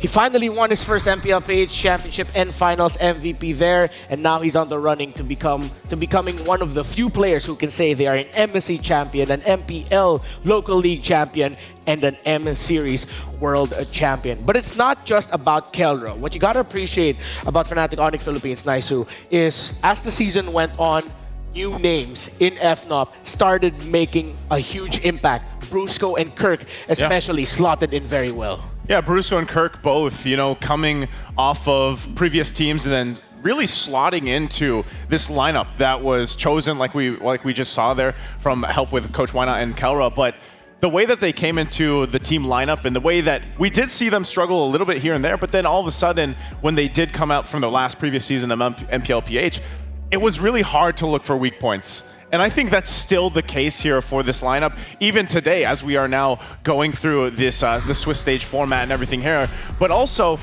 across from them is a team that has come together in a lot of different iterations of NA. But of course, let's reintroduce them. We have Zia in the gold lane, Shark there in the roam, Hoon in the mid, Mobazane in the jungle, and Fried Chicken. And these guys themselves, man, I mean, they've been through, honestly, just a journey themselves individually and then as a team. And I feel like this might be the best version of them that we've seen in previous time. I think a lot of the fans from NA have been calling for this team to come together, especially with the competitive scene that looks very Mad Max-esque. There are clicks everywhere. And, it's difficult because their servers is split up east to west. So even then, they have to deal with ping issues. And despite that, now on a competitive stage with basically one MS, now they can really show what they've got to the rest of the world. Let's see if the bloodthirsty Kings can take down the Thunder Kings. The super family of the Philippines is Fnatic Onic PH, Kelra, Brusco, Super Friends, King Kong, and Kurt. Gideon, from an outsider's perspective, as you followed Malaysian, of course, I know you hear everything going on with Fnatic Onic PH. Who are the stars of this team from an outsider's look? From an outsider's look, I mean, I gotta give it to Super Friends here on that Loyi specifically. He is legitimately disgusting on this hero. He is able to look at the map in a different perspective that not many people can catch his drift, but with the rest of the team being on that same wavelength, they have full trust in him. They're gonna send them into a position where they can actually pop off. But let's not forget about Brusco. We've heard about Kirk, we've heard about Kelra and King Kong, but Brusco is very interesting because again, he had an opportunity to go over as an import for RRQ. He comes back to this team and says, hey, I'm bringing back a couple of interesting picks, but better than that, I am coming in with hard discipline. He's able to open up the map and with full trust in his team. If he's looking for an engage, then you know that it's good.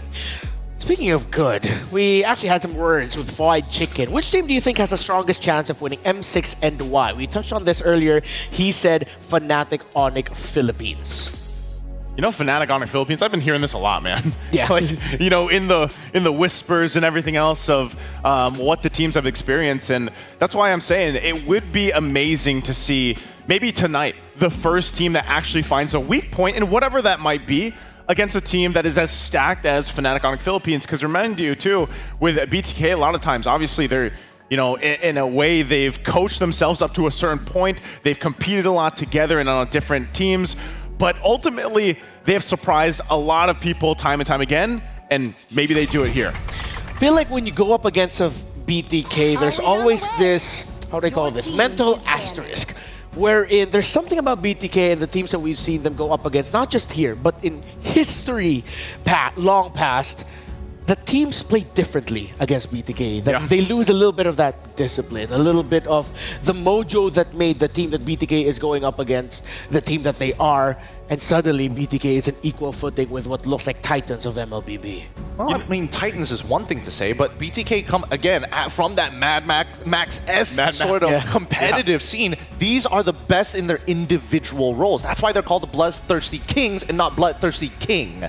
And part of this too is, this would be, the first time that we get to see them in a best-of-3, obviously. Yes. Because it is very different. We've seen the nature of best-of-1s and now the best-of-3 coming into play. So this is a true quest, a true test for the Bloodthirsty Kings to come out on top. Honestly, for me, for our younger generation who are still going through their examinations, this test for BTK, everybody else has their own different version of it, right? Yeah. UPSR, SPM, O levels, and stuff like that. But when you're up against FNUP, you are looking for that university degree to get that big moolah at the end of the day. And you see these two teams respecting each other's solidarity, with Fnatic Onic Philippines taking away the high loss and Matilda, which are options for Shark, but of course that high loss can also go into the EXP for Fried Chicken, and the Eve of Hoon, which has shown to be terrific as well. While BTK are targeting some of the signature heroes of Fnatic Onic Philippines in the Fanny of King Kong and of course the Cho of Brusco. I feel like they have to come in with a direct plan. With the way that the current metagame is going, teams who have a strong identity in themselves really influence the draft a lot, especially in game number ones of best of threes. I would expect BTK to start adapting afterwards if they do drop this one, but hopefully we get to see an idea of how they want to approach Fnatic. I almost think they just go, like, depending on how this plays out, I almost see BTK going comfort. Like, what's worked for them, obviously, in the past couple days to get them to this point. And maybe we see some contests go here for the Bruno specifically, but more so, like I said, my big question mark is what does Mobazane decide to take for game one, knowing that he's in a best of three? Because this Jushin first pick for FNOP, it covers so much. And we've already talked so much about Super Prince and what he's able to do on multiple heroes. But it looks like there is going to be a change here. BTK takes the Bruno, like we were thinking, but it is going to be a different jungle this time around as the Suyo gets locked in. Fnatic Onic Philippines have to acknowledge it. One of the cardinal sins so far of this tournament is giving the Bruno. And a surprise, Mobazane says, hey, I'm not just a Fred guy, I can Suyo too. 2 power picks right away for BTK. This means that FNOP giving the Bruno, they're potentially going to show us their take on how to beat the best pick of M6 so far. I mean, that'll be honestly, it'll be interesting to see how they approach it, right? I'm hearing the Joy come in very early on, KLID as well. This will be interesting because KLID is a flex pick, but I think that BTK, based on those first 2 picks, it feels more of denial against Fnatic. Because again, Suyo, especially going Suyo blind as well, seems a little interesting considering the past few patterns of BTK. To be fair, as BTK go for their 3rd pick, I feel like this might be Valentino would be good, considering that you see the Joy and the KLID there. I think that's also BTK respecting the heck out of King Kong Suyo. Again, he set the fastest GPM, the fastest level 15 so far of the tournament with Suyo. I think that's, it's almost in a way where, you know, Mobazane wants to be able to prove that he can also do something similar to what we saw King Kong do with hands of Suyo. That last pick locked in here for BTK is the Aurora. Interesting, because I was also leaning towards that Valentina because of the fact you have 2 powerful ultimates already that you could actually take, right? Whether that's the Beacon there from the Jushin or the Sandstorm from the KLID. And that gives you an opportunity to set things up really well. Not to say the Frigid Glacier doesn't, the ultimate from Aurora, but this still could play a part. The only thing is, I'm just worried because Aurora, obviously, when you have that passive, it's really nice, but there's already a lot of tools from over here from FNOP to deal with that and put so much pressure on the Aurora. Actually, I'm taking the perspective of where Hoon is coming from again. Remember, they don't have a coach. This team is basically coachless, right? So it really is going to depend on their comfort picks. And I can get that Hoon says, hey, if you give me Valentina, yes, I'll be great in these team fights, but the laning phase is going to suck for me, right? I'm outranged by this Jushin. There's a good chance that KLID goes into that roaming position. Might as well put me on that Aurora. Let me be the anchor for you guys to absorb that pressure. And if we can look for those counter-engage moments, at least I have the capabilities and the toolbox to do so. So BTK are continuing the trend of respect banning, of course taking away the Beatrix of the Filipino Savage, the gold standard Kelra, and I like that they actually took out the Tigreal as an option for Shark.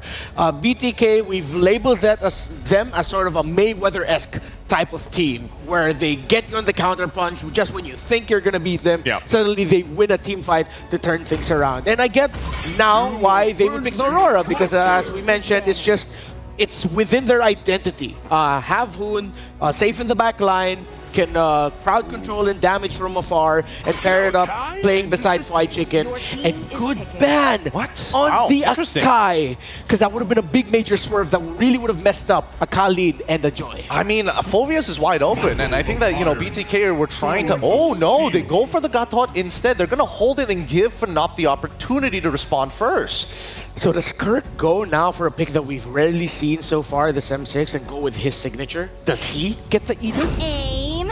Okay, that's... Whoa, whoa, whoa, whoa, whoa! You want to deal range for range?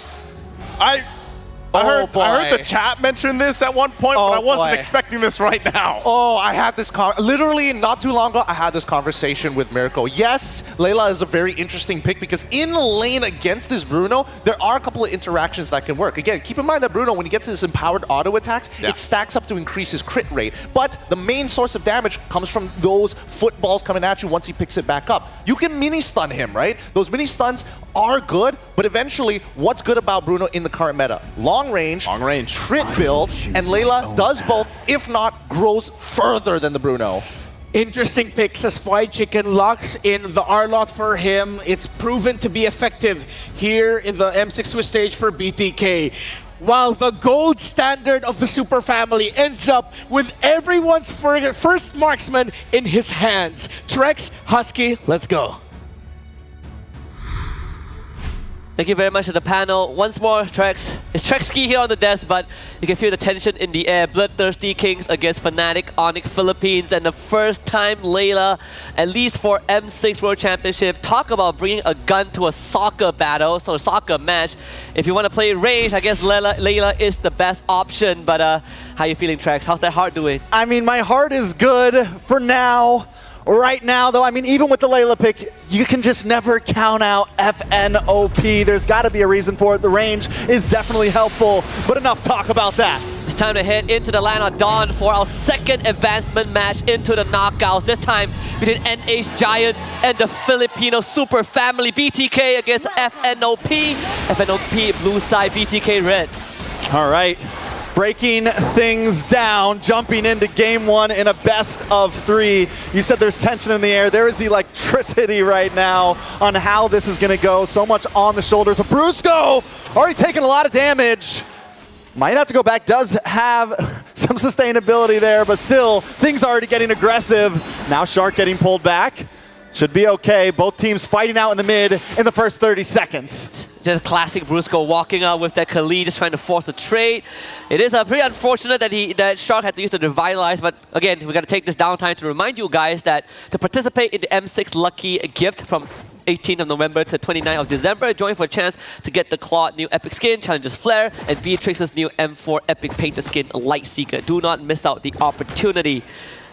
Okay, so what is the goal here for BTK? Do they focus Kelra? Do they try to put down and take advantage of the Layla not having a flicker? Wait a second, a lot of damage already. King Kong trying to get the engage. Mobazane brought down to about 20%, pulled back. Shark now in trouble as well. Bahoon gonna get involved. Very low onto Brusco. Zia locking onto Kelra, getting a couple free shots. Wants to go for the 1v1, decides to back off. Nobody goes down just yet. Yeah, the push and pull from both teams, because even Shark was a bit trying to go for that footsie. Hun almost loses the passive, but Brusco might have a chance to force out the flicker from Zia. I mean, BTK really adjusting well, understanding how fast Fnatic Onic moves around the map, so keeping the crucial resources online, but we saw how fast King Kong was in not just its clear, but arriving at the scene of potential battle. Yeah, so many Joy players normally don't try to pop off so early, but literally once King Kong got level 4, he wanted to fight. He got in Mobazane's face, and we could tell both teams knew what the plan was. Let's go for the gold lane. Let's try to get him online first. Luckily for both teams, nobody went down just yet. It's all about level 4. Mobazane is going to arrive at the scene first. Fried Chicken. Fried Chicken, able to get the final slash. Super Prince goes down. Turtle now still up. King Kong trying to get involved as well. Down comes the Frigid Glacier to freeze. Locks onto Kirk. Mobazane able to get the first turtle, but now King Kong getting low as well. Mobazane pushing it back. King Kong on the run. The AOG whiffs to the side, but BTK come out on top in the first turtle fight. And FNOP not getting the objective, but were able to cut their losses. Both Brusco and King Kong got out with a sliver of health. It kind of feels bad. BTK felt like they could have gotten more, but still, this is a good start. Great understanding on how to take these fights. If we take out Super Prince, then Shark is unlocked, right? No one to lift him up. Oh, Brusco getting low once again, maybe walking into the wrong bush. Forced to back off, and BTK are taking control of the river. Before they were being a bit more lax, and it seems even now they're letting themselves fall back, but we're starting to see that confidence build. I do love this. Very good discipline. We even talk about the Fried Chicken's special Arlet pick, right? A great setup. That's kind of how they won against S2G.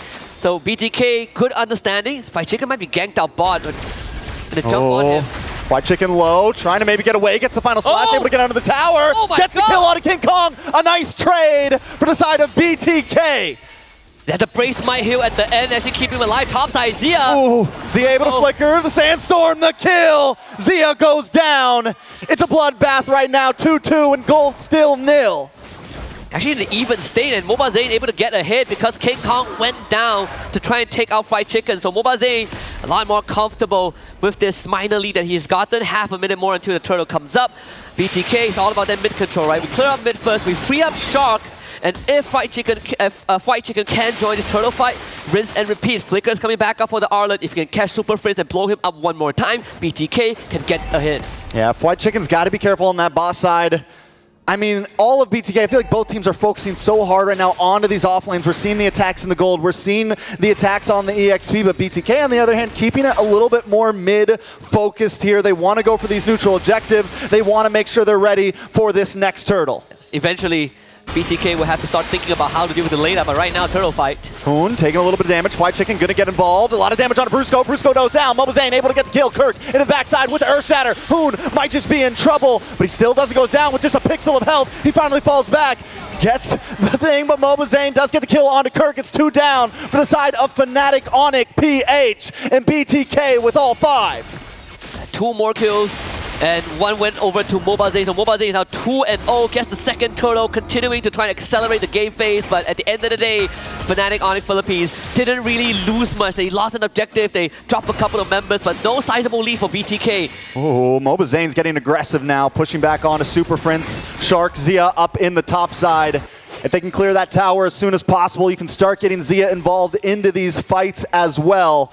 King Kong doesn't let anything slow him down, man. He is all over the map. The confidence from Fnatic Onic, even with being behind in kills, the gold deficit has not escaped them. Even with losing 2 turtles, Fnatic Onic is still so much in this game. Absolutely. At one point before the second turtle, Mobazane was ahead in experience. King Kong not only caught up, but exceeded that, right? King Kong is now ahead in XP because he did take a bottom wave after 5 minutes, so the penalty on the jungler restriction has been lifted as well. So Fnatic Onic Philippines really maximizing whatever resources that they can get for King Kong, because they know once this game goes late, Fried Chicken though. A little bit of damage on to Kirk there. Frigid Glacier does come down, does not connect onto anybody. And I love what you said. Fnatic Onic has been sending all 4 members up to the top side of the map, and King Kong has just been getting free farm on his own jungle plus the EXP lane, which has been helping him out a bunch. And now BTK is starting to take a page out of that, send the rest of their team up top, and have Mobazane farm that EXP lane as well. Kelra finally getting the first tower of this match. The only difference is that FNOP moves just moves faster than BTK. With Khalid, with Joy, it's so hard for BTK to keep up. They are trying their best, but sometimes you have to spend an ability or 2. Losing that top tier 1 frees up Kelra to now farm everywhere else across the map, and Zia, he's having a rough time. Mobazane might be in a bad spot. Kirk gonna show up as well. Gets a flicker in. Looking for the Earth Shatter. Mobazane able to sidestep, but it's too much damage. The electrifying beats. Mobazane tries to get the outplay, but he falls. He goes down, and King Kong reigns supreme. So close. Went into the immortal form for the crowd control immunity. He just needed 1 more turret shot to help him out. But still, BTK not really falling behind. 3rd turtle on the board. Mobazane still dead for 5 seconds. FNOP though, they're going to focus on taking away the jungle, so King Kong will just tax that purple buff. Yeah, we got tower for tower in the top side now. Zia finally going to be able to get involved in this. He's 0-1-1, but Kelra hasn't taken a single death. He hasn't even stepped a foot into any of these big fights just yet, just buying time, farming, because that's what you would do on the Layla. I mean, look at the positioning of FNOP. Look at where Super Prince is, mid-side. Thinking for a fight, not just yet. Again, push and pull from both teams. FNOP definitely have a better position. Starting to threaten Mobazane as well. You don't want to be in range of that lantern. Yeah, Super Friends. I mean, yeah, this is why the Jushin gets banned so much. But Super Friends also has to be careful. If you step just a little bit too far on that top side, you are alone. In comes the big sandstorm, trying to get the flicker on Mobazane. Brusco goes down. Zia able to get the kill. Fnatic Onic now backing up. Super Friends pops the Leonard Flare. Not enough. Big final slash. Mobazane able to get the turtle. The knockup from Kirk. Shark now trying to lock on. Super Friends backing up, but BTK have claimed the ground once again. Very good initiative from BTK. Another flicker final slash to try and catch Super Friends, but this time saved by Kirk with that 2-man Earth Shatter. If not, they might just end up losing that Jushin once again. BTK, sure, all 3 turtles going their way, but still FNOP not really falling behind. King Kong just hit that Holy Crystal in 8.5 minutes, and Kelra is just untouched. We are down the wire right now. A lot of damage from Mobazane. Kelra forced it back up. Fried Chicken trying to get involved as well. Hoon showing up to the party. Brusco has been taken down a few times. Does lock on a Fried Chicken. Wait, nice final slash. Super Friends in trouble. Super Friends low. Fried Chicken able to get this hill. No. Mobazane snipes him out. That puts Mobazane at 3-1-2 right now. Finally trying to break that 1K gold lead. ended up trading a purple buff once more. King Kong, every single time when he sees Mobile Zane on the map, he's going to start taxing his jungle. So second purple buff that Mobile Zane will not be able to claim. And you can see the XP lead starting to build. King Kong 1 level ahead of Mobile Zane. With 50 seconds to the next Lord, BTK got to start thinking about when this game goes late, how do we deal with King Kong? But most importantly, how do we get to Kelra on this Layla? Because Malefic Gun is going to eventually be an item choice, and he's going to max out his range at level 12. I mean, we don't see the Layla very often. We just got the Berserker's Fury locked in. At what point does it become a major stress point? Wait a second, Final Slash does lock on. BTK, though, just testing the waters. But what point will Kelra really be the ultimate threat here? Level 12 plus Malefic Gun. Level 12 onwards, right? Because you max out your ultimate level, so max range benefits for not just his abilities, but your attack range, and then the Malefic Gun adds on another 10-15%. You are going to outrange not just Bruno, but it's everyone else for BTK. Nobody's matching the range of Layla. The gun, I mean, it's literally her gun, right? It's her weapon of choice. You can't lose the Land of Dawn with your own weapon, but a lot of damage lands on a Brusco once again. Has to pop the Quicksand Guard. Lord down to about 70-60%. Super Friends holding the front line, pulling Fly Chicken back. He's forced to use a flicker. Out comes the big gun. Does not connect. Mobazane around the side. Kirk able to take the Lord. Shark brings out the AOG. But Fnatic Onic pushes them back so well. We don't even need to take a kill. We came what we got for. It was just Super Friends and Kirk walking forward. Everyone else, King Kong, Kelra, working on the Lord. Good attempt from Mobile Zane, but ended up losing that objective over to Kirk, who somehow secured it with the Primal Wrath. I mean, BTK, they can definitely defend this, right? Even with this Lord take, it is still an even game. And I gotta say, BTK, they're playing this macro pretty well. They're not overextending. They're just testing the waters with Fnatic Onic Philippines, but now they defend. Kirk gets a knock up on a Fried Chicken. Shark gets pulled back. Big hits. Shark in trouble. Kirk pops the ultimate. Final Slash does land on Kirk, but Shark still goes down the freeze. The connection. Kirk taken out as well. It's a 1-for-1 right now. Down on the bot side, Mobazane comes in, but King Kong's too much of a threat. Mobazane has to back off, and the Lord is still marching in. Looking at the network for Fnatic Onic Philippines, no sizable lead. Lord will be taken care of mid-side. Look at the damage! Mobazane off the map. Fnatic Onic now encroaching onto the base, bringing destruction along with them. King Kong staying true to his words. He says he wants to fight Mobile Zane, but he's not even part of that fight. The rest of his team is taking care of Mobile Zane for him. And Fnatic Onic Philippines off of one Lord gets themselves close to a 2k goal advantage, and now that Malefic Gun. Kelra has gotten the signature weapon for the Layla. Everything falling back into place. 12 minutes into the game, this is where it might get a bit scary for BTK. We've seen a couple of times, they go for that engage, flicker Final Slash, but not every time converts into a lead for BTK. So you add on the extra range that FNOP has in their arsenal, BTK gotta be a bit more strategic with that approach. You know, Fnatic Onic played this so well in the beginning. They knew that maybe they couldn't take these big fights. Even at that first Lord, they couldn't exactly force a big fight. They knew it might cause them to lose. But as long as they could zone BTK back, and then throughout the whole early game, it was just kind of, they rubber band around the wall. They're doing the ropey dope, right? Yeah. They're letting BTK kind of waste the energy, not forcing any major fights, keep the goal at a standstill. And once we get online, it is time to push. And now BTK, they're tired out, man. Their arms are down. They can't keep their fist up to block their face, and Fnatic Onic is punching.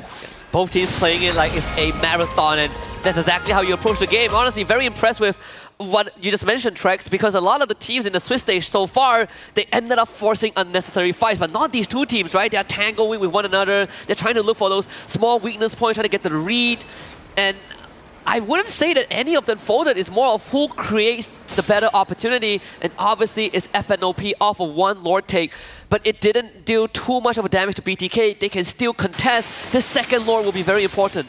I think what's big for BTK right here is don't overextend it. If you can get Kelra, get it. But Shark keeps on hanging out on this front side and getting hit by that lantern, right? And keeps getting chipped down, but wait a second. Brusco brings the engage, and King Kong into the backside with electrifying beats. But Zia able to put out the damage. Fried Chicken goes down. Zia finds King Kong, but now Zia falls to Kelra. The guns are out. They're exploding, and members of BTK are dropping. Mobazane and Shark back to the base as Kelra just pushes them away. King Kong might have went down, but we didn't get to talk much about the war cry, right? Extra damage, so it's all about numbers. We might have bloodthirsty kings, but FNOP have a bloodthirsty King Kong. At this point, the tower is falling. BTK's in shambles. It's a 2K gold lead over to Fnatic Onic. They're going to move back. They're going to go for the Lord. They're going to take their time with this. The positioning for King Kong has been superb. He just walks out with the electrifying beast, takes out half 50% HP for 3 members of BTK. This could be a Hail Mary attempt. MLBB needs to make the steal of his life, but Fnatic Onic Philippines will not even give them any opportunity to even go for a 50-50. That coin flip for FNOP is unnecessary. They can wait for as long as they want. Yeah, it's definitely full advantage to Fnatic Onic PH right now. And look at them waiting. They know BTK is going to come. Brusco, the rest of the team, they're like, we're not even rushing this. We know you guys are going to come to us right now. Shark's going to look for it. MLBB and team are going to look for it. And Fnatic Onic have the trap ready. The bottom wave is pushing it in favor of Fnatic Onic as well. So eventually, BTK will have to deal with that wave. Conceal play. Brusco looking for a target here. BTK maybe a little too grouped up. Concealed from BTK as well, but Super Friends able to expose them all. Bring back Shark. Out comes the Earth Shatter. Shark down to about half health.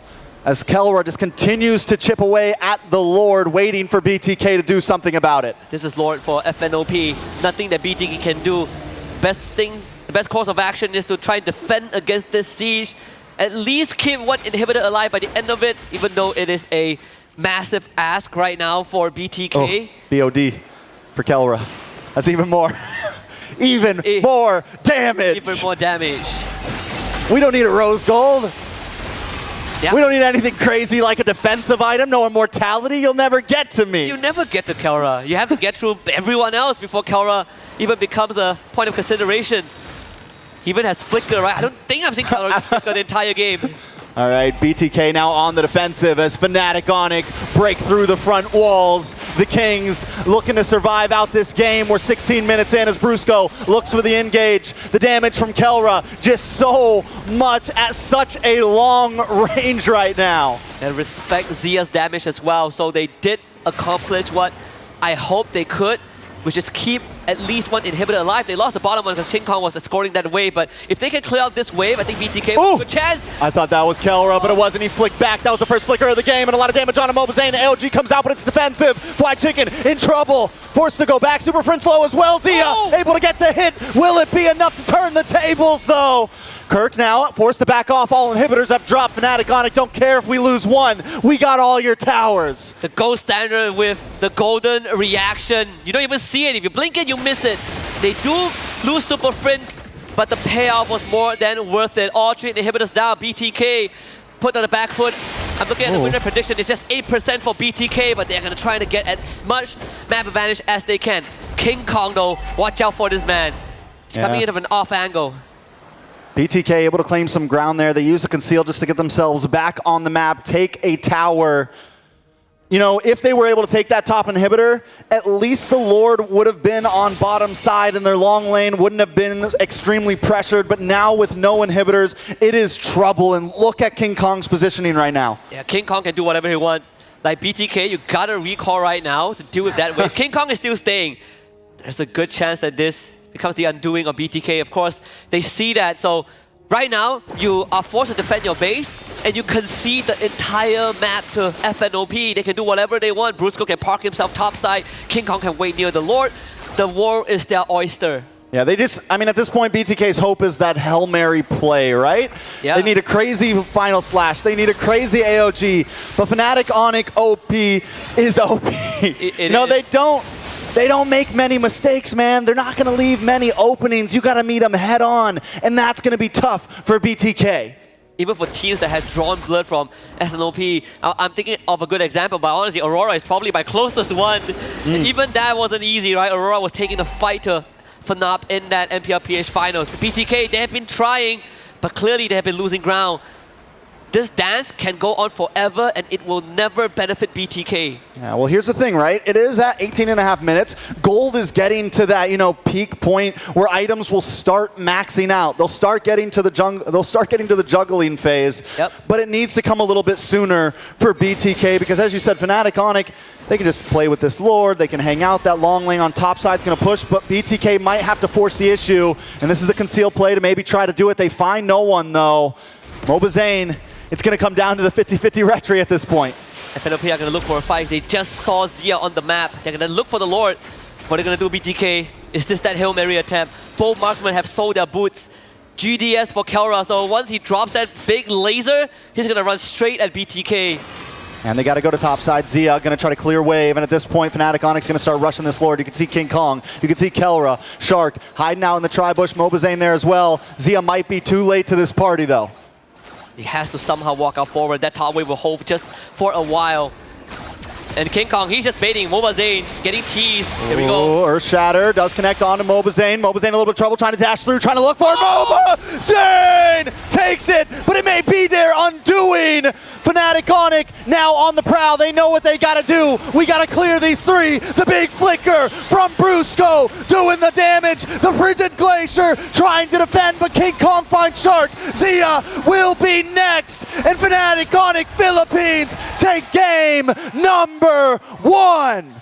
And that is how you start off the advancement series between BTK and Fnatic Onic Philippines. Was it a masterclass? Sure. But let me tell you, Bloodthirsty Kings put up a pretty good fight. Mobazane got another highlight reel with that Lord Steal at the end. But unfortunately, macro-wise, it was just not in their favor. Kelra ended the game on Layla with 5-0-4. Probably only using Flicker once in an entire 20-minute stretch. And even Super Friends with that flank angle on the Dusin was the nail in the coffin. But this could be a prelude to what's to come, Trex. We might get more than just 2 games. But for now, it's time to head back to all our panelists and see what they think about the Super Family against the Bloodthirsty Kings. Well, it was her all along. The question kept popping up all throughout M6. Who can stop this Bruno? He wasn't completely immortal, but it looks like that was it. It was the Layla solving the Bruno problem. And that's FNOP taking the very first game against BTK. I don't know. Again, I think that at the very least, it's a very greedy play style. The way that they were holding it, that meant, I mean, the itemization alone, there's so much to talk about. I'll get into it once the post games come up, but at the very least, you can see that FNOP is putting BTK into that chokehold, despite the fact that BTK was actually managing the early to mid very, very well. Not only that, but Kelra went just total full glass cannon build. Like, he didn't have one defensive item at that point, and I think part of it too is just he knew that he had this advantage against, of course, Zia in the lane, but then throughout the team fight, he really didn't have to put himself in a position. I mean, maybe for a lot of people, this is their first time actually seeing how devastating the range is. I mean, you saw that. You saw how much range she was able to cover just Layla alone in the box of, you know, even a Lord, for example. And it's really hard for them to actually move forward against that because even so, even with that steal that we saw at the very end from Mobazane, you saw how much difficulty they had actually managing from the waves pushing in, but then how do they approach this team fight? Because even if they sent Shark forward, he's most likely going to get just taken out in an instant, even with a Revitalize. Yeah, it was difficult. Like, you could see the BTK were sort of trying to put out fires as it was going, but again, they were solving them relatively well in terms of the skirmish and teamfight areas in classic BTK fashion, quickly going into 4-man, 5-man rotations very fast. It's like a BTK Ube, but they were punishing the overextensions that Fnatic Onic Philippines were making. However, the Layla was left to whittle down the map. First turrets and then the second. It's like Kelra just said, you know, you guys can go fight us 4. I'm going to take down towers. I mean, it's just getting outscaled, right? That was the main name of the game. And I think that we need to understand why BTK was moving his 5 for those rotations in the first place. A lot of it has to do with the way that the FNOP was actually moving. They needed to protect the president. They needed to make sure that the president was able to get to that very late stage of the game so that Kelra can hard carry and be this walking sentry turret that anybody walking into it will eventually get whittled down. And I think that BTK's only out in these scenarios is to try and go for these big plays. That's why you see that Chicken was very generous with the final slashes. I think he had to be because that was how you solve that puzzle. You know, you have all these tools, whether it's the final slash or whether it's the Frigid Glacier, even the jump coming out from Shark, you know, with the Avatar or the Guardian.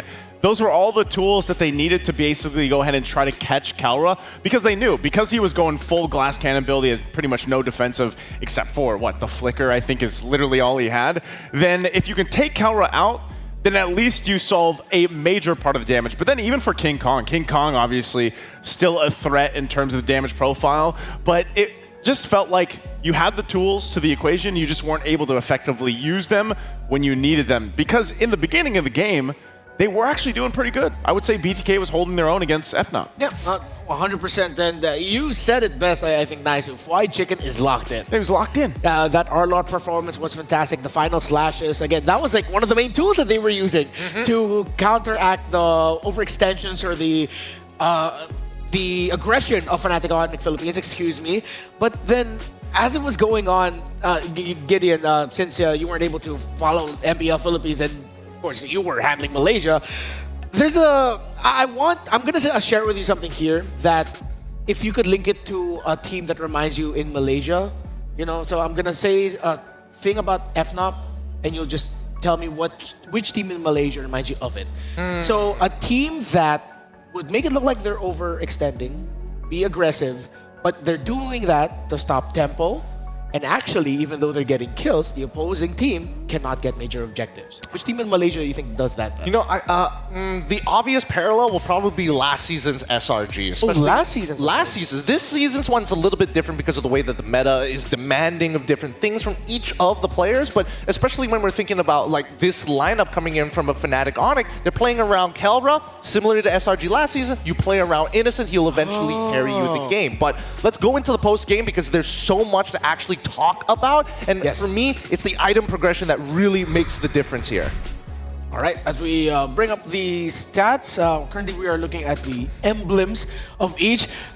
You actually had a comment about the Master Assassin on Kelra, Gideon. Yes, I mean, I think that, again, Kelra was playing ultra greedy. He knows that he can beat Bruno in lane by completely outranging him. As long as you're able to, proc your passive, get those empowered autos, and get the extra range, Zia will struggle to walk forward. Well, you can rely so much on what Brusco was doing, and I mean, even to a degree, Kirk, with this Edith, and Renmar called this in the draft that Kirk was probably going to pick up one of his signature picks. He loves this Edith. I can't remember exactly how many games he won on this in MPL Philippines, but it was insane. He was able to find a lot of success with it, and it just was that set potential. But then you throw in a CLID in the mix for Brusco, and yeah, maybe some of his Raging Sandstorms weren't where he wanted it to be, but simply having that hero, having that utility to initiate with, and then even combined with a flicker sometimes, put enough pressure on BTK, even the back line of them, where they had to react to all of this initiation threat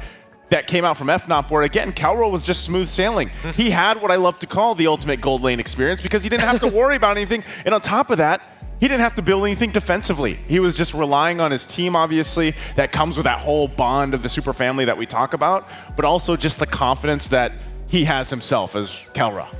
Ultimate gold lane experience. The Oogle? The Oogle. Yeah. For a while it was GLE. Well, now it's Oogle. It's the Oogle. You mentioned Edith. I can whip up the stats. Up until before the grand finals of MPL Philippines Season 14, Kirk was 14 wins, and if I'm not mistaken, that is only 3 losses. That's what I'm talking about. The Edith. Honestly, I gotta give it to Kirk. Like micro mechanic wise, there was a very obvious way that BTK was playing, right? Take away your front lines, then it'll be a lot easier to get the Kelra later in the game until he hits like 3 or 4 items, which is what they were worried about, right? When you look at the stats, he is taking so much damage. He is eating so much dirt at the beginning of that game, especially when Fried Chicken understands, hey, you're building Thunderbelt first, you're not going to be as tanky, and if we're able to get your ult out, that's when we can completely commit Shark to moving forward rather than using the GOA defensively. Yeah, let's talk a little bit more quickly about again, what BTK were doing at the beginning of the game. What I can tell, though, from BTK is it looks like they've telegraphed some of the more aggressive tendencies of Fnatic Onic Philippines, wherein if Kirk is late, he's going to go flicker forward, Earth Shatter, try to catch someone, but then Hoon, Mobazane, and everyone else was ready to deal with that. Fried Chicken coming in from the flank to try and find Super Friends. They respected what Fnatic Onic Philippines did in the team fights. But I will pose now a potential hot topic question for the table. You feel like BTK didn't take care of the map enough? Yeah, I think in a way they did for a while, but then it just kind of slipped out of their hands as the game went on, and you saw that because they had the turtles, all locked in, but then eventually this guy right here, the MVP Kelra, really playing a part of where we saw this when those turtles were focused on, or those skirmishes, Kelro was just off on his own, you know, doing his thing, knocking down turrets, getting that extra gold, which allowed him to get to a point where he just was this devastating amount of damage that was able to be utilized by Fnatic. Well, I mean, don't get me wrong. I love the fact that Kelra is going to be the main win condition for the team. What really bugs me is how greedy, because at any point, if he got CC'd at least once, displaced, out of position, that game was basically done for.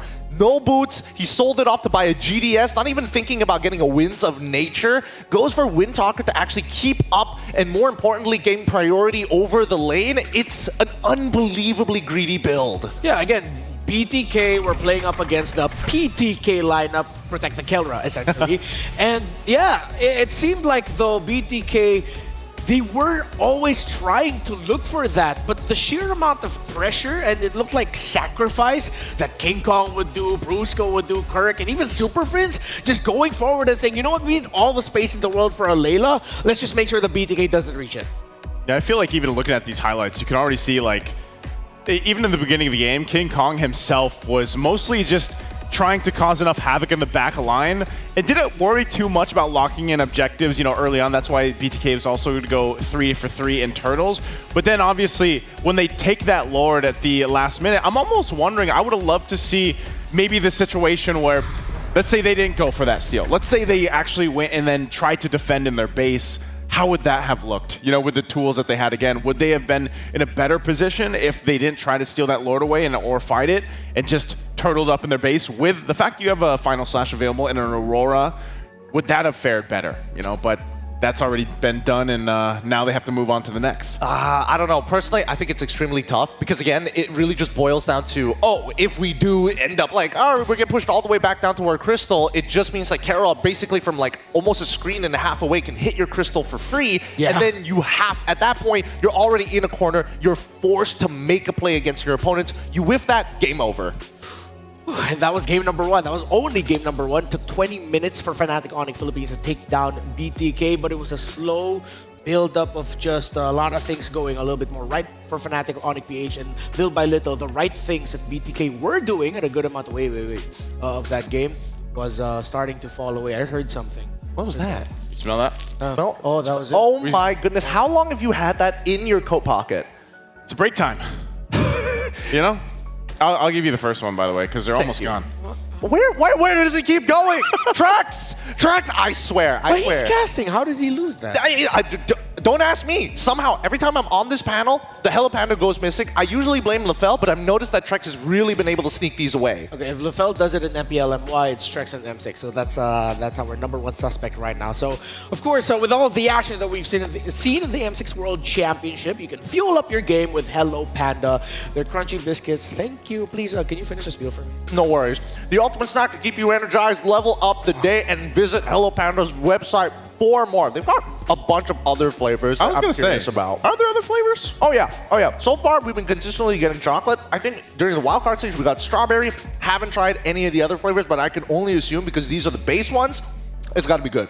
This is my first time on panel, so you know this is the first time that I've actually got to eat some Hello Panda, because every single time I come from the caster desk over here afterwards of the previous days, they're gone. They're all gone. So we're not sorry. We can't stop ourselves. I know. It's just too good. They're very addictive. You should never stop yourself from enjoying the things you love. So if you love supporting your team, you love, I don't know, spending diamonds, getting goodies from the past, making progress to getting this guy right here in front of me, then the M6 support chest will be available for a limited time from November 22nd to December 29th. Purchase the support chest for 50 diamonds to get a large amount of pass EXP with a chance to obtain a basic M6 pass. You can use the pass to instantly activate the pass.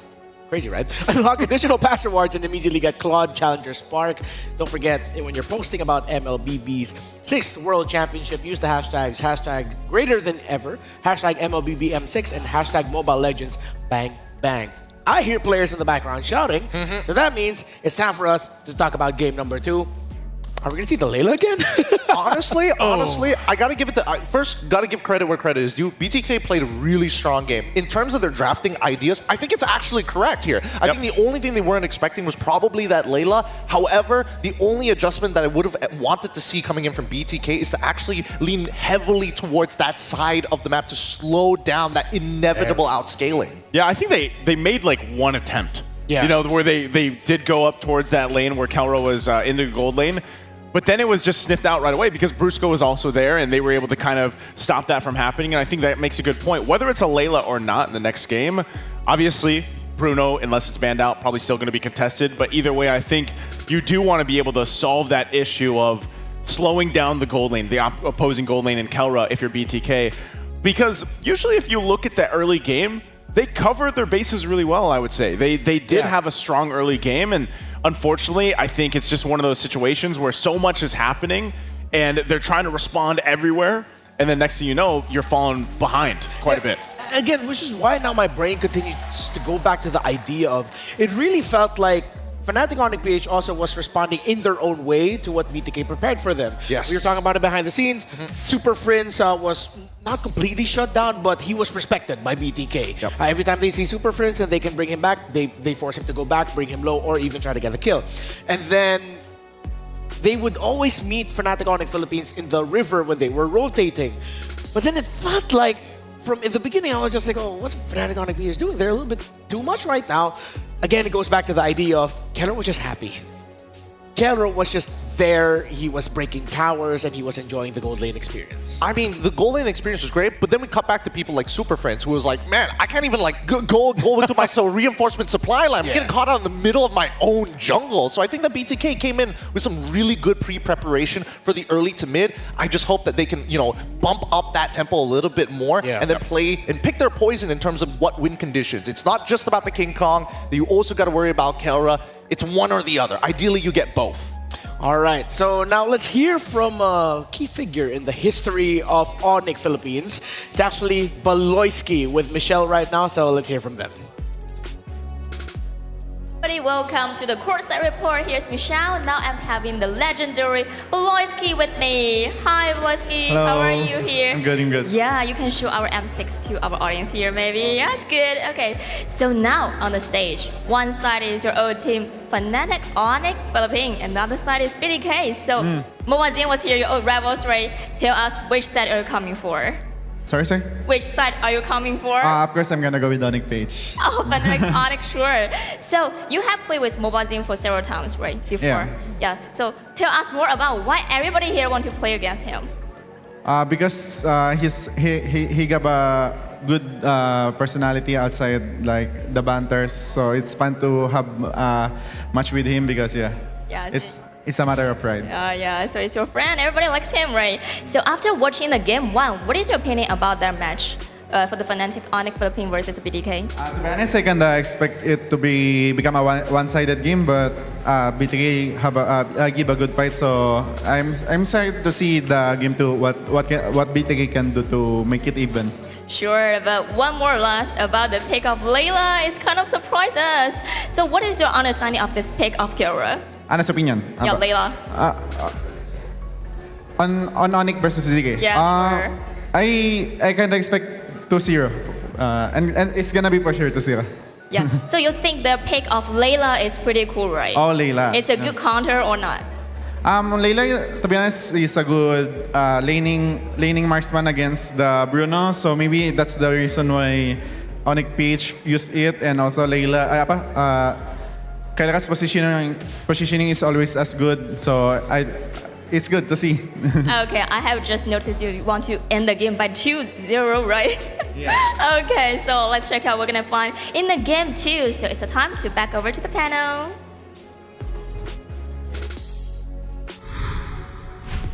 It's always good to hear from Baloyski. Interesting, my brother is starting to sound a little bit more Indonesian. He is. You know, but of course, currently he is, lastly, we saw him from Geek Fam Indonesia, doing very well there. So I like that it was pretty straightforward, number one. He thinks it's going to be a 2-0 win for Fnatic Onic PH. Number two, to keep it simple, he loved the Layla. Simple as that, you know? Gotta keep it simple, honestly. I think that, you know, a lot of teams have been, especially in the Swiss stage, either overthink or they just, play to their own personality. And I think, you know, speaking of personality, coming in with so many teams all wanting to play against BTK specifically, it makes sense. Mobazane is quite the personality in and outside of the game. Quite a joy to be around, honestly. To say, the guy, you know, is known all around, not just obviously in NA, and you know, for the most part, a lot of people want to play against him just because, again, he is very vocal. You know, he is very vocal with his confidence in his play style and even his teams. Like whatever team, obviously, he's playing for, they come to win, and so far they have. But now with this series, they have some adjustments to make.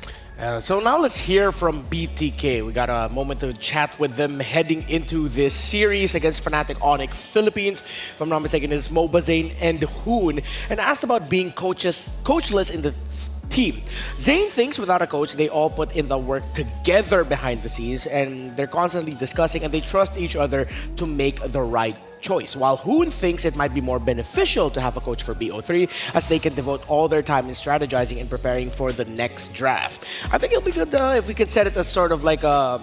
Let's look at it from both angles, starting with you first, Gideon. Yeah. With Mobazane's statement that he thinks that even without a coach, even heading into the BO3, that they got what it takes. I think, honestly, there is merit in both of their statements, and technically both are not wrong. I think that, you know, from Mobazane's perspective, based on his quote, there is a bonding experience when you are with your team, breaking down these games, understanding what is the next step, and really discussing mistakes and things that could have been done better. It brings them together, which is probably how the Super Family also does it too. Yeah. You know, for me, I'm more on Hoon's side here as he does come up on screen. I believe, like, even at the highest level, whether it's, you know, esports, traditional sports, you always have this figure on a team or working with the athletes. And part of it, obviously, is, yeah, that's the thing. They're so locked into the game. They're so focused on the game that sometimes, or more often than not, it's actually really beneficial to have someone outside of that to refocus, re-strategize with you, and kind of lead the players. Like, you can still go ahead and obviously trust yourselves and do some of the drafting within the team and everything, but just having that figure on your side in high pressure moments is really beneficial across the board. You know, whether we're talking, again, esports, traditional sports, it's all part of the plan. And I think that would really help them, but so far for this tournament, they've done fantastic. Yep. Just without a coach so far. I think the real argument here is whether or not you're sacrificing, you know, everybody being on the same wavelength for the mental stress. Yeah. You know, that's what the coach brings. He's able to kind of, you know, obviously, if the coach is able to kind of do both, that'd be great. But I mean, it's a give and take here. Yeah. But right now we see Fnatic Onic Philippines, a team with a decorated coach from the Philippines. Well, two of them. We're familiar with Coach Why Not, but the other man standing with a headset is a man we dubbed as half man, half amazing, Yelly Hayes, a former champion, SEA Games gold medalist, and now in the running as well to becoming a world champion potentially. And of course, Coach Why Not already also has M2 World Championship experience alongside, well, his fellow coaching staff member right now in Yelly Hayes as well. So it's interesting that even with the Mobazane and Hoon statement, we see it in the dichotomy between these two teams. We see BTK coachless, of course, and it's the power of friendship and the bros bring it all together. And that's part of the reason why I think so many people enjoy watching BTK or Bloodthirsty games, Bloodthirsty King games in general, because it's almost always, in a way, it's like a David and Goliath matchup. You know, it is this kind of, I know people have been calling them an underdog for a while, but they're just this team that serves a certain purpose and a script of their storyline itself, and people love to see that story here against teams like FNOC. And so as we head into the draft, we've already gone past the bans. It's BTK taking away the Cho of Brusco. This is interesting. Now, it could be from BTK's position, they've lost to the Layla before because they want to pick up Bruno for themselves on that red side. It might just be a honey trap now for whoever shows these power picks first. And it goes the same way for both like Suyoda into the Alpha. There's so many ways that this could go wrong. Gideon, I thought it was Todak, as you mentioned, but no.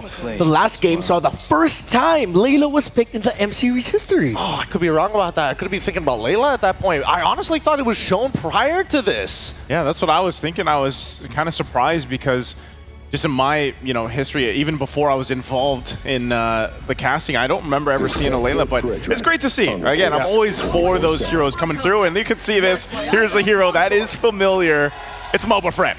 Yep, and of course, so one of the main conditions with the Fredrin is make sure you pack it with something like a Bruno. The Suyo experiment, it would be unfair to call it an experiment. The Suyo didn't work out the way it wanted to, but now Fnatic Onic Philippines get 3 comfort picks. Interesting.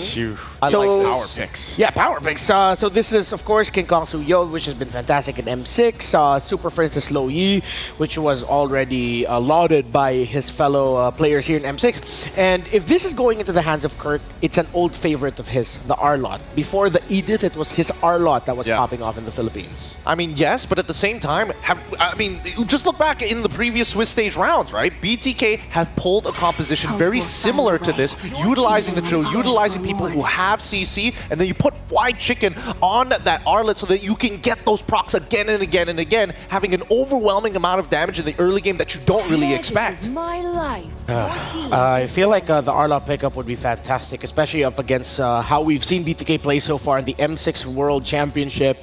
At some point, they will just gather together as 4 as 5. But there are a couple of concerns here. I am interested to see whether BTK is going to respect maybe that Layla once more, or when you're looking at Fnop's first 3, is that good enough to be able to peel for her?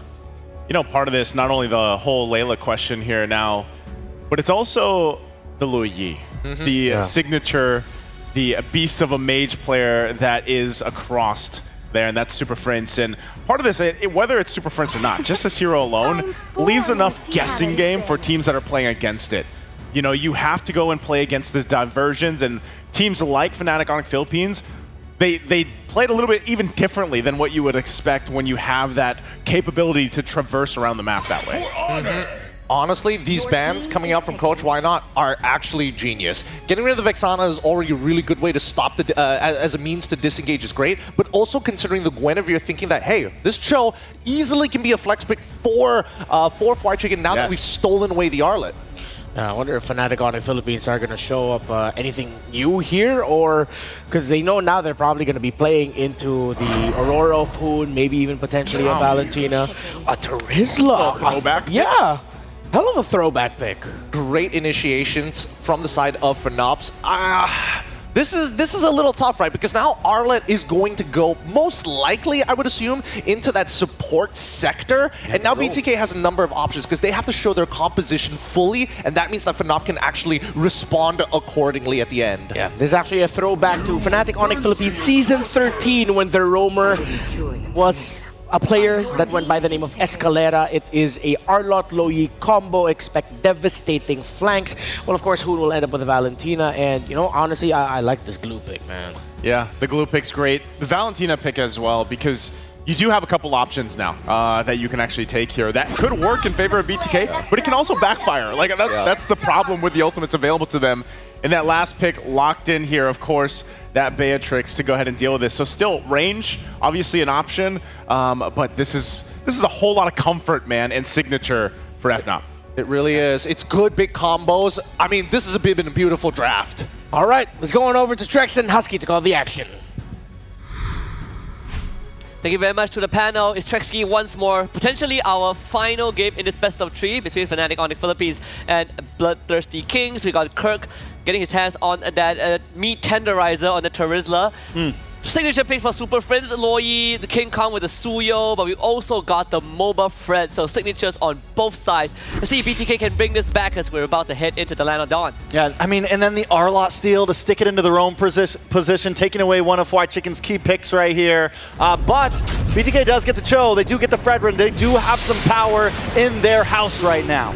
Let's see if this Bruno can have a bigger impact in game number 2. We're gonna head into the Land of Dawn for game number 2 between Fnatic Onic Philippines and Bloodthirsty Kings. BTK blue side, Fnatic Onic Philippines on red. Parallel junglings for both junglers. Yeah, it's gonna definitely make things interesting because both of them will end up on opposite sides of the map here right now. Last game we saw this battle in the mid between Super Friends, Brusco, Shark, and Hoon. It was back and forth, and it was so important on who could get to those off lanes first. This time it does look like BTK are on the opposing side of the river. Yeah, and one of the key points of game 1 was also how fast Fnatic Onic Philippines moves as a team, right? Like the heroes have mobility. Right now, when you want to talk about that speed, the tempo, this draft enables that completely. Suyo, but not just Suyo, the Lo Yi with the Divergent will always give you that macro edge. You can put off-tempo play. I'm pretty sure BTK is familiar with that, as Hoon also plays their Lo Yi. Yeah, I mean, here's the big problem though with BTK, right? We know The major issue with the Fredrin right now is the jungle clear. And he's already falling behind now. A little bit of damage on Hoon. Hoon forced to use a flicker a little bit early on. Backs off Shark, now coming in to help out. The snipe does miss from King Kong. But this is going to give Fnatic Onic possibly a little bit of advantage when they move up to the top side of the map here. Yeah, and Hoon is not allowed to recall because he needs to soak up that mid wave. So he's going to be late on timing, right 20 seconds before the first turtle spawns. And Fnatic Onic Philippines is doing a very good job. Brusco forcing Hoon to path to the bot side, and that's how he ended up having to waste that flicker to get away from King Kong. Turtle will spawn in just a little bit. BTK, they need that up level 4 for Fight Chicken. And look at the rotations from these EXP laners. Both know the assignment. A lot of damage, though, does land on Fight Chicken, brought down to about half health. The duality does proc from Super Friends, bringing down Shark as well. A little bit of damage onto Kirk. Kirk backs off. But Turtle is getting started, and BTK's health bars are looking on the low side.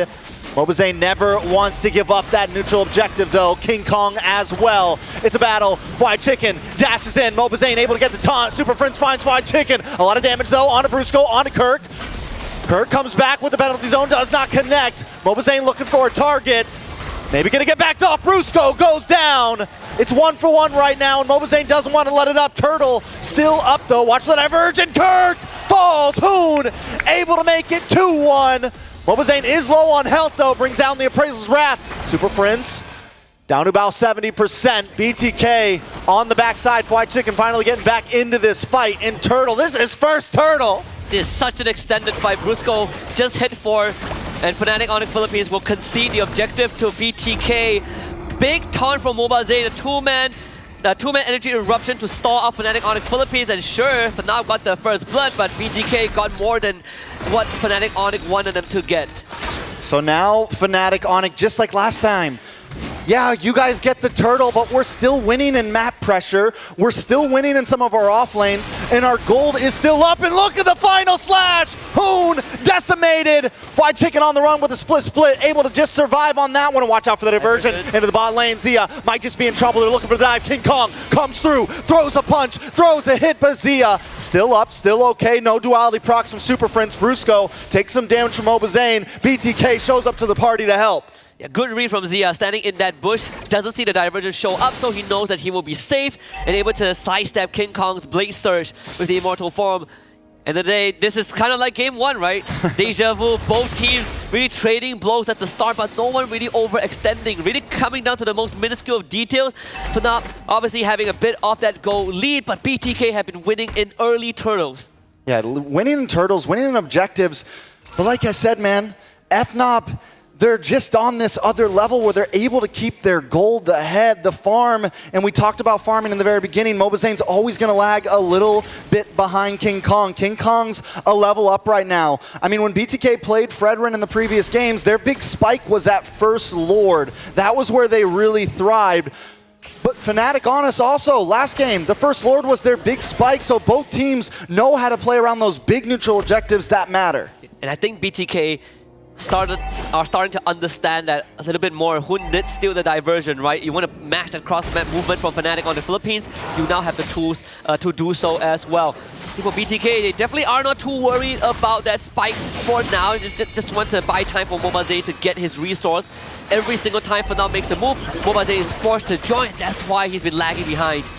You know, it's second turtle, and it already feels like we've been in this game for at least 10 minutes. The pressure is on. Mobazane is going to get a final slash to the face, knocked back, and a big flicker with the penalty zone. Locks on to Mobazane. Mobazane too low. Kirk finds the kill. Shark able to get a big kick. Hoon able to find King Kong. Jungle for jungle. Retry for Retry. White Chicken in the front line. Need to watch out for Kelra. Shark looking for an angle around the side. Looking for any moment. Looking for space, but Kelra's onto him. Brusco's onto him, so Shark has to back off. Good shit pull from Shark to avoid being stunned up. Both teams have a good idea. Hoon sending himself and Fight Chicken to the back line to take out King Kong to stall out Super Friends. And King Kong ended up getting taken out by Zia because of the kick from Shark.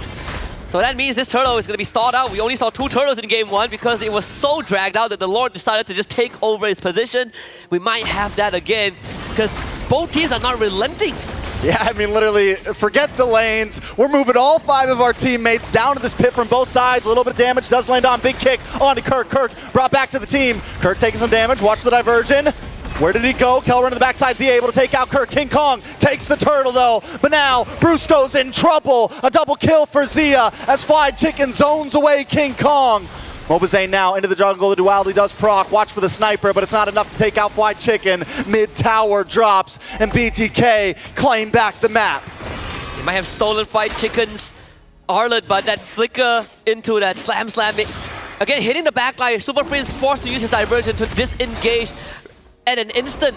So at the drop of the pin, Fnatic Onic Philippines knew that they could not continue that fight. That's why they gave out space. And throughout all of that, BTK didn't really amass much of a lead, but at least this time they got that mid-tier 1. So a macro advantage, a minor macro advantage. In fact, for BTK, Divergence play also spotted out by Hoon. So that information relayed over to the rest of his teammate. Now Zia gets space up top. Yeah, which is huge, right? Getting the diversion, knowing that it was coming, saves Shark from falling into that bush, saves the rest of the team, and gives a nice idea of what's going on in Fnatic Onyx PH's minds. Now at this point, Fnatic Onic still holding an ever so slight gold lead, but we are back to nil. We are back to game 1. We are back to seeing which way this will go. Now BTK's big problem last time was not getting that kill early on onto Kelra, not being able to take him down and letting him get the free farm. It's not going to be the same in this game because Kelra is not on the Layla, so you're not too worried about range. But you still have to contend with all these AoEs from Fnatic Onic Philippines, right? Like the Terizla can always flicker on top of you as a Bruno. If you don't have sliding tackle nor flicker, you are still pretty vulnerable. And just like game 1, we only have 2 turtles spawning. For those who like to see the third one, we're not gonna get it. We're never gonna against these two. I don't think we're ever gonna get it. The way that they're treating the first turtle, like it is the first and second turtle, treating it like it is gold, it is prime. This is what's gonna decide everything. It is all on the line. It's egos. I mean, there is just so much between these two right now, and the fact that this gold is just going ever so slightly back and forth like a pendulum, you can feel the tension. Yeah, both marksmen went for second item Malefic Gun, so Kelra and Zia both got theirs. Of course, Zia has that Heart's Claw for extra sustain if a fight ever drags out. Because that mid lane tier 1 is down for Fnatic, BTK will always have that minor advantage to force that wave in. Now this is the supposed power spike for both Mobazane and King Kong is a level ahead. Ooh, final slash does lock on. Brusco dashes through. Shark gonna look for a target, able to get the kick. Zia finds the kill. Penalty zone does land on to Shark and Mobazane, but Fried Chicken still in the backside. Down comes the Appraisal's Wrath. Nibiru's passion to help fend him off. Zia looking for free shots. Kirk goes down. Kelra able to find Fried Chicken. Watch for the diversion. Super Prince just trying to get away, and he makes it in the nick of time. No! But no! One more hit just to find him at the long range. And BTK should be able to take this first Lord. Fnatic Onic PH on the back foot for the first time in M6. What a fight. Brusco had the right idea, started engaged, but the convergence from BTK completely shut him down. And Fried Chicken able to get that ultimate stack enough to re-engage onto that backline. I think he caught FNOP off guard. When what happened there? Fried Chicken gets the stack, sticks onto Kirk, takes him down, and this is the World Cup shot of a lifetime. Look at this one. Oh, the ball! Oh, all the way. All it takes is one shot sometimes. From NA to Philippines, some might call it. 4-0 on Zia. That Malefic Gun really paying off dividends, right? Berserker Fury now online for him. He's feeling really good about himself. All right, BTK now with a Lord pushing in on to Fnatic Onic. Now still, it's a 2K gold lead. We've seen plenty of teams turn things around before. King Kong does get in the Malefic Roar. Ready to deal more damage. BTK has to be careful about how they approach this. This is the second stage for FNOP. Every time they're on the back foot, King Kong will start playing macro game with the Suyo. Sure, we don't have the Lord, but my team can defend against the Lord, and I'm taking structures. Look at Mobazane. He's being forced to respect King Kong, so now BTK don't have Mobazane with them. Fnatic Onic Philippines don't really end up losing too much. Both tier 2's mid and bot have gone down, but that top lane is still fairly healthy. Yeah, luckily BTK does have a lot of their towers still standing. They can let some of those side pushes happen if they're able to get something for it at least, right? They have to be able to get something out of that trade, but anything crazy going on in these items? So far, no, not really. It's pretty straightforward. This is what I expected from Fredrin in this case, right? Concussive Blast, Thunder Belt, Brute Force Breastplate. First item, Blade Armor for Fried Chicken, so good luck trying to hit him if you are Kelra.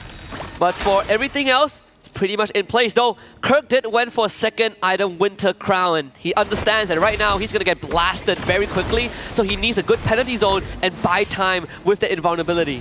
Yeah, Kirk and Brusco both been having a little bit of trouble engaging, trying to make these fights. The moment they go in, the damage starts unloading from Zia. Zia just locked in Windtalker. They take down the last of the mid towers. BTK with the advantage. Feels like it's in an upset. Well, at least in this game, it could be a historical moment waiting to happen. But I'm not putting my hopes up just yet.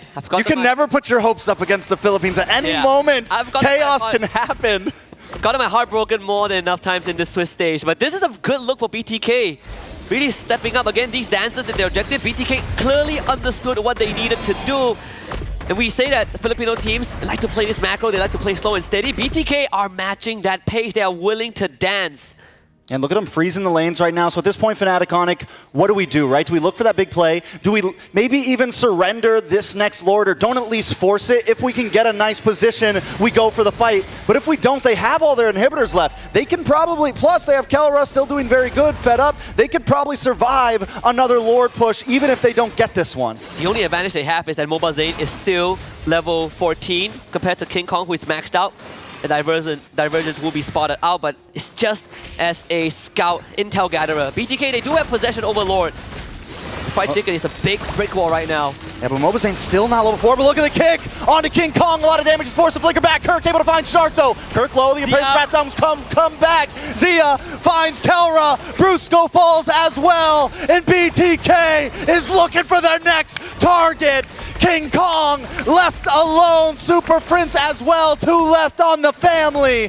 BTK looking to take this Lord. BTK looking to find some inhibitors. Look at contingency plans for FNOF. Super Prince walks straight down to bottom to clear out that wave. It's all about stalling out the minion wave, even as the divergence to go straight over to the second tier tower in front of the second tier turret.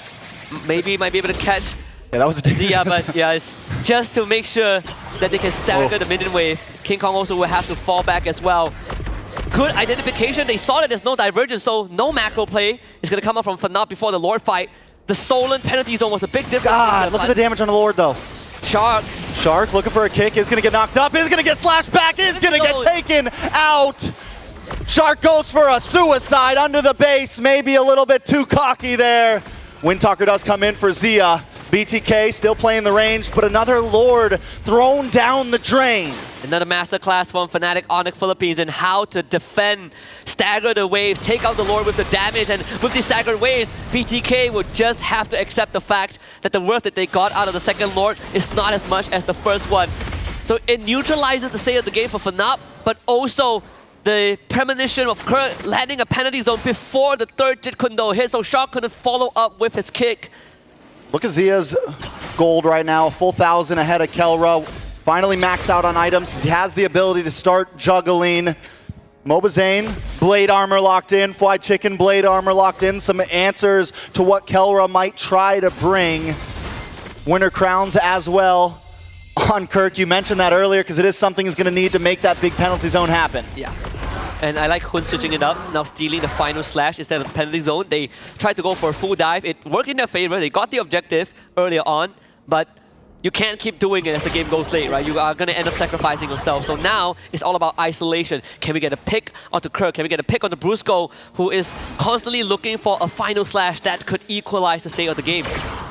All right, so BTK once again just playing the slow game, right? Yeah. Freezing lanes, not forcing it. But at this point, do we want to see them force it more, right? The last Lord, that's 2 Lords now, down the drain. And in another, another 4 or 5 minutes, Gold's going to get to that peak, and Fnatic Onic won't be at a deficit anymore, right? It won't matter anymore. And they'll be able to really force and take these fights along with BTK. The big advantage that BTK has had in this last Lord is having the gold advantage, having a few extra items. I think it comes down to Shock, right? Yeah, this conceal play is what I'm waiting for. Shark looking for the kick, does get found out. Gonna be able to land on a Kirk, bring him back to the base. Zia. Oh, wait, big final slash. Out comes the Winter Crown. Zia in a little bit of trouble. Brusco. Wait, they're focusing on to Zia. Mobazane finds Brusco and Zia. Sidesteps, backs up, and still gets the kill. 2 for nothing. BTK. That is perfect. We need a Shock to make a concealed play. He's the only one who has the capability, and BTK followed up with it. Again, you can take this Lord, but you gotta contend with macro, which Fnatic on the Philippines, they're already setting up for it. They understood that there's no Lord in sight, so King Kong is gonna deal with the top wave. Lord number 3 for the Bloodthirsty Kings, and this one has to start cracking inhibitors. Yeah, this one has to maybe even finish it at this point, because it's going to be, what, another 2 or so minutes, longer than that for the next Lord. By that time, by the time the next Lord comes up, Fnatic Onic Philippines will be at a point where we're ready for the 5v5. We're ready to throw hands with you. We're ready to throw fisticuffs. Okay, just talk about how fast Zia switched from Winds of Nature to Rose Gold Meter. Well, getting a penalty zone to the face. Yeah. Well, getting a final slash to the face. Exactly, and now he bought the Winds of Nature back once more. We'll have it ready for the next fight. King Kong will try to cut the top wave, but thankfully BTK are also on the case. So King Kong not able to fully clear it out. They're looking for him. Can still play. Is this the right play? They do get the kill! Zia found you creeping. Now BTK 5v4, but right now there's only 3 of them at the enemy's base. A big final slash, Hoon brought in, Fried Chicken in trouble as well. They gotta be careful. Kelra gets the kill, stops him, puts out the stiff arm and knocks him down. At least that's one inhibitor. I say for Fnatic Onic Philippines, King Kong sacrifice was sort of worth it, right? No Zia to siege with BTK means that they can only deal minimal structural damage, and that was with the help of the 3rd Lord of the game. So FNOP again, back to a neutral state. But BTK have a solid control over the state of the macro right now, thanks to that fallen inhibitor. Yeah, I mean, that's going to help a lot for sure. At this point, Shark's been setting up well in terms of, you know, in just the general sense of the map. Where BTK are folding is when they get into this bottleneck, right? When they try to get into that base and have to go through those lanes. You got Kelra sitting there with a sniper. You got Kelra sitting there with a grenade launcher. You got Kelra sitting there just ready to stop you, and you proc that as well with the duality, the passive from Super Friends. It is a hard wall to crack through. And with how BTK has been playing, we're not seeing as much off-tempo play from this Loi because they don't really have the control that they were looking for. And BTK made adjustments. They understood that every single time we get an objective, this King Kong Suyo shows up in the side lanes to stagger our waves. We might as well take him out. At least we get an inhibitor off of that. But this is where it gets into murky territories, right? Both teams hitting that critical mass. Lord up in 40 seconds. It's all about item swaps for BTK. Fnatic on the Philippines also peeking out in their core items. At this point, does this game just end with a full team wipe, right? With at least a 3-man wipe, is that the only option at this point? Not just taking 1, not just taking 2, but a minimum of 3 to where you can just force your way in. It could be the only way, honestly. I think if you're BTK, if you're Shark, you are always looking for that moment. Same as Brusco, but we've seen how BTK respond to being dove by a final slash into a penalty zone. They have had protocols set up to deal with that. And Shark, he is just taking up so much space. And Fnatic Onic Philippines are respecting the show. Yeah, they're definitely respecting it. Nobody's forcing it. The diversion too, man. He hasn't been able to get a single good diversion off Super Friends because every time he goes to a bush, BTK's ready. They're like, yeah, we knew you were going to go here. Yeah, we're ready for this. Yeah. But Fnatic Onic looking for an angle around the backside. Fried Chicken knows it's there. Final slash on a Fried Chicken. Fried Chicken's a tanky boy, though. He's a thick boy. Kirk doesn't seem like it. Brought down to about half health. A lot of damage. Free shots coming from Zia. That's Fried Chicken. Zones him away and takes Brusco for a ride. Back to the homies. Zia finds another kill.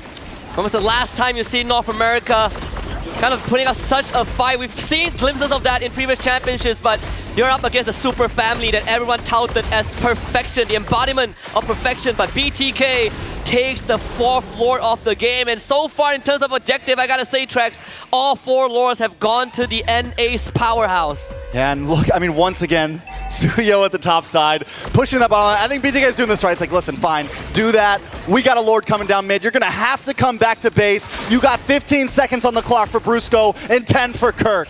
Without Brusco and Kirk, there's no way Fnatic on the Philippines can get any engaged off, but BTK, is this the end angle? They're going to attempt for it. Oh, Hoon with the penalty zone. They just got to lock the base. Can they do it? Shark able to get it. Zia goes down. A few more hits. BTK tie up the game.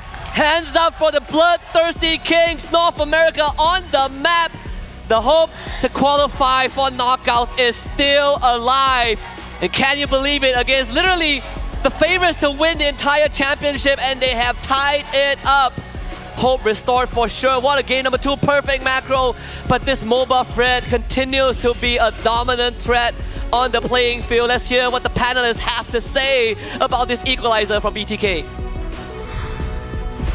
And we have got ourselves a series as BTK forces game number 3. No other way for this to go. And of course, with Captain America getting MOBA Fred and Fly Chicken getting another EXP laner that can straight up just disrupt what the opposing team wants to do, they force it into game 3.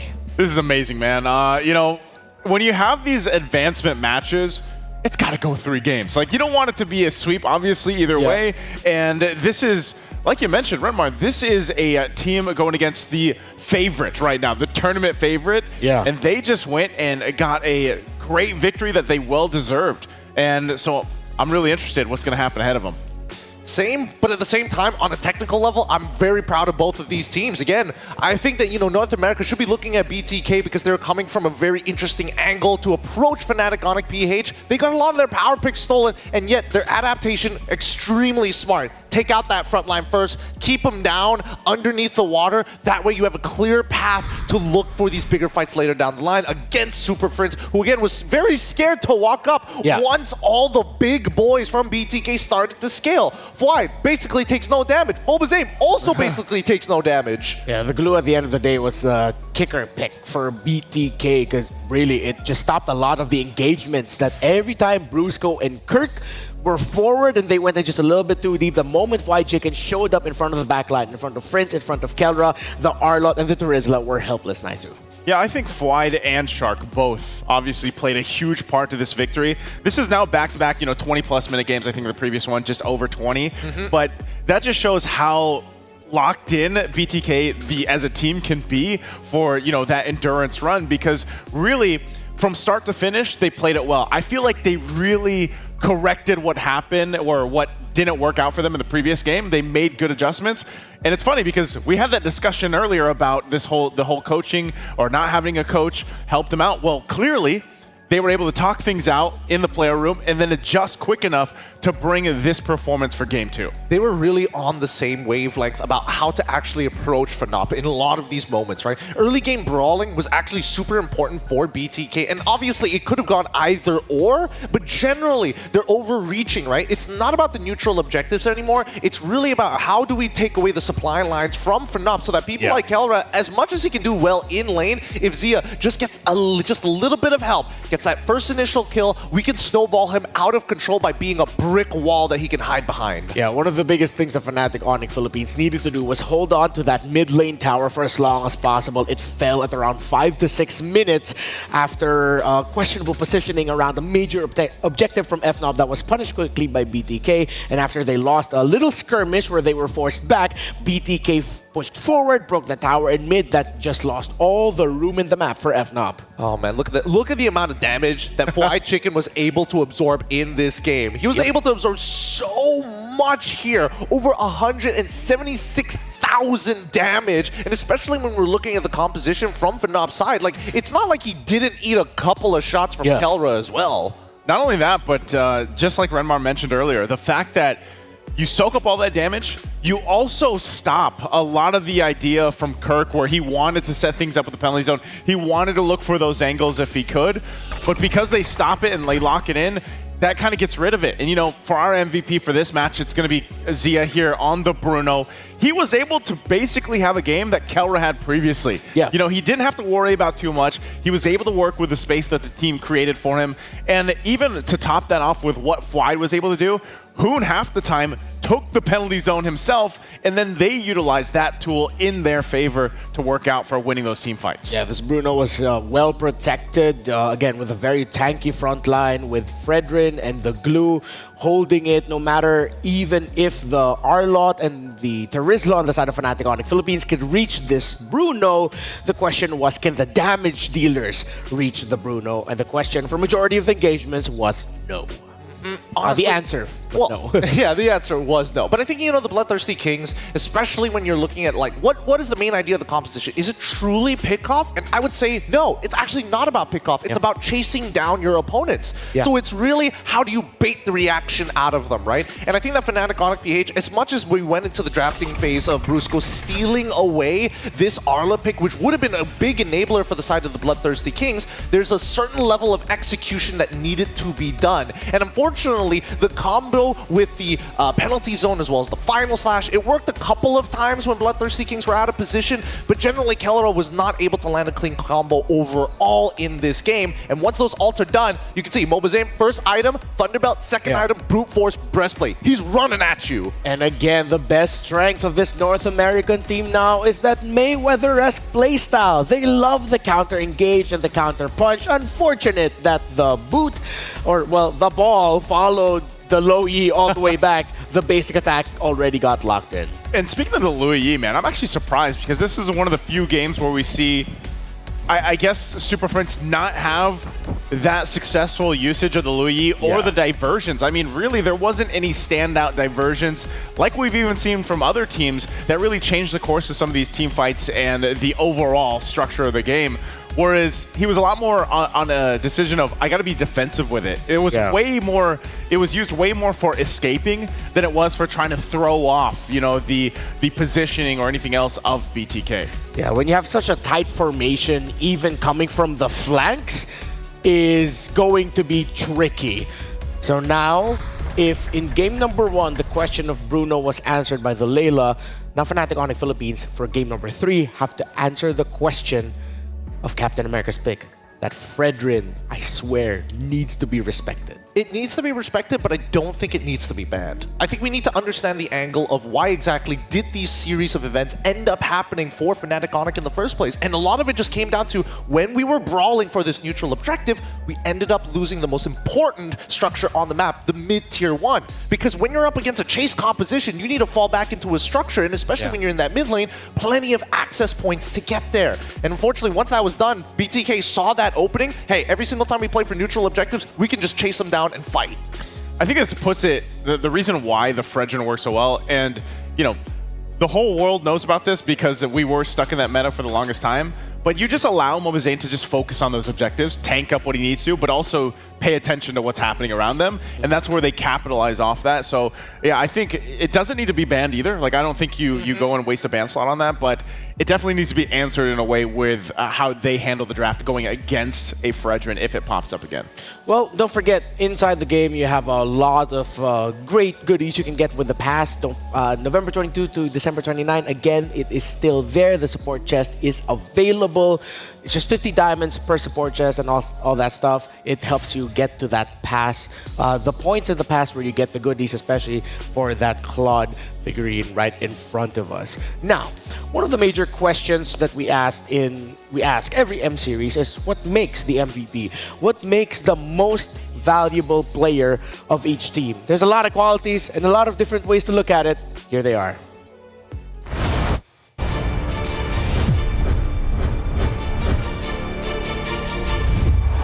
No matter the game or the series, every game has an MVP.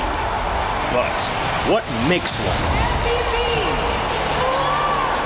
Let's look into how an MVP is being selected.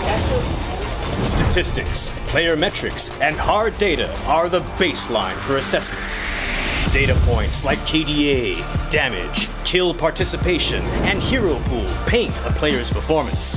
But this data isn't everything. The dive and the Numenor Blast is already Flicker to make short work, but Formace, he's still by more than enough time. Here it comes the Death Sonata as well. Auto attack. Wait a minute. Auto attack. He's done it! Player impact is also a key factor, taking in game actions and decisions that may not reflect on paper, but true plays that win the game. See the future? There's no way!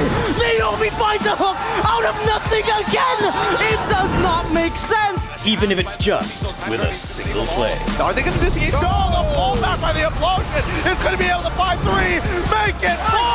Oh my goodness! And other times, it is about performing at a godly level. That just might be a full wipeout. That's it. Homeboys now make a beeline through the mid lane. Sunset Lover, he's all by himself here. Homeboys getting ready to push it in. They got it. They got it. They got it. Oh, Sunset flickered for it, and he dies the bottom time. He does it. It takes out TV. And other times, it's about being completely dominated. Weaving in and out, stinging like a bee. There's a knockup. Down goes Edward. Huge punish from Onic. But the Filipino sniper takes one from the back. Can he though? Give it to him. 3 members chasing him down, and there's only so much alone Khalid can do. There's the wipeout. There's the last takedown. How would you decide the MVP?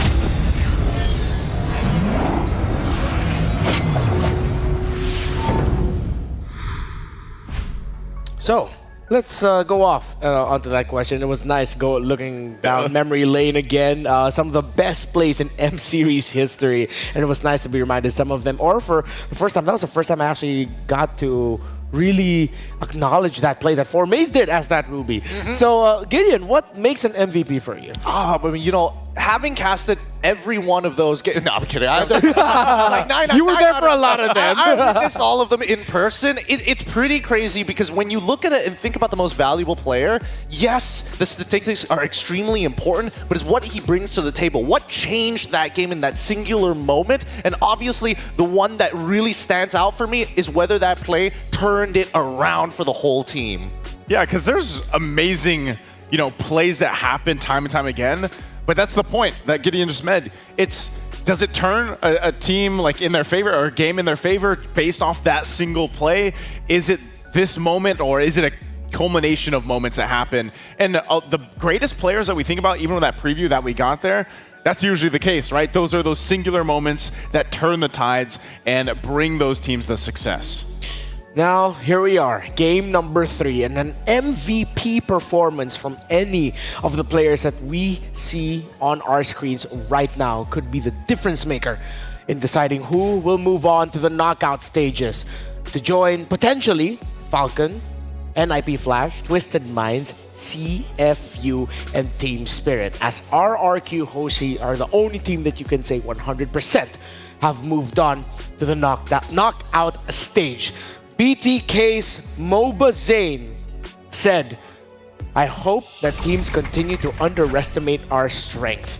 And now we find ourselves in the cusp of history potentially repeating itself as BTK might pull off an upset against the Filipino champions, similar to what they did in the M3 World Championship. The Super Fam gets blue side and they ban the Fredrin. Oh, so it was worth the ban in comparison to what me and Gideon both thought here, but that's respect. That's the purest form of it, and we already know, you know, Bloodthirsty Kings, they're on that quest. They're one step closer. They just need that one little thing to do to get there. And then you take out one of the biggest success heroes that they found, the Fredrin, that might be maybe one of the many things that FNOM needs to do. I think another pick that they might even consider at this point is probably also stealing away that Bruno from Zia, make it play something a little bit more volatile. But no, BTK, they're one step ahead. They're like, okay, we're not even going to give them the option of stealing, so let's make the gold lane interesting. Let me help you. Let me help you out. Okay, they take away the Bruno. Funnily enough, that might actually also turn off the idea of Fnatic Onic Philippines having enough damage take down another glue pick coming in from Fried Chicken. Now, if you're asking, okay, what does Captain America play now? Oh no, his Fredrin's gone. Well, I mean, he showed off the Soyun game number 1, but if you look back at the utility-minded junglers that he showed off in NACT, there are 2, Alpha and, well, Akai. Oh, but this is great coming in from Fnop's side. A strong opener once again with that show. Again, Shark is really, really dangerous here, right? From his time in M3 all the way to now, the biggest evolution is that he is not afraid to make the play anymore. Under pressure, usually you see him making some awkward decisions, but now he is decisive and he is extremely, extremely quick on the call. That was the glaring thing from the previous game where, yeah, typically if you've been watching Shark for a while, maybe he makes some hesitation. And this could actually be for a lot of roamers that are developing, and then eventually something happens in their development as a player to the point where they're just confident alongside the team with them to follow through on the initiations that they make. And sometimes, you know, some people might be watching and be like, why did they do that? Why did they go in? But usually it's for the better of the game, and you can see these picks come up already.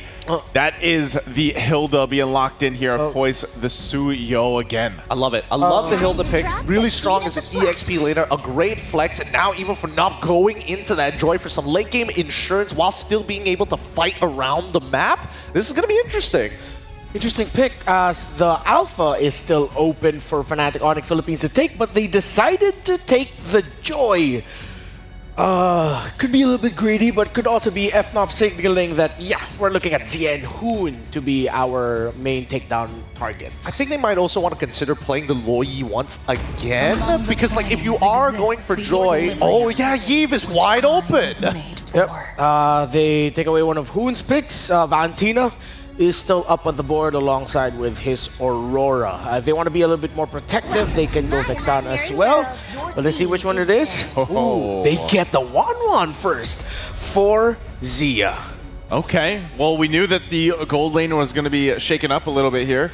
The 1-1, so knowing Kelro, what are we expecting him to go with? Because, yeah, some of those bans might still be choking down the gold lane if possible, but what do you want to play into this because of the fact that you have a 1-1 across from you? Well, initially I was hoping that, you know, Bruno was probably going to get led through. Beatrix is probably the next thing that probably comes to mind, considering that they already have a Cho as well as an RWM, so it only makes sense, right? But on the contrary, we've seen a couple of ways of teams to deal specifically against the Wanwan is Granger. And I'm not sure whether or not, like, it's a pretty high risk gold laner, because I don't think anybody has really cracked down on the emblem set as well as the build for Granger to make it work. Yeah, also Granger's been getting hella kills in M6 wildcard, M6 Swiss, but not getting hella wins. Yeah, he's doing hella damage. He would go like 16 kills, 2 deaths, 14 assists, L.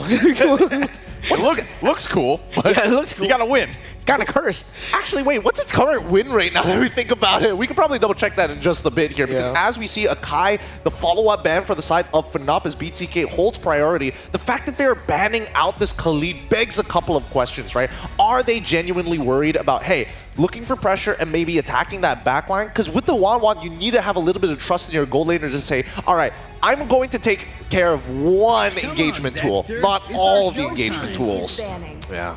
Oh, they decided to take away the Claude. I mean, it is a Kelra signature, but I feel like there are better damage options that you can go for, honestly. Unless they want to play Valentina and steal the RWM, and technically IMU and Claude is the natural answer to the RWM. To be fair, yeah, that could be a possibility. Think you'd play the Harith Your here? team is picking. With that, I mean, another pick that Kelra likes to go, and you could play that into the Zaman Force combination with the real world manipulation. But then is that too much magic damage at this point? Like, their damage distribution is heavily towards magic side, so at this point, unless you're like, you know, a bunch of you go for like Genius Wand to kind of help out, then I don't see that happening. There's a hella good pick here by BTK. First 4 picks actually really good.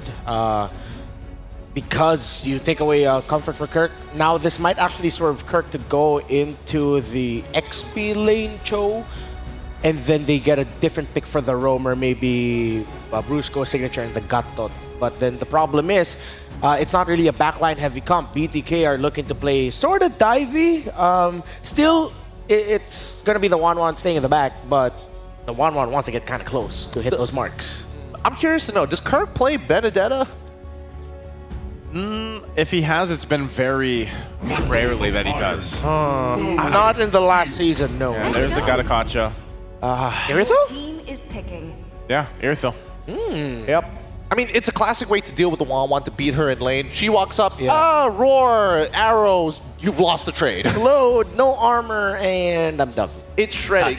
I think this is going to be interesting for BTK, because now they have to utilize information and guarantee they land some permanent damage on Fnatic, whether it be in structures or stealing jungle farm. But those are their only two things that can realistically grab.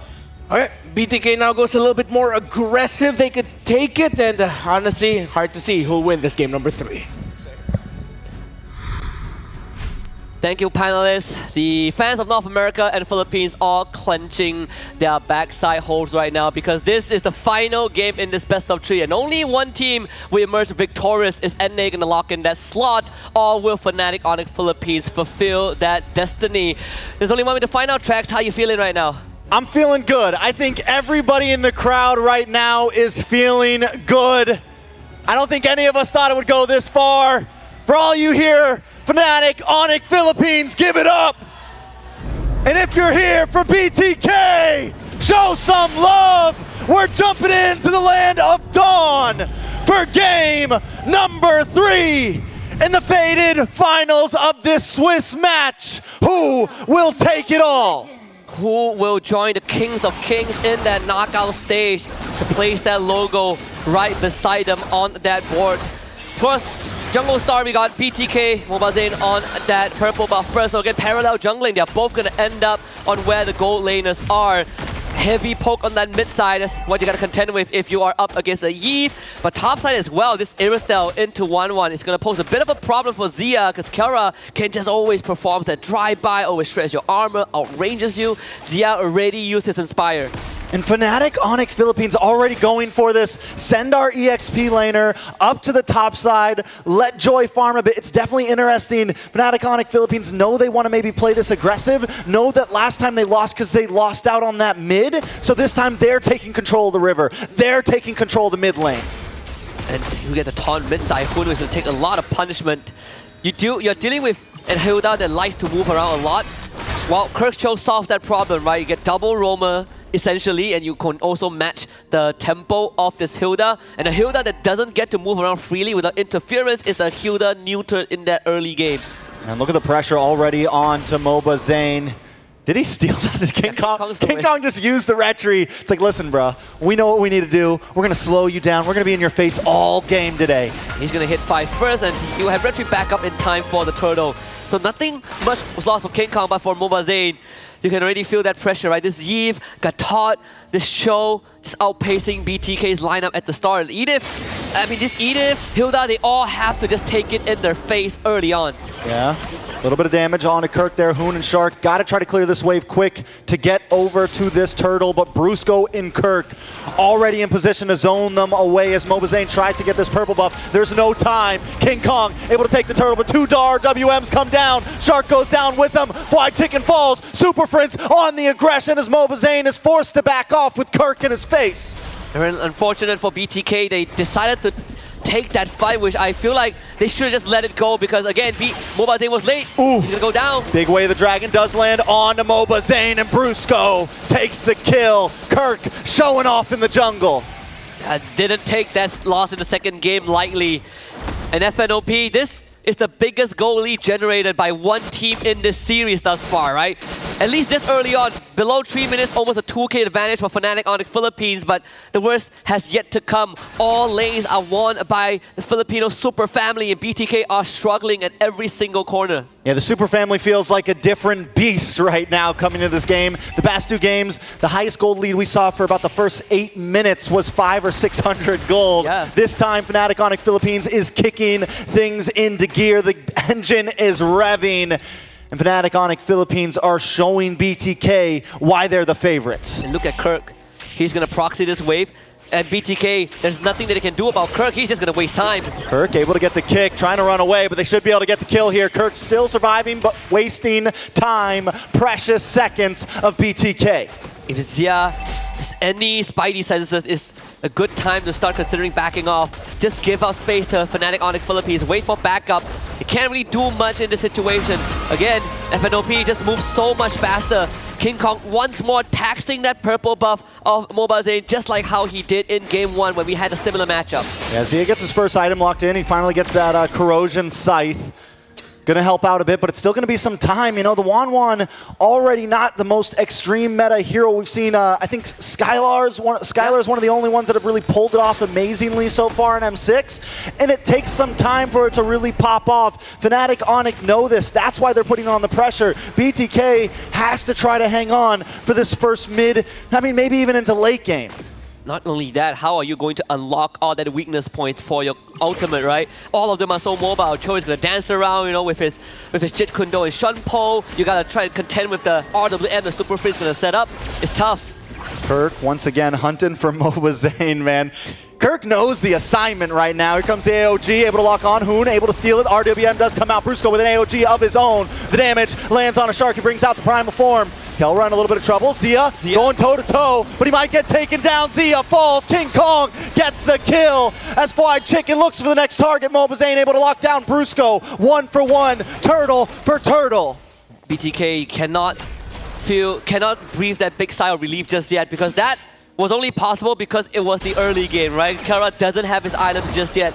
Any other situation, he would have blown up Zia in under 3 seconds. So BTK, they got the turtle somehow. Mobazane, as always, good on that retreat button. Even getting 2 kills for themselves. King Kong will attack the purple buff again. Can they stop him? King Kong low. Oh. Mobazane misses. King Kong just gets away. Threads the needle. Able to slide out to safety. And he takes the purple along with him. Even takes the buff after missing his retribution, I believe. Yeah, King Kong used his retreat first and still got it. Bot side, they want to look for a play. AOG comes out, does not lock on to Zia, but does fend him away. Zia's dancing right now. He's looking for towers. He's looking for space. He's looking for gold because he knows the clock is ticking. And right now, Kelra's clock is ticking much faster. Now, Kelra is accelerating for sure. He's gonna go for, I mean, he went for Hask Claw straight for first item, then only completed his tough boots. It will only get harder from here. Berserker's Fury will be the second item for sure. For Kelra, if he at some point wants to go for Ballistic Gun, I wouldn't be against it for the extra range against such a short-reaching team like BTK. Hoon takes the AOG once again. Looking for some looking for some engage possibilities. I think the goal is maybe don't use it so early. Maybe wait out until you pop that AOG. Don't make it the first skill to come out of your team. Use it as a response. Use it as a chase. Use it as, peeling for your team. Something else than just diving into your enemies. It's all about picking up poison. If you steal AOG, then RWM is going to be kind of that obstacle, and vice versa, right? If you steal RWM, Brusco can just jump on top of you with his Avatar of the Guardian. So in this case, I think Hoon has to really make those smart decisions. Stalling on this mid wave is the first step. Third turtle now, the point of contention. Oh, Kirk with another kick. Puts Mobazane back into his grave. Fried Chicken falls next and Hoon's in trouble. He's looking for the escape, but there's no escape from the Super Family. A triple kill for Kelra. And the advance keeps coming. BTK against the ropes. Fnatic are just too fast for BTK to keep up. This was the second time that Fnatic makes a move. And BTK tried to fight and they lost. Zia gets crossbow Tang, able to find Kirk. More shots fired off. Can he back off? Shark in a little bit of trouble. Kelra gonna go in for the chase with the dive, but does not find another. BTK just slide by. Guess it's the silver lining. Consolation prize getting Kirk. Zia getting the kill is massive. Had to use Inspire for it. They still lost the mid-tier 1, but BTK needs to really stabilize this game. King Kong once more steals the purple buff. Wonder if we could get a stat of how many purple buffs King Kong has stolen from Mobazane. 2 levels ahead of the Suyo. Mobazane forced to go to the top side, and everyone else from BTK now starting to recognize that we need to stick by Zia. He is the president of North America right now, and we need him alive. We need him for that late game. At this point, the amount of buffs that Mobazane has gotten, he's a glorified EXP laner. It's definitely tough for him. Yeah. He can't farm. He can't get his purple. He can't get his orange. And even look at King Kong now on the mini-map. He's going for another one. The damage is outputting. Mobazane just able to get it, but even that's a hard time. It's also a minor switcher from King Kong, this time going for Temporal Rain for the talent instead of the Warcry, so then reduce cooldown for his dashes. Even more mobility given over to the Joy in these team fights, right? At the drop of a hat, King Kong can just decimate this backline, and you don't necessarily have to dive onto Zia. If you can get a Hoon, that is good enough. If you can force Zia out away from the fight, it is already a win condition. And not only that, Kelra can always catch up with that sprint on this Irithel. They got to do something about Kirk, man. Kirk is having a hard time. I mean, Kirk is just making them have a hard time. Shark goes down. King Kong, I saw it coming. I'm watching the mini-map, and Shark's just inching closer and closer to Kirk. Man, and I mean, similar. Right now, the Cho has just been such a strong pick from game 2 to now. It has been a decider. Isolation factor that it provides with the kick. And from the start, I already pointed out that this Edith is going to have a hard time even trying to keep up. Yeah. And now we are seeing Shark just not having a game at all. Oh, a little bit of damage on Mobazane. A lot of damage on Mobazane. Kelra finds another one. 4-0 in 2. King Kong solos the Lord. And Fnatic Onic inch closer to their ticket to the knockouts. I feel like Fnatic has taken off the waist, right? That Rock Lee waist, they've taken it off and they're now ready to brawl. Yeah. Just moving at supersonic speed. Almost 6k goalie with the first Lord. BTK might have to let this go. Yeah, they're going to have to back off and look at the kick! Kirk! How do you do it? 5-man wipe as Kelra cleans their clocks. Mobazane back on the map, trying to defend. The minions are there. Fnatic Onic backs off, but there's still a Lord coming, ready to knock down the castle. This is, it might be early to say this, but I'll say it anyways. It's checkmate for BTK. No amount of miracle can save NA right now. FNOP can go for the end. That's it. AOG to the back. Mobazane off the map. Fnatic Onic attack. They want their name on the plaque. BTK trying to defend, pushing them away once again. Fnatic Onic PH. Let it happen. Let it burn slow, because the Lord is still coming. There.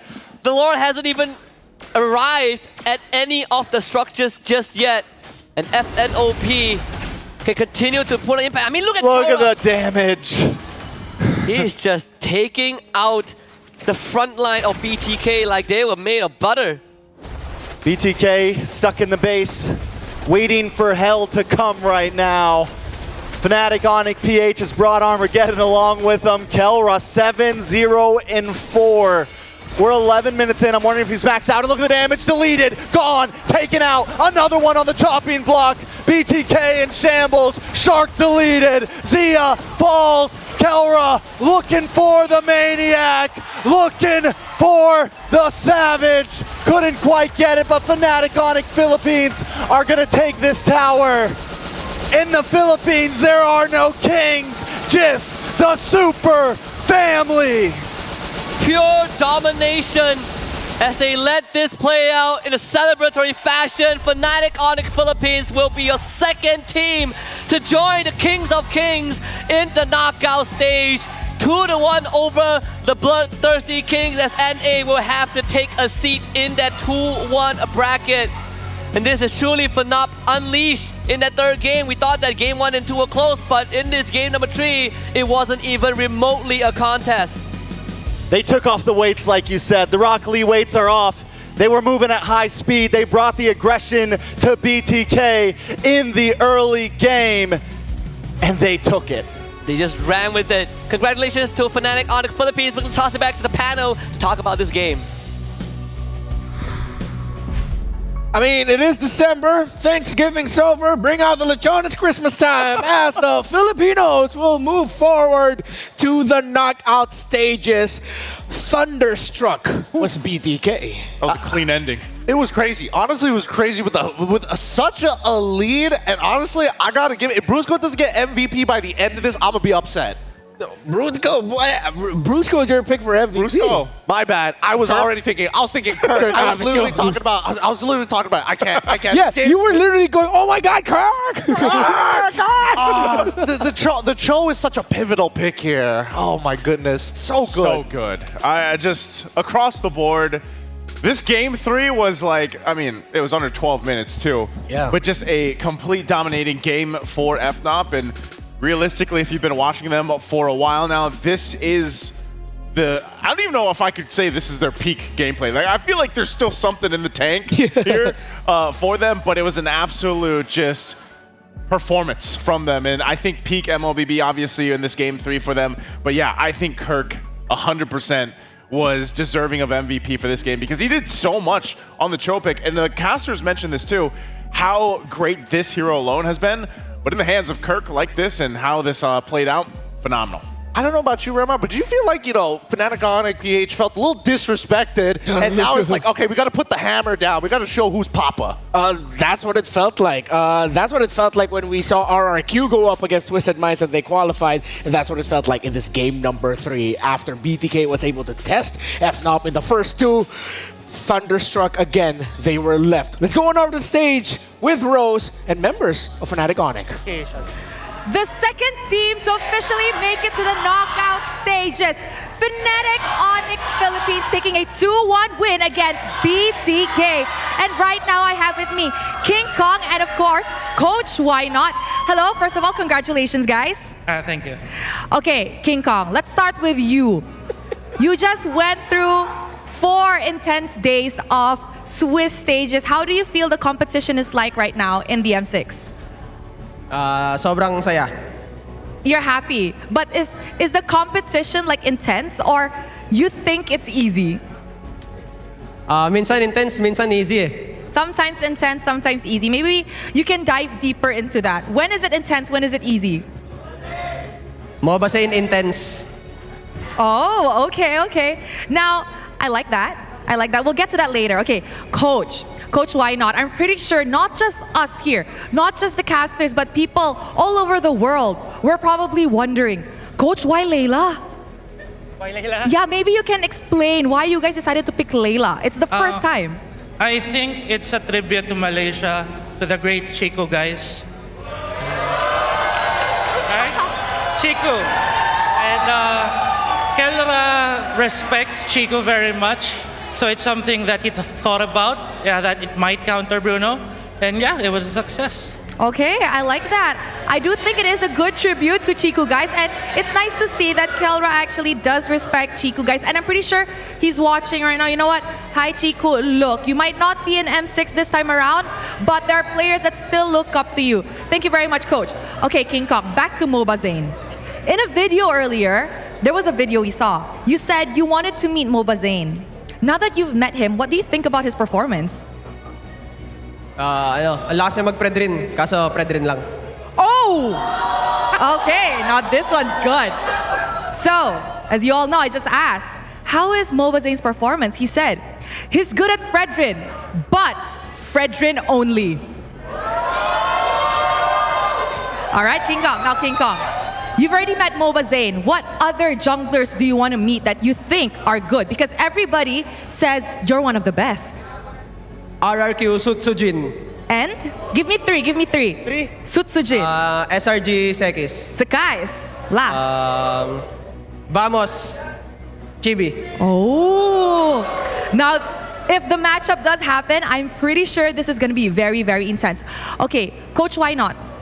Maybe as a coach, in your opinion, give me at least 3 teams that you think can make it to the knockout stages. I mean, obviously BTK. I mean, the other 2-1 teams gotta respect the Fredrin. They gotta respect the macro of BTK. You know, apart from them, it's really a free-for-all. I mean, the 1-2s, it's very scary. Those are champions. But if I had to choose, definitely SRG and TLID. Oh, okay. Now, you know what? I do agree. BTK did give them a fight just now, and it wasn't an easy fight. We can see BTK was fighting back. SRG and TLID, you know what? Hopefully, these 2 teams do make it, so King Kong can actually meet them in the knockout stages. Okay, King Kong, to wrap up the interview, what do you want to say to the Sonics? We can see that the Sonics, full support in Malaysia, and I'm pretty sure in the Philippines as well and all over the world. Sa mga Sonics na sumusuporta since day 1, thank you sa pagsuporta lagi sa amin. Abangan niyo pa kami sa mga susunod pa naming laban. He said to all the Sonics, thank you very much for supporting us. Don't forget to stay tuned to our upcoming matches and just continue supporting them. Thank you very much to Coach Why Not and to King Kong. And with that, let's throw it over to the panel to break down what happened in this game against BTK.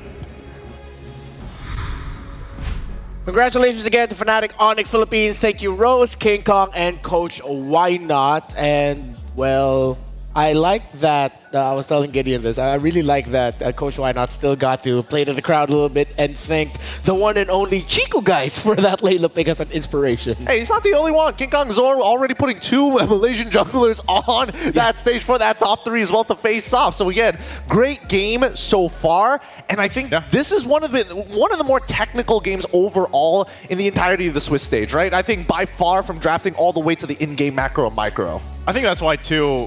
You still heard it on stage. You know, there's still the respect there, of course, for BTK, because they are one of the teams that I would say didn't bring FNOP to their limit, but they definitely brought the game and they made it a great series ahead of them. Obviously, Game 3, very one-sided, but there's still a lot that BTK, I think, can show us, and hopefully also Mobazane can go ahead and answer that to King Kong. Play more than the Fredrin, because, yeah, his Fredrin's amazing, but what else does he have in the tank? Yeah, they look like that just became a big signal to the rest of the teams in the 2-1 column now. So let's look back at this game and how it ended in less than 12 minutes. Fnatic Onic Philippines just running over BTK. I believe it's a good place to start with Gideon that you were mentioning. Very enthusiastically, the Irithel into the 1-1 pick was just perfect. Yeah, I mean, it's the direct counter to specifically this 1-1, right? Because if you want to go for weakness points, Kelra can outpace you every single time. And, I mean, obviously, 1-1 doesn't really care about move speed and generally focuses more on that attack speed, but Kelra can easily just go in and out of these fights. Wait for your Queen's Call, go back in, rip, let it rip, pull back, rinse and repeat all over again. And it's a very difficult lane for Zia, which is pretty interesting considering that BTK was hoping that he was able to hold on his own, knowing that they saw the Cho, they saw the RWM as well. Yeah. I think it was really hard to for BTK to really focus on something because you have, you know, an Irithel, the sprint, but also a Joy across from you. Like, where are you going to look? You know, in a way, it's a different diversion, you know, like this lineup. And I think that's what made it so successful for them because it really just caused so much chaos against whatever BTK was trying to do. And if that's the plan from a team like this from FNOP, you're going to fall behind. You're going to fall behind fast, and that's exactly what happened here. Divide and conquer against a team that are very good at playing together, playing as a unit to support their president, whoever it is in the lineup.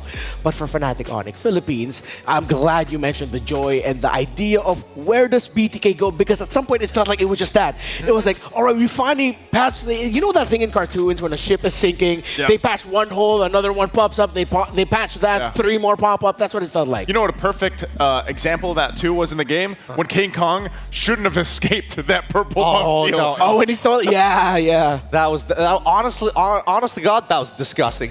That was illegal. He should not have been allowed to do that, but that's the beauty when you have Temporal Rain, right? Which again, is one of the few adjustments we saw from King Kong. Instead of going for Warcry, where it's about, hey, I don't mind going in and out of these fights as long as I can get this to a trigger, I'm going to deal a decent amount of damage. But now with the Temporal Rain, I can get in and out a lot more effectively, because honestly, with or without the Warcry, Joy still does an absurd amount of damage. Yeah, it felt like what we saw there in that game number 3 was a team that understood and finally got completely what it felt like to go up against BTK. And with some key adjustments, let's now talk about that Cho pick that you were raving on about. Because again, Cho versus the Hilda, it is not Cho favored at all. You're trying to keep up with pace with the Hilda, but then look for those big No way! Well, he got him. Yeah, he got that maniac there. Who set it up for him? who had to get on his knees and tell him, hey, Kelra, get on my back real quick. I'll get you over that wall.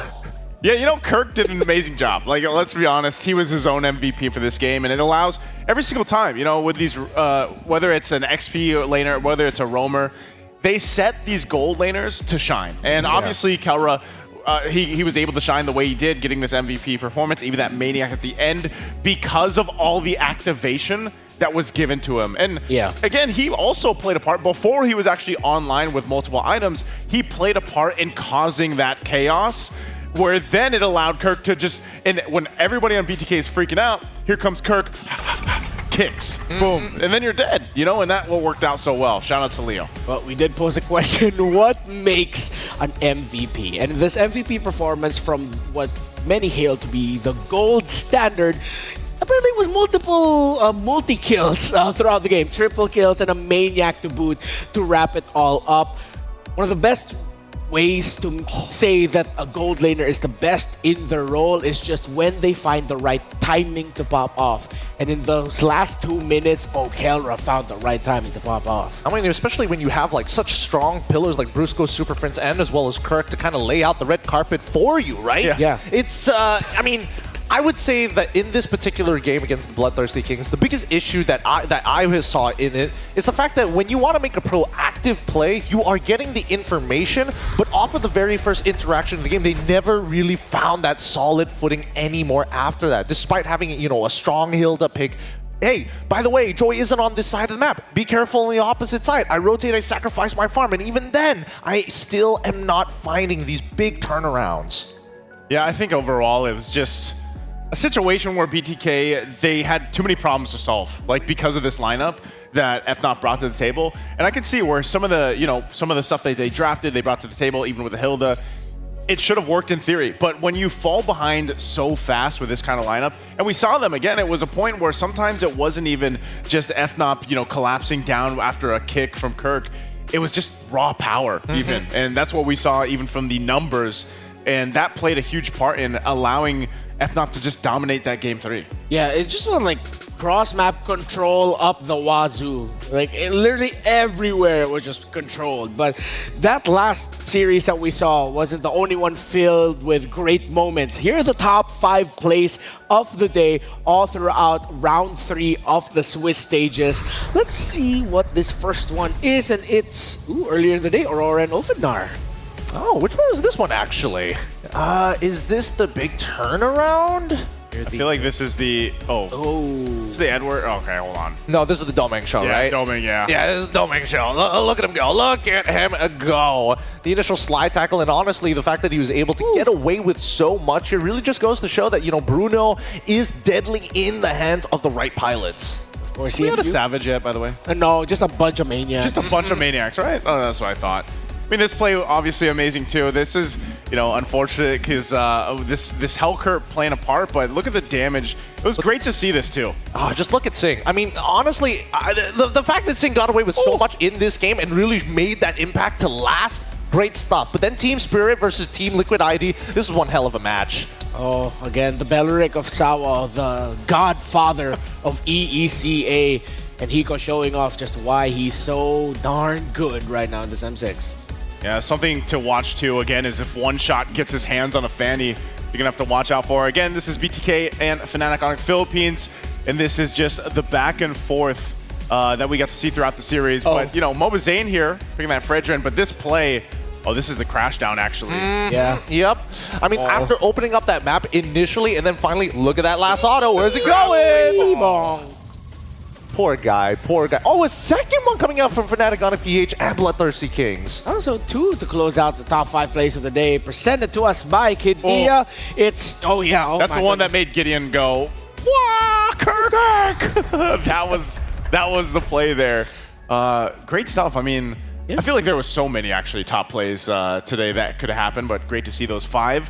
And I think it's a showcase of really just how good all the teams are obviously playing at this point in M6 already. Personally, for me, I think that when we are looking at not only the meta and what the top level of MLBB is right now, there's a huge diversity of heroes, but the most important thing to me is the skill expression from some of the best players around the world. You know exactly what they are doing, and you know exactly how they are feeling when they're showing off. Yeah, when the best players in the world in Mobile Legends Bang Bang Esports can express who they are with the heroes they use, forgive me, this sounds kind of cheesy, but they just end up making beautiful art.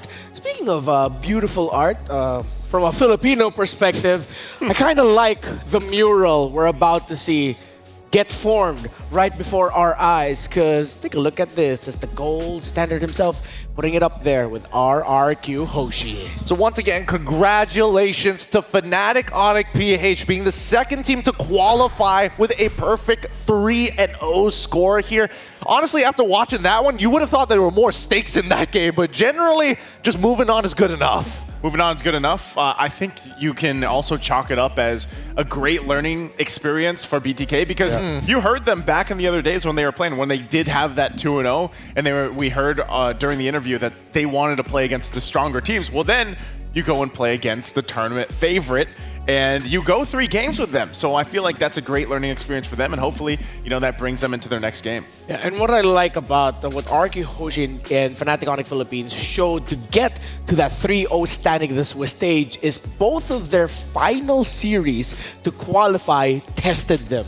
The game 1 that Twisted Minds brought out the chip and that Nolan combo to test RQ Hoshi, and of course for Fnatic Onic Philippines against BTK, the one that we just saw. The draw is coming up. The next Swiss stage draw, it'll be myself and Naisu plus a special guest doing that. So before we go, any final words to talk about your feelings for this round 3 in the Swiss stage? Oh, round 3 in the Swiss stage. I definitely think that, teams are still experimenting with what is currently good in the meta, and I think it is evolving in front of our eyes. Thank God that M6 is almost a month long. Yeah, we still have, 14 days or so of it, and, I'm also hoping I still have both my citizenships because that was a hell of a series to watch, and I can't wait to see more of the Swiss stage because it's been amazing so far. On behalf of all the talents that showed up here today, of course, Trex and Husky, Naisu and Gideon, we will now be going on over to the Swiss stage draws, so please stick around as M6 isn't done yet.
your ultimate glory starts now.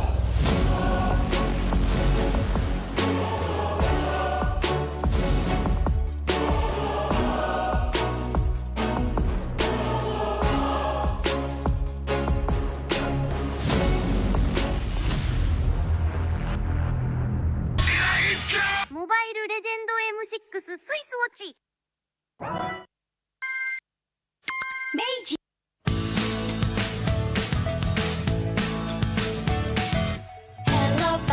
Hello panda, semua suka biskuitnya. Biskuitnya enak, isinya lezat, rasa coklat dan strawberry. Hello panda, semua suka biskuitnya. Biskuitnya enak, isinya lezat, rasa coklat dan strawberry. Hello panda, biskuit isi yang enak.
And ladies and gentlemen, welcome to the group draw here. I am Naisu, joined with Renmar. How you doing, man?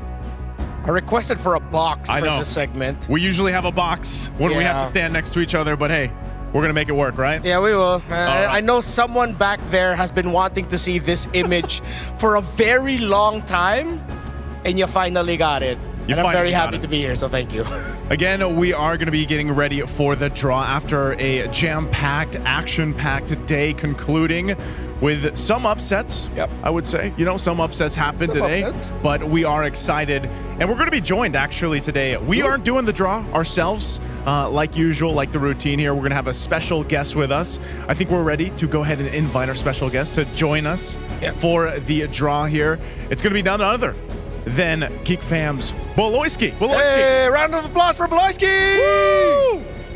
What's Welcome, up? Boloyski. How are you doing? How are you doing? I'm good. All right. I almost spoke it. I was going to say. Your prediction of 2-0 didn't hit for Fnatic Onic PH, but real quick, how do you feel about the Fnatic Onic win against BTK just now? To be honest, I expect them to win 2-0, but it's a good win anyway, so... Boloy, were you impressed also by BTK's performance here? Did you expect it to be 3 games, in your opinion? In my opinion, no. I kinda underestimate them, but they really have a good team fight. So next time they will face other Stormking, I will not be surprised if they can give a good match or even win. Okay, there we go. I think part of it too is like we heard from King Kong and Coach Why Not, the Fredrin seems to be an answer so far, but we are going to go ahead and get ready for the draw. That's what everybody is waiting for. It is time for that. Just to let you everybody know watching this again, the matches here are going to be correct, but you guys have to wait till we post the scheduling for the matches. So to start things off, Boloy, we are going to start with the 2-1 teams. All right, so every team in here 2-1 currently, and we will go ahead and fill out the bracket. So Boloy, go ahead and it's up to you, man. You know, you get to feel the heat here. Of course, last time we had a draw too, it was great to have Boston Gaming, and now first draw. Yep, first draw for 2-1. It's CFU Gaming, the Sharks of Cambodia. CFU Gaming, first ones to go up there towards the top. Again, an amazing performance earlier today. Yeah. An upset, I would say, for some people, you know? Yeah. And I'll hold it. Can I hold it? I've never held one. You want to? You gotta Cool. That's called responsibility. Yeah, that's it. I'm good. I'm good. All right, Baloyski. Again, this will not be the opponent of CFU Gaming. They will go into the left side of the bracket. So not facing CFU will be Falcon Esports. So they're going to be going under CFU Gaming in that side of that bracket. Interesting, man. I mean, both teams being drawn here that did defeat Malaysian teams, you know. Falcon taking that 1-0 against SRG earlier on. So for the next one, go for it. You know, CFU Gaming and Falcon Esports was a match that would be a favorite match of mine if ever it came up, but no. Oh, wow. Twisted Minds. Remember the team that took one game away from RQ Hoshi before they made it there via their chip pick? they've been so good so well as well. Twisted Minds doing really good things. Now we get to find out who the opponents are going to be, Boloy. This is where the pressure, you know, it starts to build. First opponent for CFU Gaming. Go ahead and draw. All right. Baloyski, what match are you going to give us? CFU of Cambodia will face off against Team Spirit of ECA. Team Spirit again, after what we saw today. That's going to be an amazing matchup. I mean, both teams up to this point, the story that they have here. Next up against Falcon Esports. You got two teams left to draw this out. Choice is yours, Baloyski. Will they face? You gotta crack that one over. There you go. Falcon and NIP would be banger if ever. Oof. Oh. There it is. BTK. BTK and Falcon Esports, man. It's wild to see that there'll actually be 3 teams qualifying from that side of the bracket. All right, Baloyski. Last one. Yeah, we know that's NIP Flash. The Singaporean representatives will go up against Twisted Minds. Poetic, actually, it's just gonna be crazy draft after crazy draft if ever NIP Flash finally decides to bring out the crazy picks. And there we have it. That's at least our bracket, at least for the 2-1 teams. We have some few teams left for the 1 and 2. So go ahead and start your first draw from there, so we can get built up here. Mix that around. I like how Baloyski's a man of business. He said, I came here for the group draw, and we will get the group draw done. And the first one drew is Vamos. Vamos. Of Malaysia. All right. So I know the Malaysians here right now in IOI are do not want to see a potential Vamos versus SRG matchup. So go ahead. Go for it. Did Baloyski bless Malaysia? Ooh. KBG. Yeah. We're good. That's getting a little iffy there, Renmar. I don't know how all the dudes who've done this before, it's like I'm getting nerves. I mean, you already got one representative in there, but I am getting nervous right now. Oh, and the last one over there on that bottom side, the left side, it's going to be Aurora. MLBB. If we end up getting an elimination Aurora versus SRG match, I just don't know how to feel about that. Come on, Big Brain Baloy. Big Brain like Baloy likes to say. This one's up to you. It is. Against Vamos. Who is it going to be? S2G. The team that took SRG down in the very first match will now take on Team Vamos. And KBG. Baloy, take a minute. Take a minute, yeah. Take a breath. Because you got some people waiting for this one against KVG. I have a question for Baloy. Go for it. Do you want to see Aurora versus SRG? Yeah, definitely. Yeah, they need to face each other on a knockout. And let's see if we'll actually get it. Baloyski. KBG opponent. There it is. SRG. You can hear the reaction, of course, for everybody right now. But then that means... And the last opponent for Aurora MLBB is Team Liquid. Team Liquid of ID. The champion of Indonesia will face off against the runner-up of the Philippines. The champions of Malaysia will face off against the champions of China. And the runner-up of Malaysia will face off against the champions of Turkey. How are we feeling? How do you feel, Beloisi, about the draw results right now for this stage, for the next stage of the game? I think I draw play pretty good. They can beat each other, I think, definitely. So you think very competitive are the matches we're going to be seeing. Before we move on, though, Beloisi, what do you feel about Fnatic Onic PH and RRQ? If ever, or let's say a personal power ranking from Beloisi, as of now, who do you think is the stronger team? Fnatic Onic PH or RRQ? I probably Onic PH. They have the aggressive play style on the early game, but meanwhile the RQ have a strong team fight also, and we just need to see. Beloy, I'm curious because you're very familiar with the players from Fnatic Onic Philippines also. What do you think makes them so good? Is it literally just the super family concept of the synergy that they have? Is that what makes them such a strong team? For me, the reason they're the very strong team is when they're playing aggressive, all of them is having the same mind. They all have the same brain. Even in team fights, they have different targets, and then they really know their job desk, and that's what I like with them. Looking at the upper portion of the bracket right now, with CFU, Team Spirit, and all of that, which matchup there are you looking forward to seeing the most? For me, definitely this one. Instantly already excited for that one. Yeah, in that one. Let's start there. I want to see the Team Spirit versus CFU because for me, I really like this team. I really want Team Spirit to show what can they do more. I feel that they still have gas tank left on their arsenal. So yep. I'm just excited. It's also special because this is now also best of threes that we have to take in consideration. We've spent so long in best of one territory. Yep. And we know how that can change the course of the games. But now that we're in the best of three, and lastly, Beloy, how about here? These teams right here, which one are you the most excited about to watch unfold? Definitely the Aurora and the Liquid. I was begging for Liquid and SRG because they both have good assassins. I really want to see their matchup, but yeah, sorry for Indonesian. I have you Aurora then.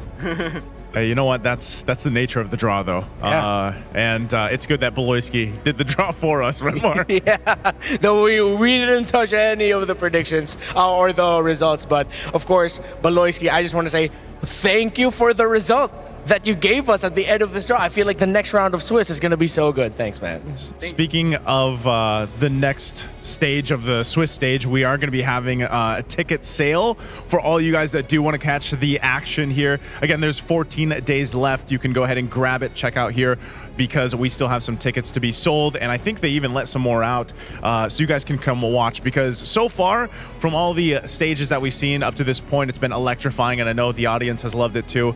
They've been here to support all the teams competing, of course, and now that we're getting to this half of the tournament, it's going to be very crucial to see how things fall into place, right? Yeah, and I think now the schedule is ready. So let's look at the screens to see the matchups for the next day of Swiss stages. It won't be tomorrow. It will be on Tuesday, if I'm not mistaken. December 3rd, I believe it is. December 3rd, yep. Yeah. December 3rd, we're starting off with Twisted and NIP Flash, and then, of course, Falcon Esports and BTK, and CFU and Team Spirit. So no eliminations yet, but by the next one, we're gonna see which teams are going to be advancing forward. But for the day 6 schedule, that's when we start seeing eliminations. Yeah, that's going to be a tough one again. The nature of the tournament, teams have to go home. Vamos versus S2G, KBG and SRG, and Rora and TLID. Just, I don't know, man. Both days, honestly, there's so many good matches to watch. We heard already from Beloyski which ones he's excited about. I'm sure for you guys as well, especially after seeing what unfolded just today alone. Real quick, I just want to go ahead and pick your mind a little bit, Beloyski. What do you think the struggle has been for Malaysian teams? Because, we're here in the home turf of Malaysia, and they've struggled a little bit. We saw an upset even today. What do you think the struggle, like if you could just say one struggle for the Malaysian teams that you're noticing as a pro player? For me, for SRG, I think I honestly think they are still the top team, top contender to win the M series. This one, they just need to learn how to close out game better. But about Vamos, I don't know. Maybe they just having a hard time on the meta, probably. But for SRG, I probably see them as one of the strongest team still in the M6. Yeah, I think that goes along the lines of a lot of things that we said about SRG just needing to close out better, as Boloyski mentioned. Of course, their biggest high-profile loss came from Falcon Esports with them being able to close it out.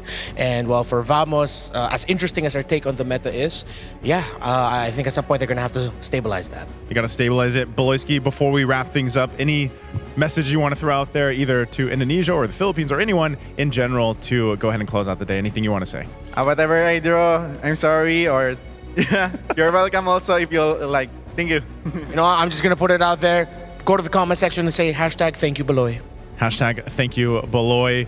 Guys, that is going to be it for us here. Again, I'm Naisu. This is Renmar and our special guest Boloyski to join us for the draw. Thank you so much for joining us today.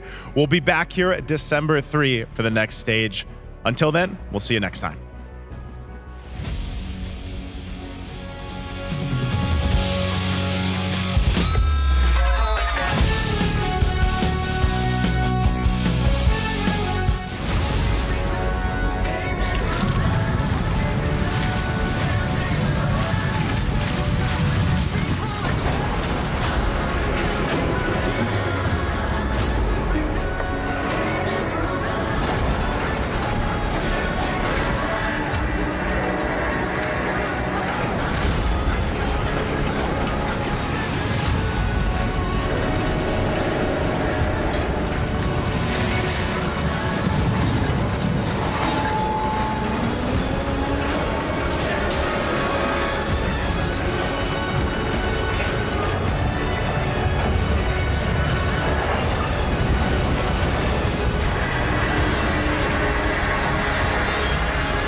Lost in the shadows, feeling so small.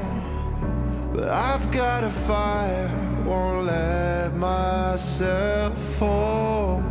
Every hit taken, every scar earned, lessons in pain from which I've learned. When the world says I'm done, I'm just starting my run. Through the darkest of nights, I will find. You won't get me down, you won't get me down. I get back on track with a peaceful attack. I always come back around. I'll never back down, no, I'll never back down. I'm forced to behold any way to unfold.